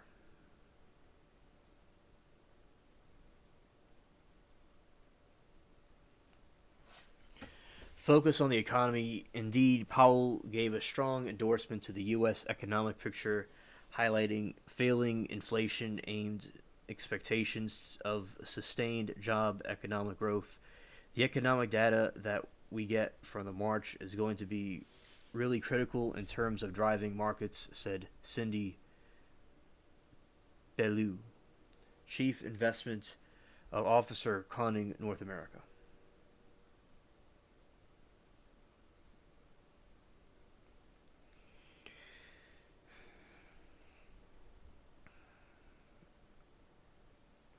If we get data that is consistent with the Fed has seen in the last 6 months with inflation coming down, wage growth monitoring, it certainly puts a lot more significance on the May meeting, and the confidence of the Fed will move to the point, she said. Ali Melli, the founder of CIO Management Partner of Monchel Capital Partners, was heartened by Fed's caution of inflation. The key thing the Fed said was commitment in the 2% inflation target. They committed a 2% of the right move. He said, adding to the timing of the Fed's cut less relevant. For some bond investors, any delay in the Fed pivot represents the opportunity to take advantage of high yielding debt before rate cuts materialize.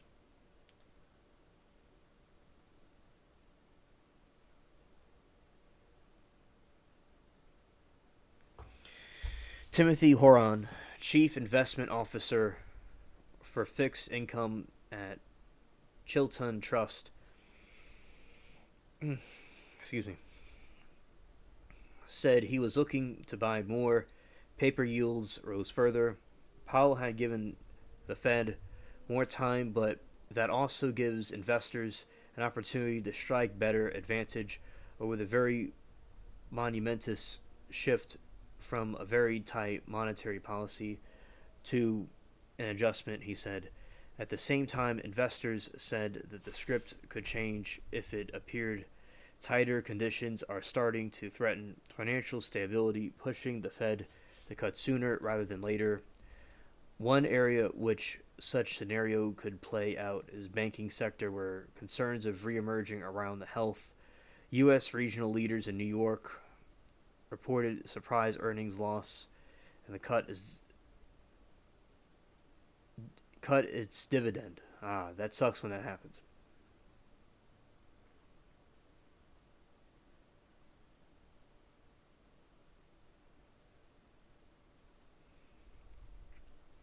The variable here is financial stress to the system, said Emmanuel of Wilshire. I think the variable could tilt the scale a little bit.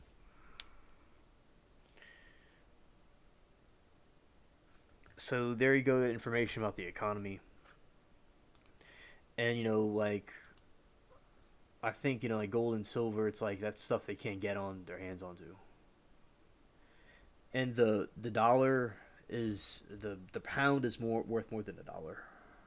So yeah, inflation's high, everything's getting more expensive. It's good to stock up on gas and if possible and food and different things like that because it seems like we're in some situations. Absolutely.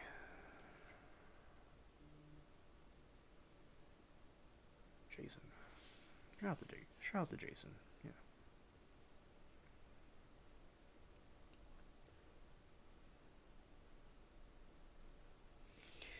And Billy, good luck with the things you're doing with the U.S. Postal Service.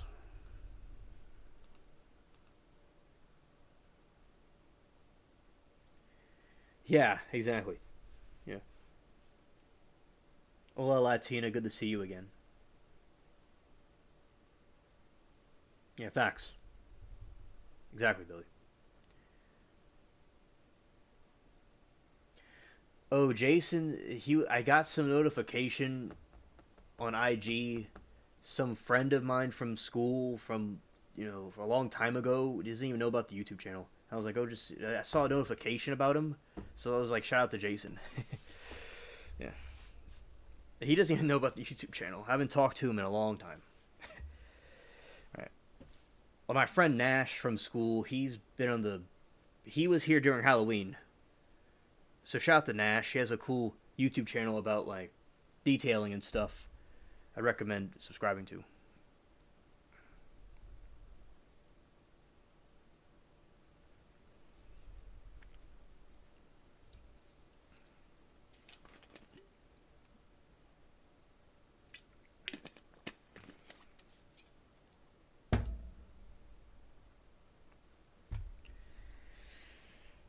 Yeah.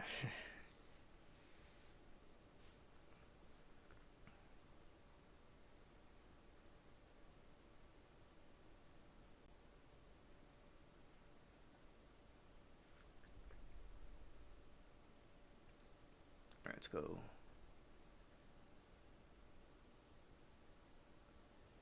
Now, I'll show you my friend's YouTube channel. I'm not reacting to any videos or anything right now. I'm just going to show you all like a friend of mine, his YouTube channel. Let's see. And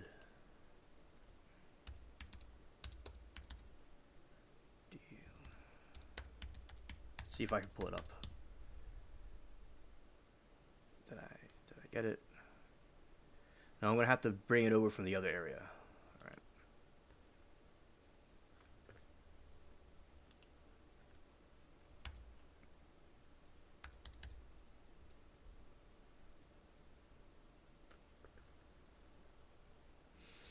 All right. And well, I could just do this.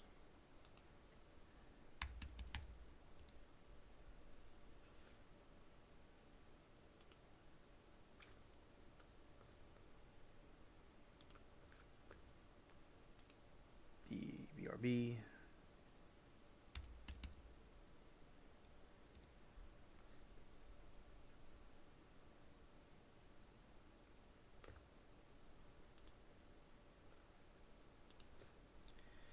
All right, here we go. Spaceship cats.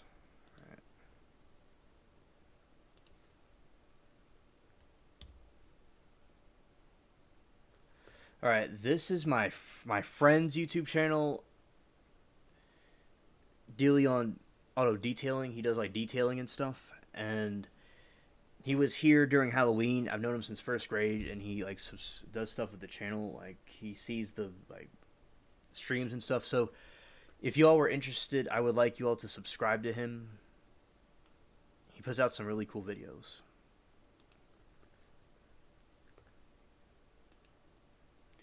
He's been my friend for a long time. Yeah. So, yeah, because he was on the he has been seeing the streams, like he'll watch it in the background, and he was during Halloween he was here, and him and I went. He's the one I went to the place in down in the Lafitte. It was to see the Pirates of the Caribbean ship, the Black Pearl, and I've known him since first grade. It was pretty cool. And thank you, Sarah. That's good. Thanks for subbing. Yes, Billy. Yes, he details cars and stuff. He does really well with it, and I've been with him on the job before. Him and I went because I helped like with some business stuff, like coaching him and getting him to understand different things about that, and so did his stepdad. And like he worked for himself, and then I went with him really early. He picked me up around like 5 in the morning, and we got some coffee, and we walked on the levee, and then we went to the job, and we did some work on it, and I talked to the customers and stuff. It was really nice. Then we saw the Star Wars movie, really cool.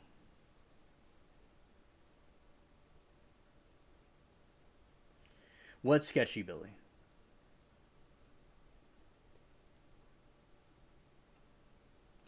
And also, yeah, so that's my friend for a long time.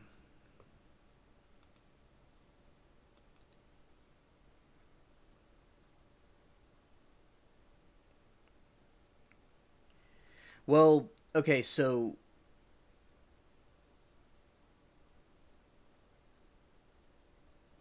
Amanda, this during Halloween, I don't know if you remember him. He he was a he was in the chat, and I knew him in first grade at school, and I grew up with him, and he like told y'all hello during Halloween, and he like watches the streams and like kind of the background. So yeah, he does this stuff with the like he's a friend of mine for a long time. Yeah. Yeah. And him and I went to the pirate ship and stuff.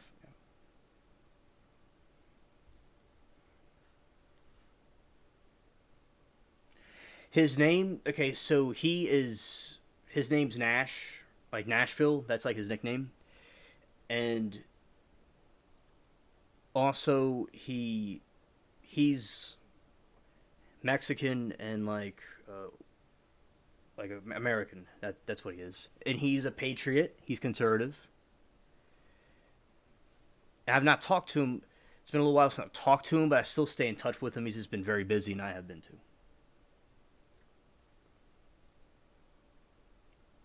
Oh yeah, I could show you all when him and I went there right now. All right, I'm gonna go and find it.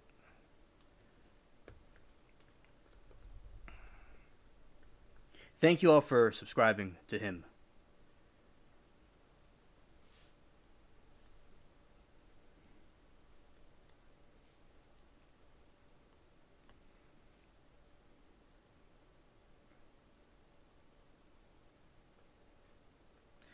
All right, here we go. Go through the maze of pictures.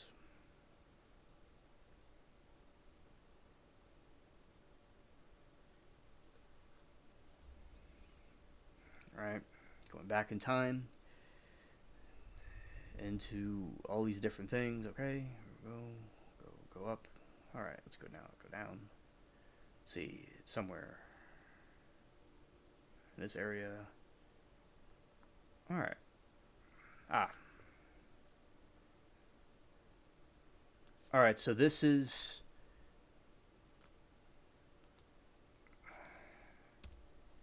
Hey, this is the ship. This is the Black Pearl that was in the Pirates of the Caribbean movie that him and I went to visit.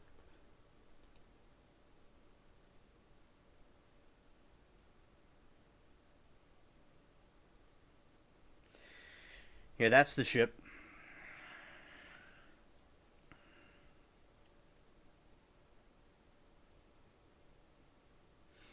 Beautiful ship. I remember when we went and saw it, and like that was in a pirate movie. And we went and saw it and visited it together.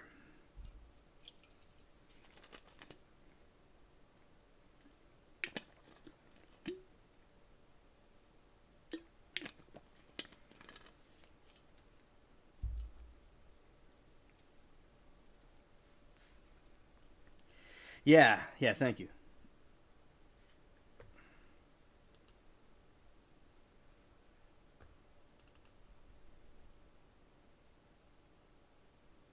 This next picture is a picture of him and I when we saw it. So it's a picture of him and I inside like the ship. All right. So going right here. Okay.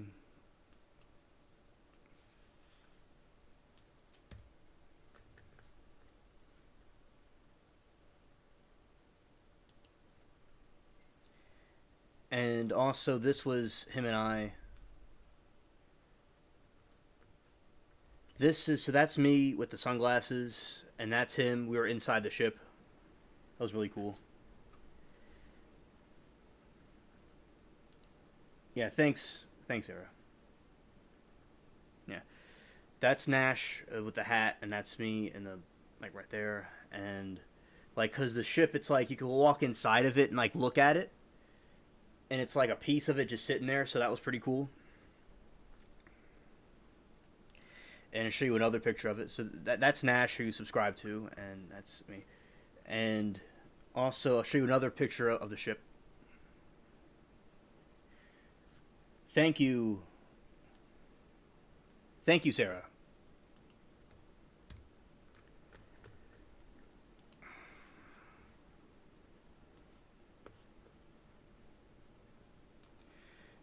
All right, this is the side of the ship, and that's him. It's me taking a picture of him, and also pirate outfit. Yeah, it got an alligator ate it. That's what happened. And so yeah, there you go. That's the side of the Black Pearl that was in the pirate movie, and that's the thing right there. That's when we're down there. Yeah.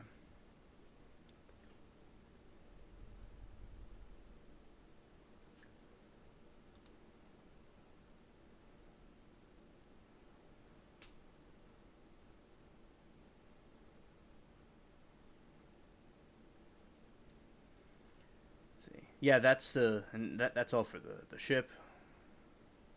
All right.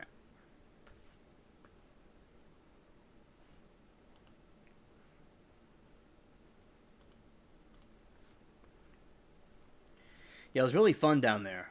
I really enjoyed it.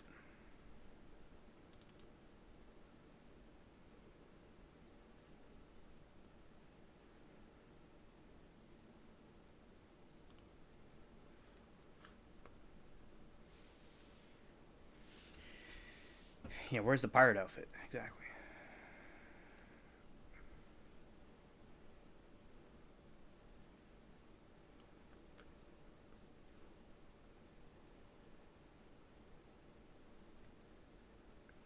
Yeah, I think she probably dozed off. Then you should probably doze off.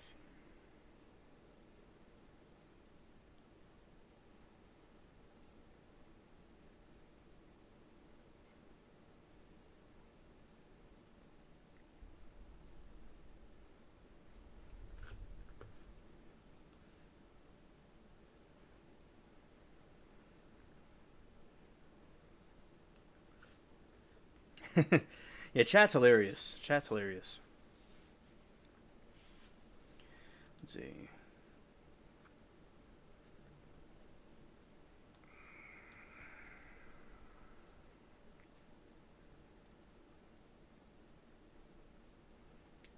Thanks, Sarah.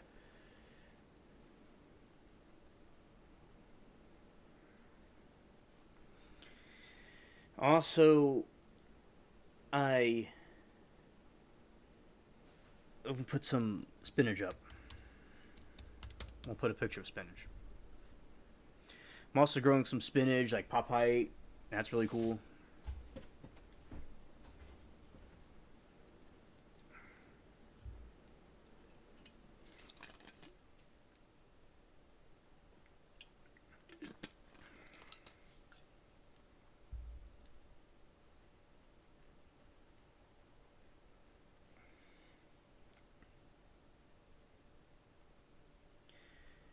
Yeah, that sounds very good, Amanda.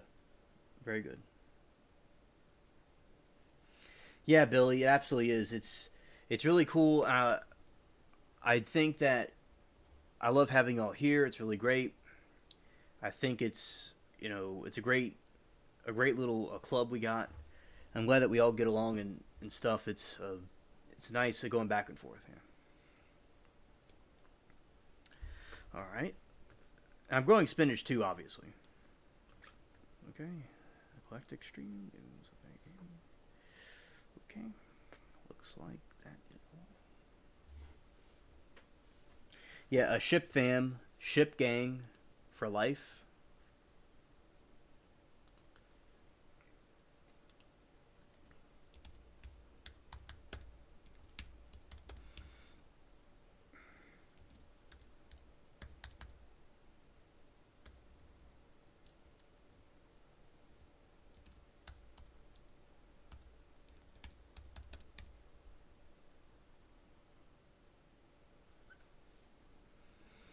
A ship gangster.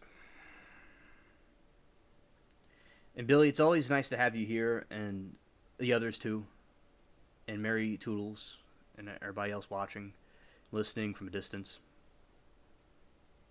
All right. Nice spinach. All right. I love growing and eating my own food. It's really nice. And I'm glad that y'all told me about the new plants. I mean, that's really cool. I got to grow new things.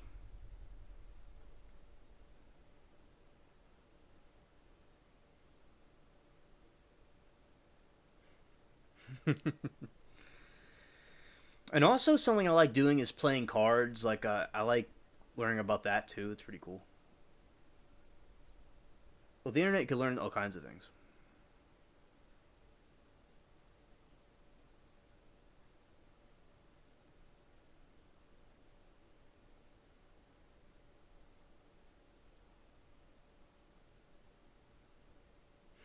Thank you, Sarah. And Latina, that's excellent that you're able to have that for your chickens.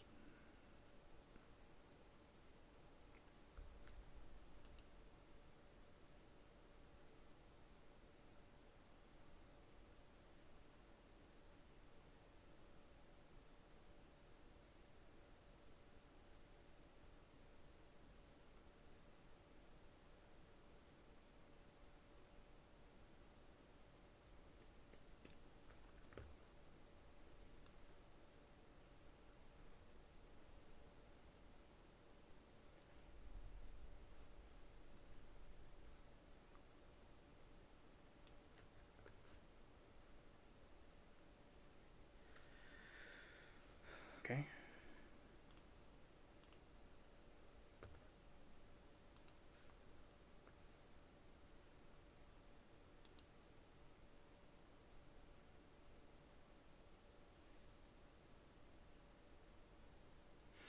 Yeah, Billy.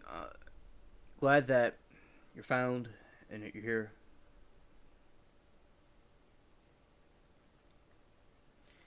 And basically, because I learned a lot from you, Billy.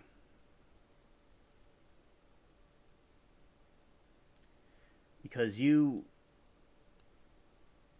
lot of things about the architecture and different things like that, I really appreciate that. And like, cause I'm like on the stream, it's like I'm learning stuff from y'all, and it's like wow, wow.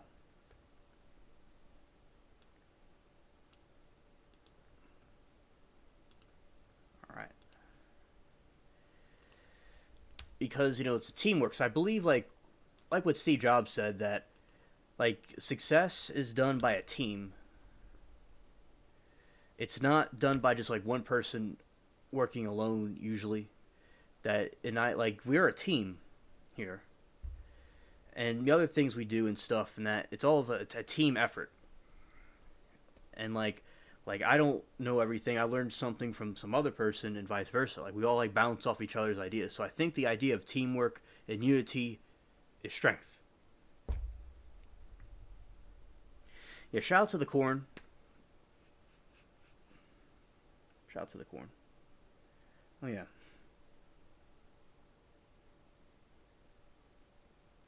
Amanda, I met Billy through, I believe, a Latina brought him over here, and I'm glad because she's very good at getting good people to the channel. She brought some really cool people here because there's a lot of foolish people out there, but she's like really good. She brought the good people here. Like she's really a great missionary for the spaceship.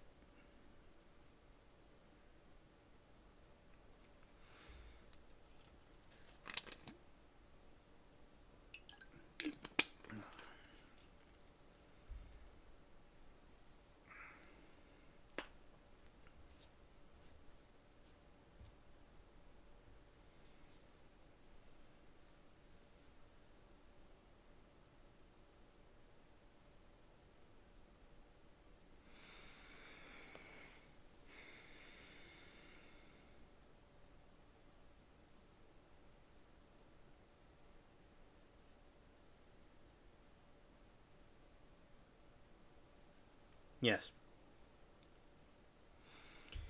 and like I remember, like with the something. So down the street, they sold one of the houses, and it's like the people that got it, they're putting the new roof on. And like remember when I was down there, see like my grandpa was a roofer, like he had his own company, and I was on the he brought me on a roof when I was a little kid in preschool.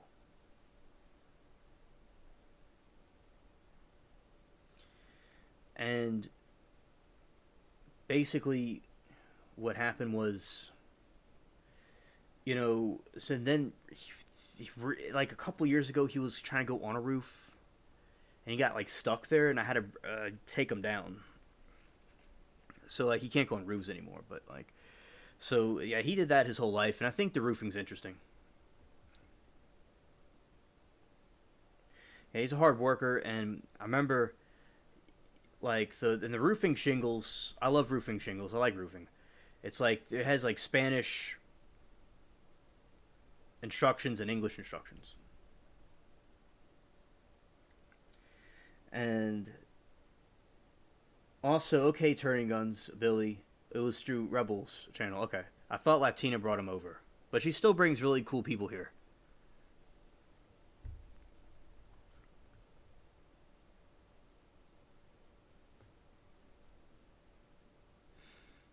Yeah, and Billy, he's like he's cool with the people here, and everybody gets along with him. That's good. Like not like some people in the past. And Billy, I like boats too. I remember when we went fishing on the boat, and at my grandpa's friend had a lake, and I remember we went fishing, and I caught fish and put them in a bucket. I remember that. It was good memories. So I like you like boats. I like boats too. Obviously, because the pirate stuff, I like boats. Yeah. Shout out the chat, everybody here. Our little community here. Very good.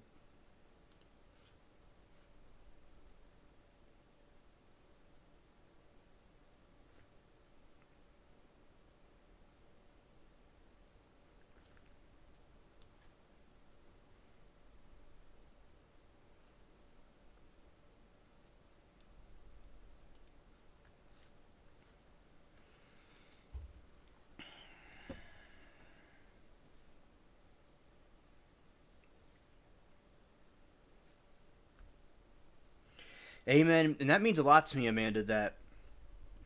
Well, Amanda, what she says means a lot to me. But like, Sarah, that means a lot to me. What you said about God has His hand in this channel. Amen. And I'm glad that He does. That He's guiding us. And He's guided me since I was in my as a child. Now I'm here.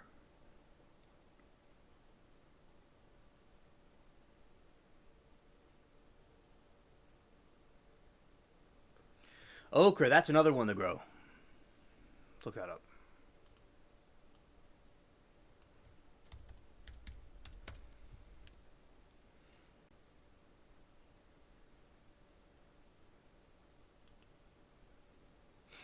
Yeah, that's good. That's grown down here a lot. That's a southern plant.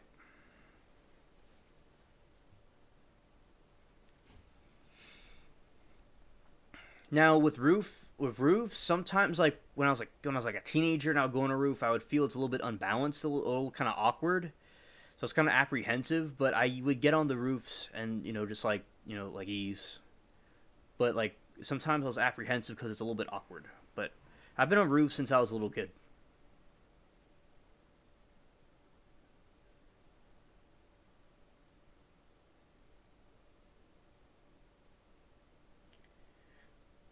Oh, Billy, I see that. That's unfortunate.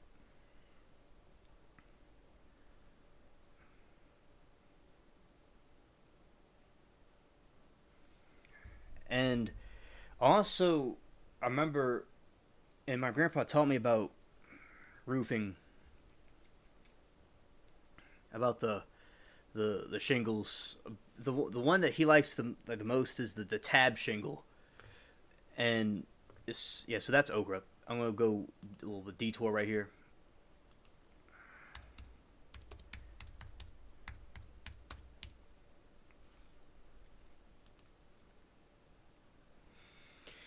So like this is a tab shingle roof. Oh, Norm, really? That's good to know. That's really cool, dude. Yeah, my grandpa did it his whole life since like in the 50s and like 60s and stuff.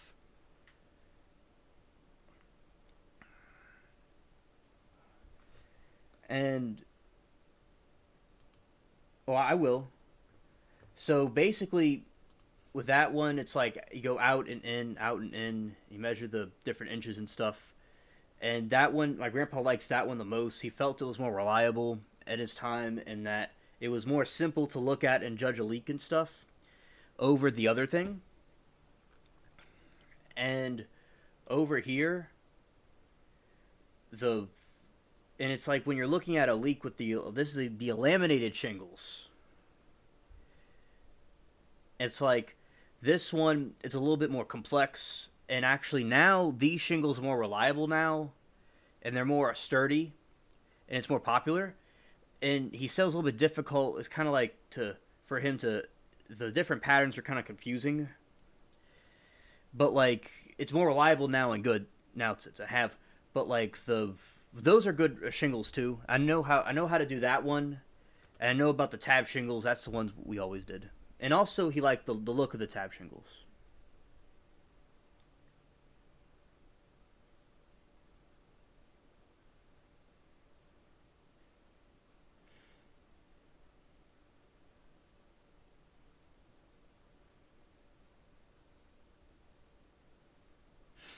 Oh, Norm, that's really cool to know. Yeah, my grandpa owned his own. It was called Snow White Roofers. Cause my grandpa back in the day back in the like when he was a young man he would take a he knew some there used to be gypsies around here and they like did that like they sprayed roofs and he kind of like conversed with them and then he got into doing spraying roofs because back in the day they had metal roofs so he would get into spraying the roofs. Then they switched over to these fiberglass shingles. They don't use the other kind anymore much.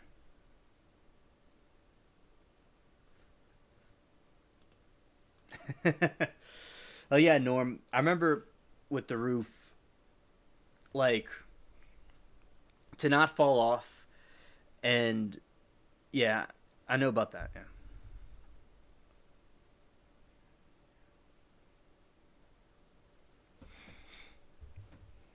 they're called architectural. So now we have the tile shingles.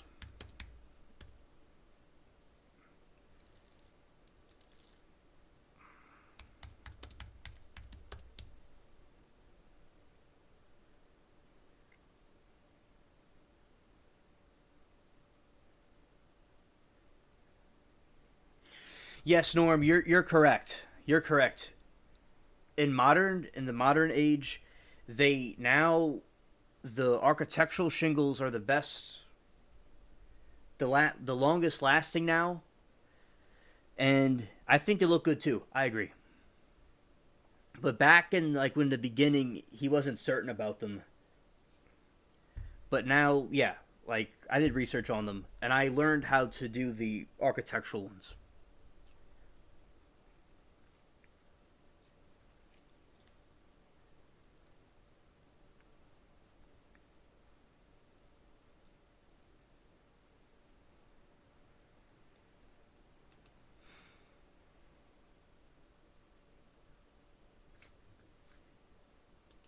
Yes.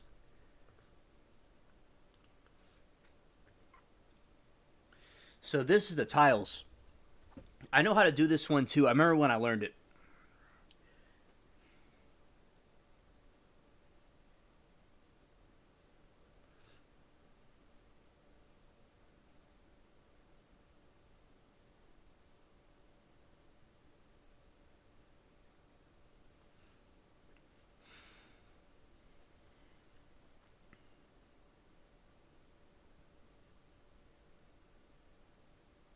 Architect. All right, thanks.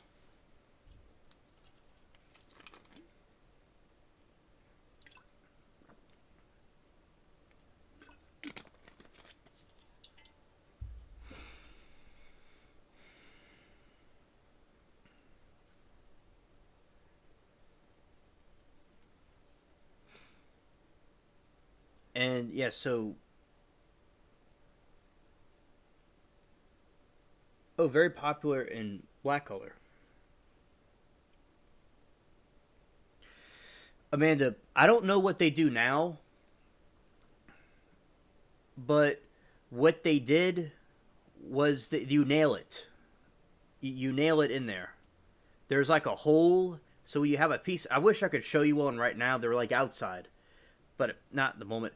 So I could try bring one up in here. There's a piece of the tile, right? And at the end of it, there's a giant hole, like a little hole. You put a nail in. I don't know if they could do something different now, but back in the day they would nail them. Yeah, the Spanish tiling. It's like using a lot of Spanish and Mediterranean houses and stuff. Yeah.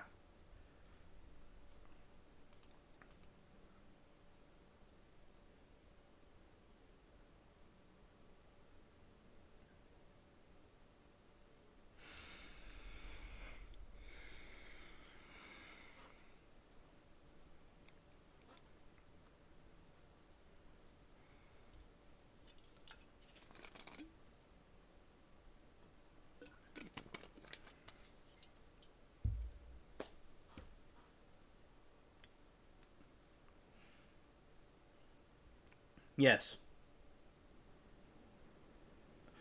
Oh yeah. Also in Japan they use them.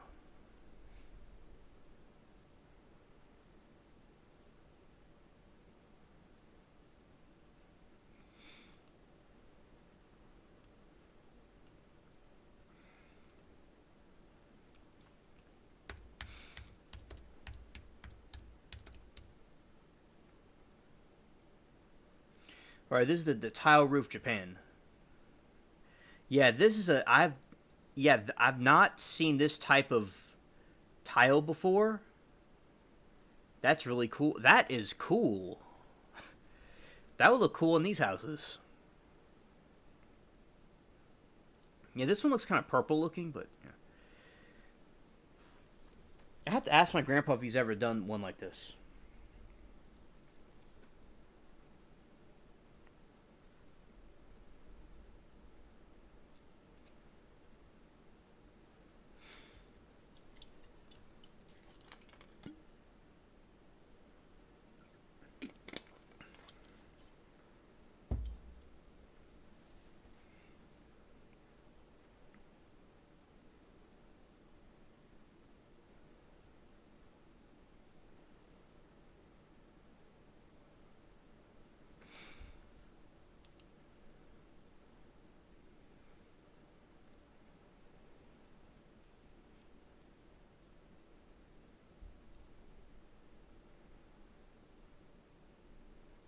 Metal roofs were better than shingles. Oh, I didn't know that, and that makes sense.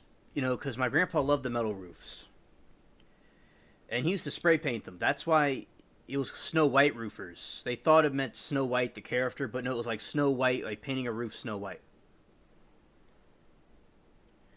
Oh, really?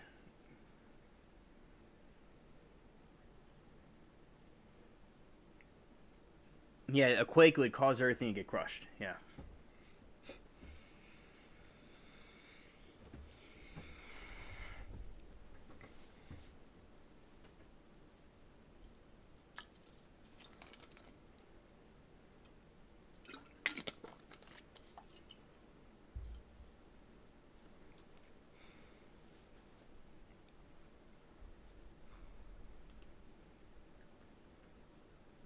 That looks really cool.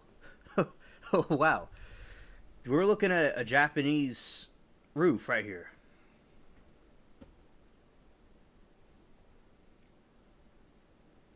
I remember when I was a kid, and this was during the time where after Katrina, like post Katrina, right after, there was a lot of people from Honduras and South America, and they would come in, and there were these taco trucks, and I loved their food. I love the tacos and the chips and all. And this house I'm in right now is a Spanish house, a Mexican type house. And so I do like the so that's when I saw them a lot. I noticed the instructions on the shingles were from Spain, Spanish. And chat is saying buy the racetrack exotic shingles. Right. And Amanda says, I follow this page that shows these apartments in Japan. They look so awesome. Very different apartments here. Small, but I wouldn't mind that. You just live more simply. Yeah, exactly. I like their culture too, Amanda.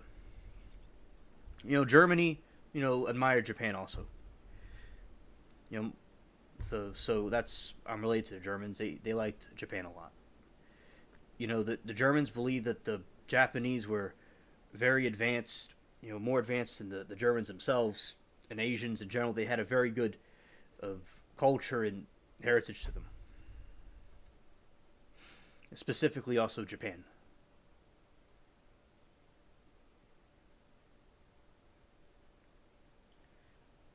In in 2017, my grandpa had a heart attack, and he had open heart surgery. And he's been, doing better. Not 100%, but he's still hanging in there.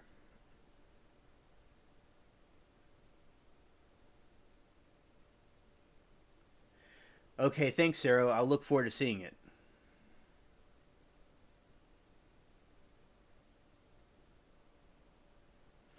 Yeah, our dude Billy's in good shape. And Sarah says we have our living room and bedroom, some room, and switch things around as needed daily and nights. Well, that's interesting, Sarah. Thanks for sharing that with us. Thank you, Sarah. And also my grandma with the stroke. She's been recovering. Thank you for your prayers, everybody.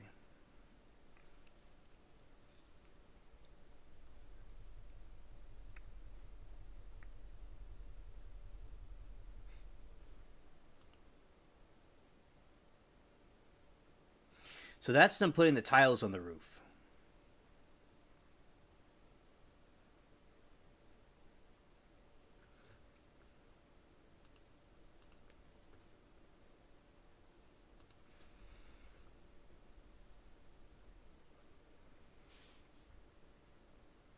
I love these designs. That's so cool.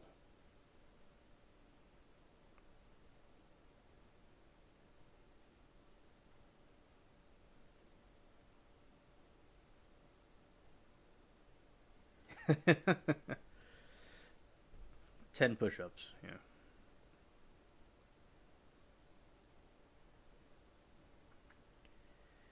And we got some copper roofs.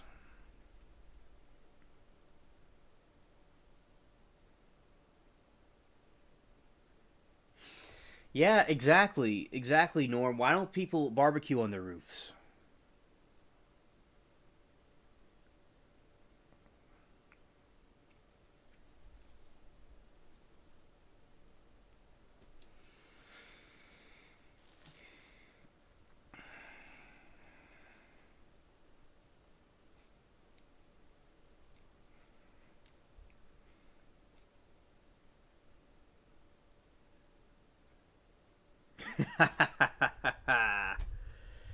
Because the stakes are too high.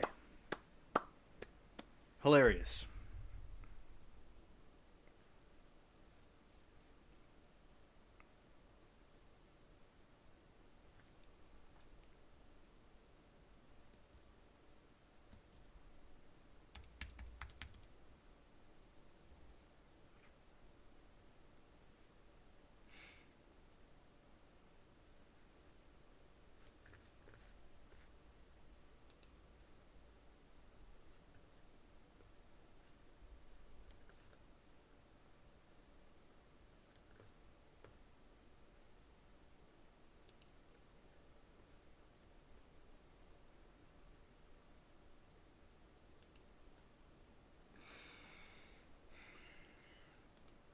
Yeah, hilarious, Norm. I'll show you all the what he's we're talking about the metal roofs.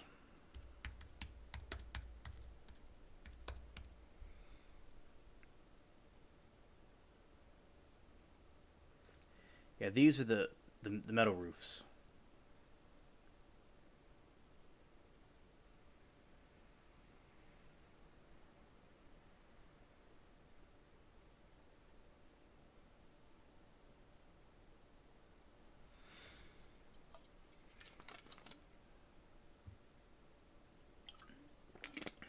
Yeah. Oh, yeah, Norm. Why did the roofer bring the ladder to the bar, Norm?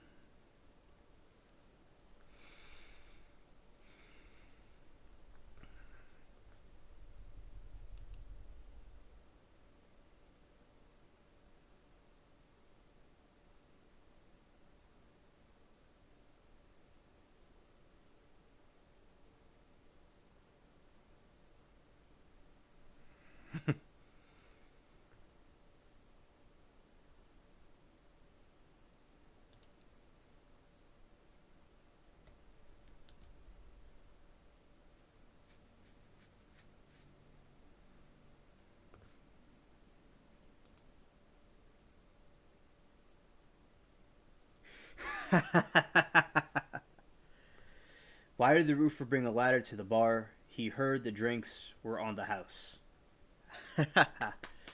I love these jokes.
Looks like they're moving something down there.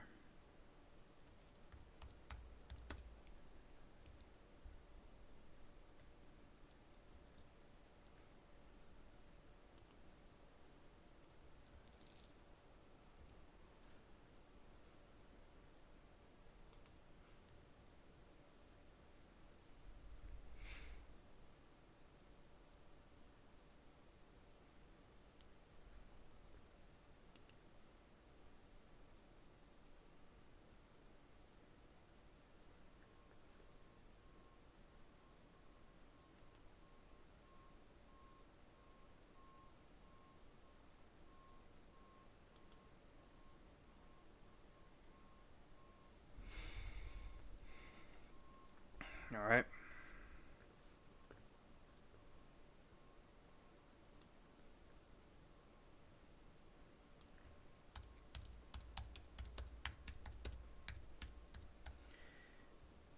And also, I have a question, Norm.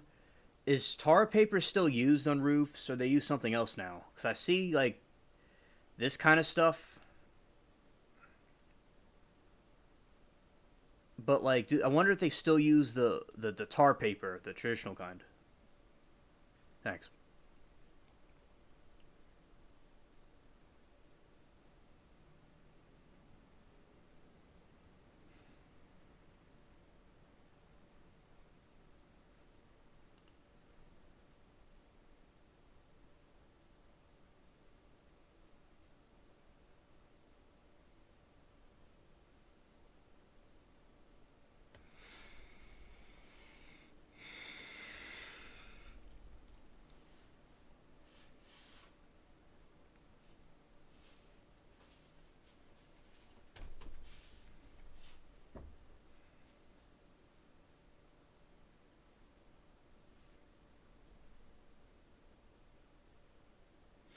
Okay, Norm. Thanks.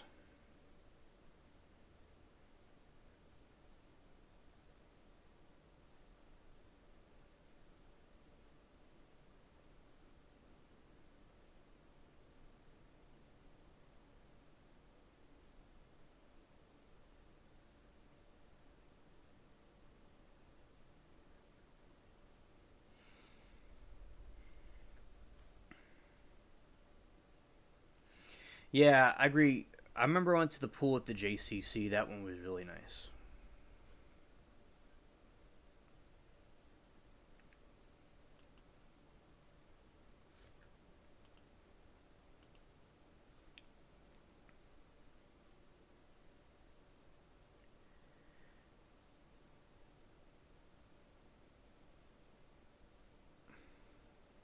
Let's see. I like Gaff. They make good shingles.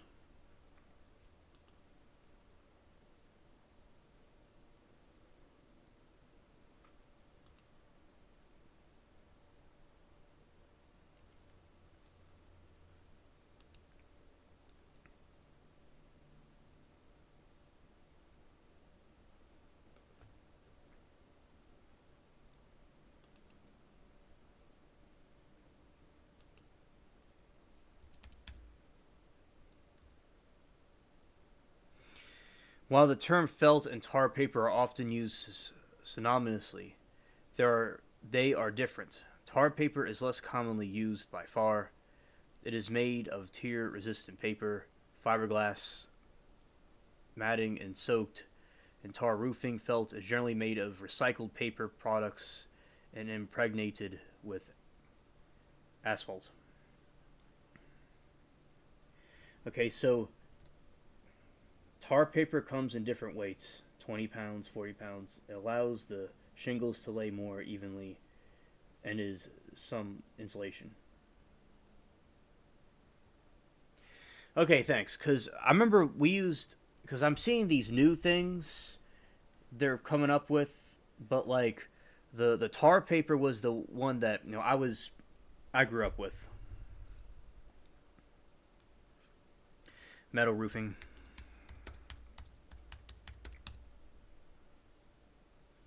Yeah, the metal we looked at that one up.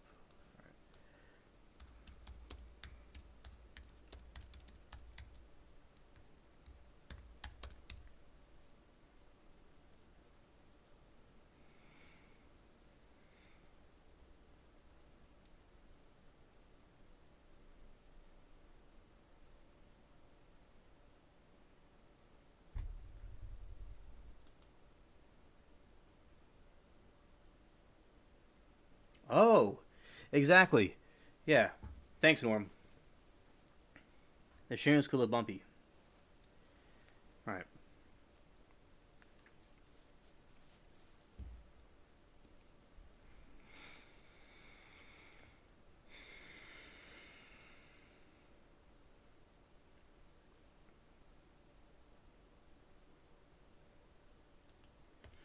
And she's saying tar is also a health hazard. Her grandpa used a tar roof in the 60s when living in the city a few years. We're going to do that. Yeah, 60s. I was right. I couldn't see the whole thing. That's a person putting that on the roof.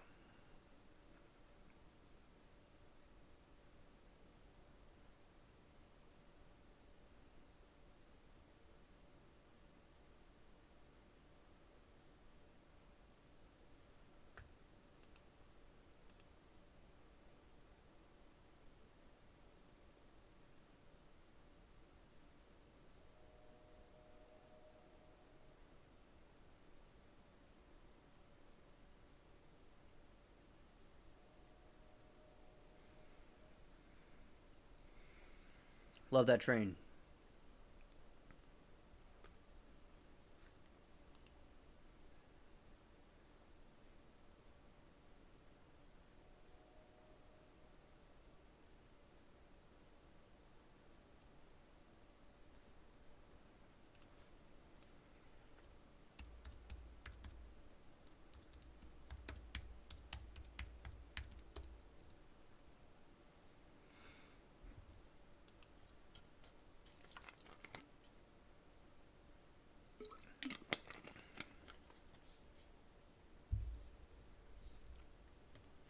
So Norm is saying that the wood underneath can be off or wrapped.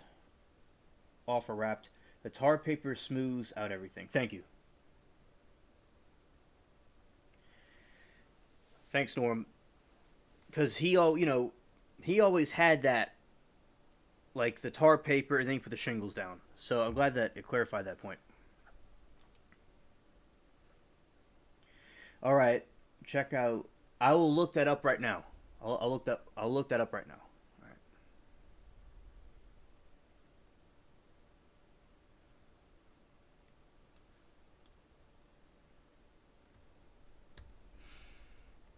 All right.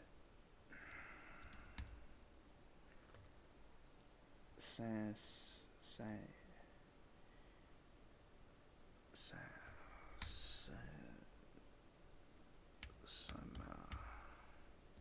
roofing.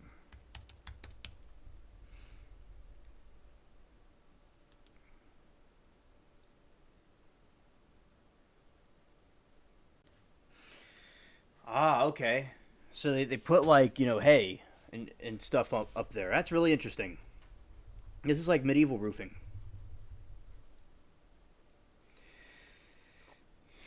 Excuse me. That's interesting. I like that.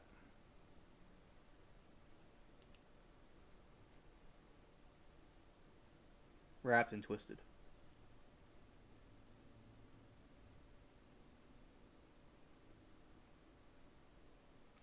Oh, the villagers do it. That's really cool. Yeah, I've seen that in like anime.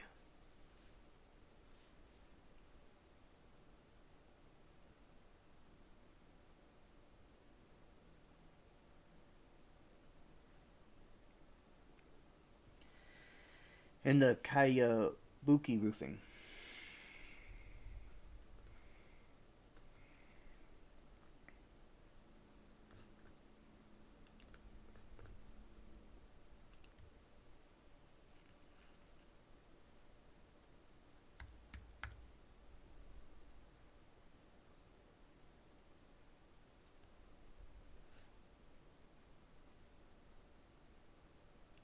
Warped.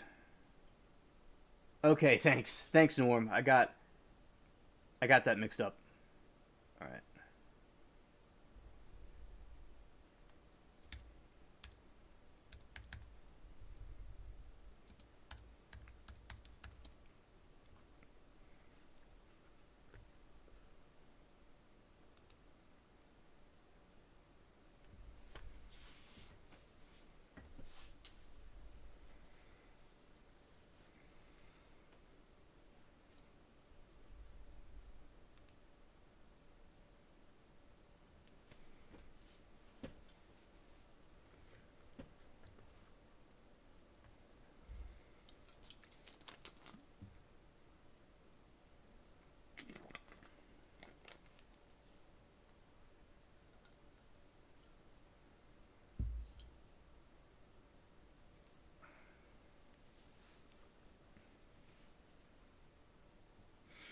Yeah, I'm sure your house is cool, Billy.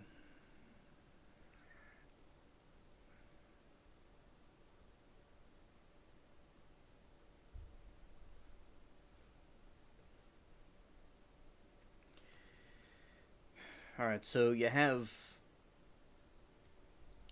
this roof, and another one the villagers make. That's really interesting.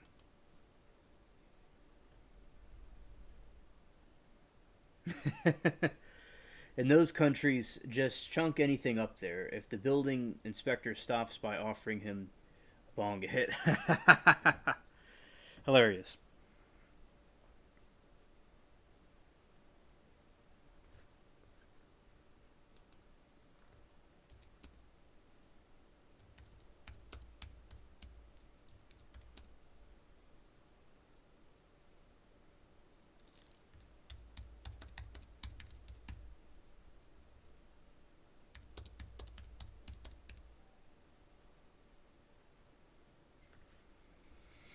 Yeah, just put all kinds of stuff up there. We have this one.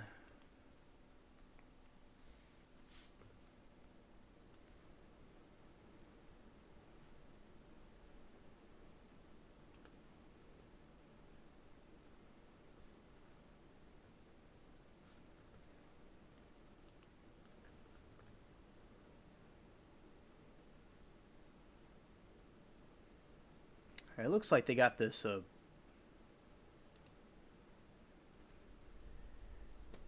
They got like they got their hoses out and they're going to go to town.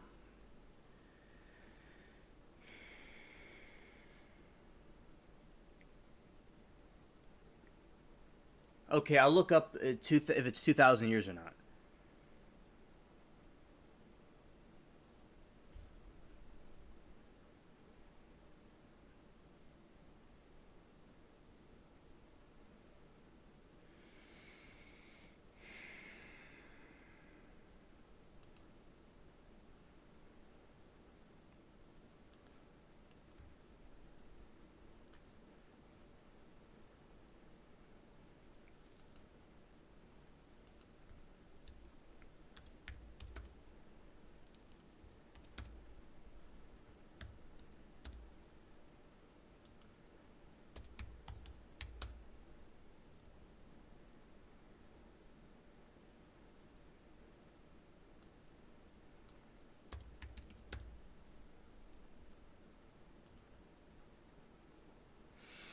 4,000 years ago.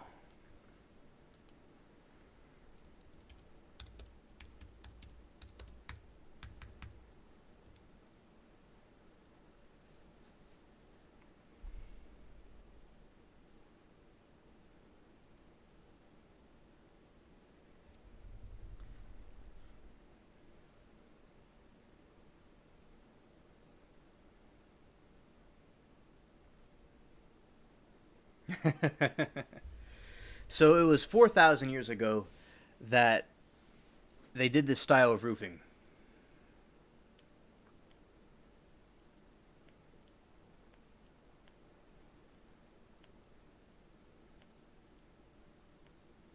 No wait, no wait, I chose the wrong thing.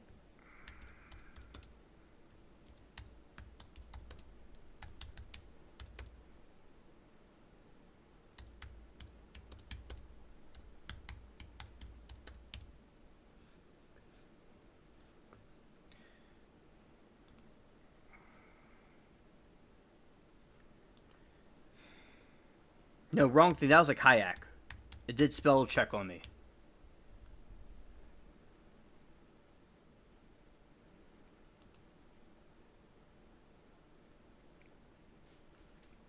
I always got to fact check myself.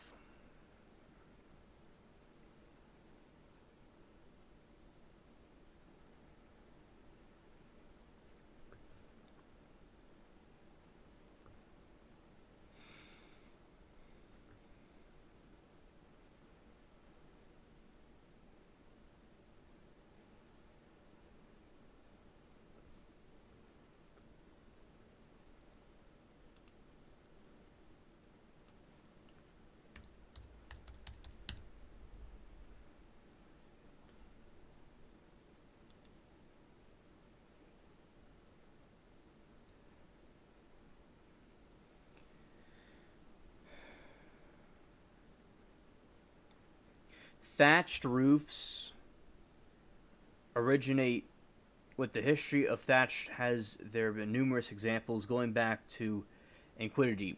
The Hawick House, a few miles east of Hawick, England, dates as far back as Mesoilithic era, 8,000 to 27,000 BC. That's like this type of roofing from England is known to have been thatched the Iron Age, 12,000 to 600 BC.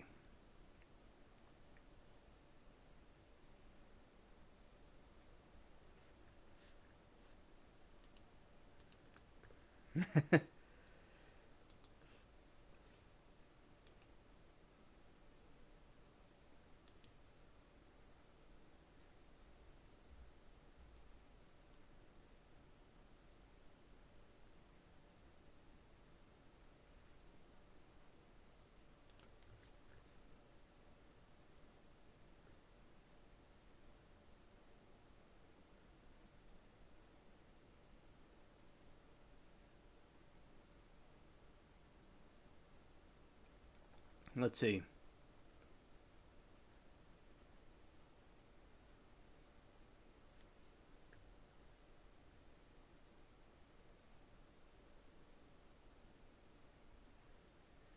A guide, France, start the organic farm.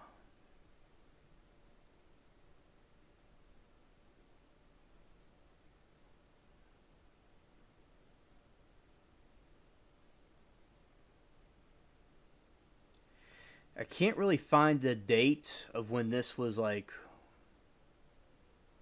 created here. Wait, wait, I'm getting something.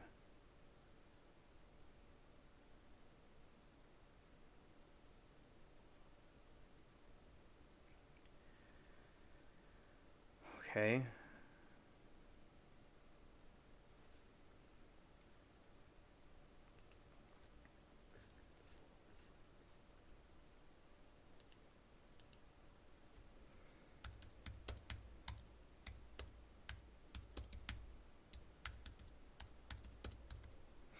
All right, the roof of Sarah. It's.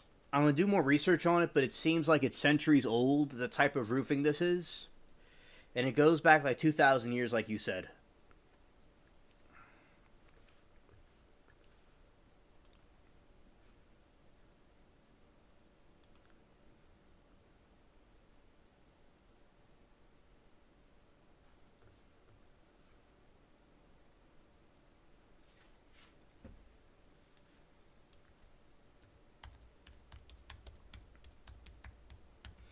And also remember the tar kettle.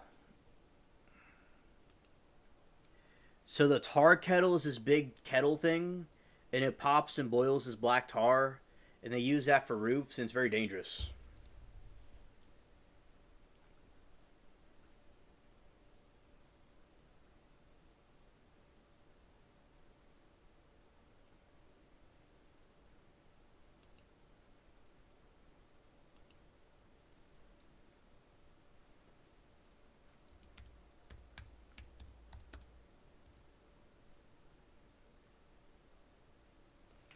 Like these are packs of shingles, like that, or like that.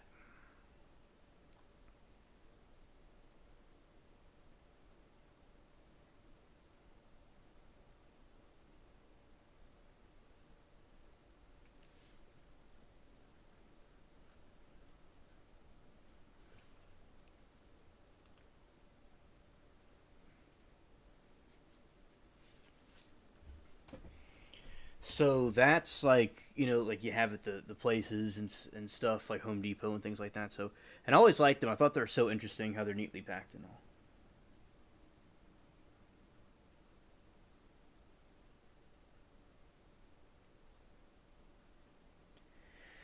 Okay, Billy, thank you for letting us know.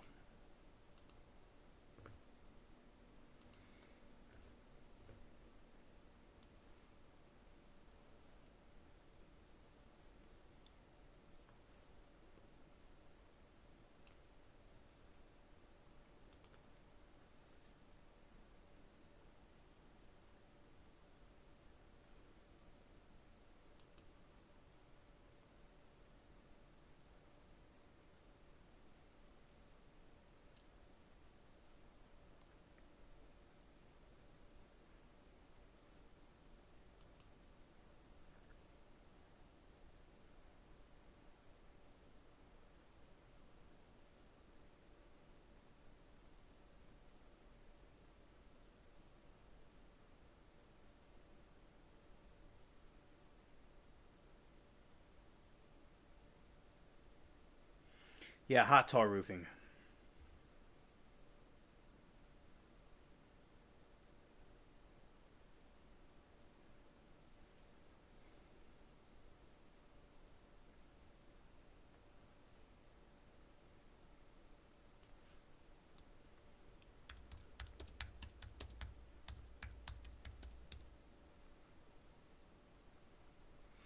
Yeah, I know about this hot tar roofing.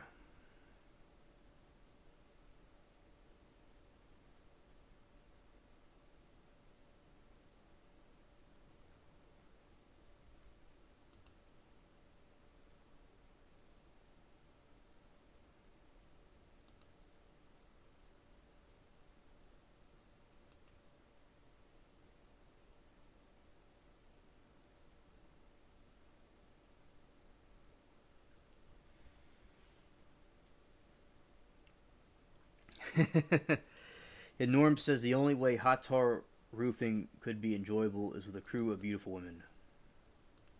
Yeah, there you go. I remember the tar kettle when I was it was a 2012.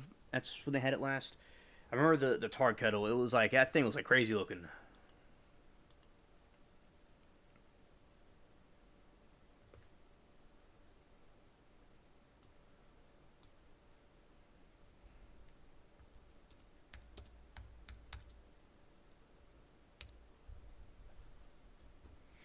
Yeah, this is the tar kettle, kind of like we had.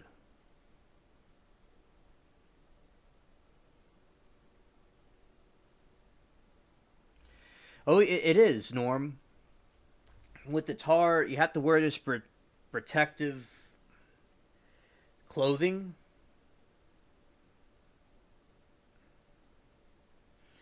You have to wear some protective clothing. Hey, Jacob. Good to see you. And like, if you get a piece of it on your skin, it like burns your skin really bad. It's just like a hot bubbling thing. It's like some from some video game or something. And that's the tar kettle.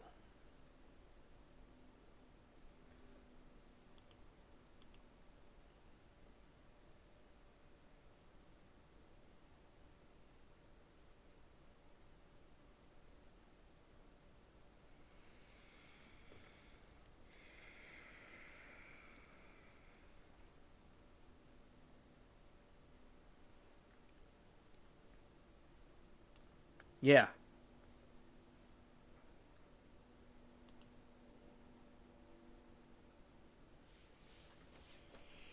yeah, it gets messy.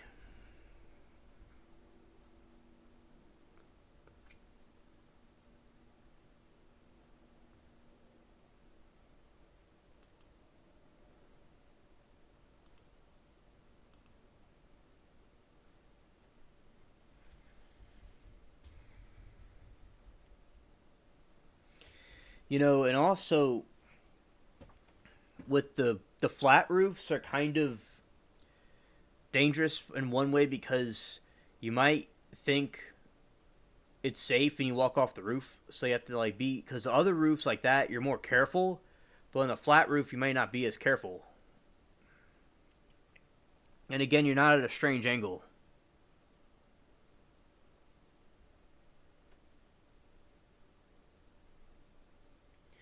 Yes, Amanda, I'll be on tomorrow normal time, God willing.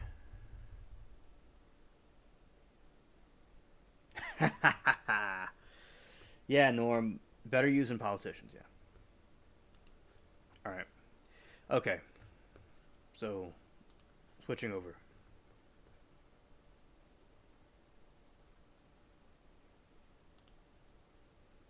Well, I'll do it like this.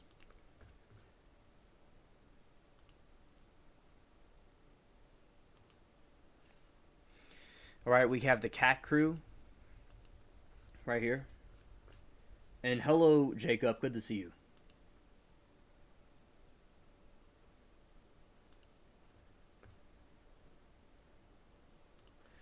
This is the cat crew, and now what we're doing is we're at the end of the show now, and now we're going to be ending the show.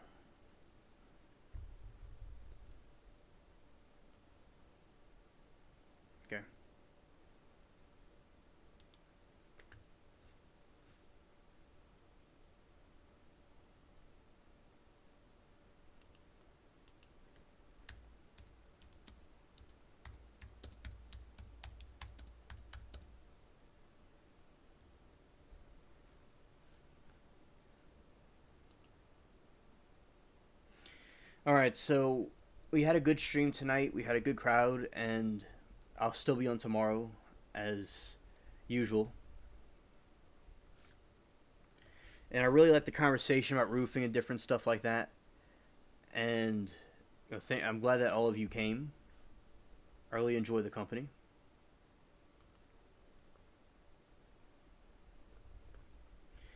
Yeah, good night, Amanda and Sarah, Norm, Jacob, Billy, and everybody here, Latina, and everybody. Yeah, I really appreciate the love, support, and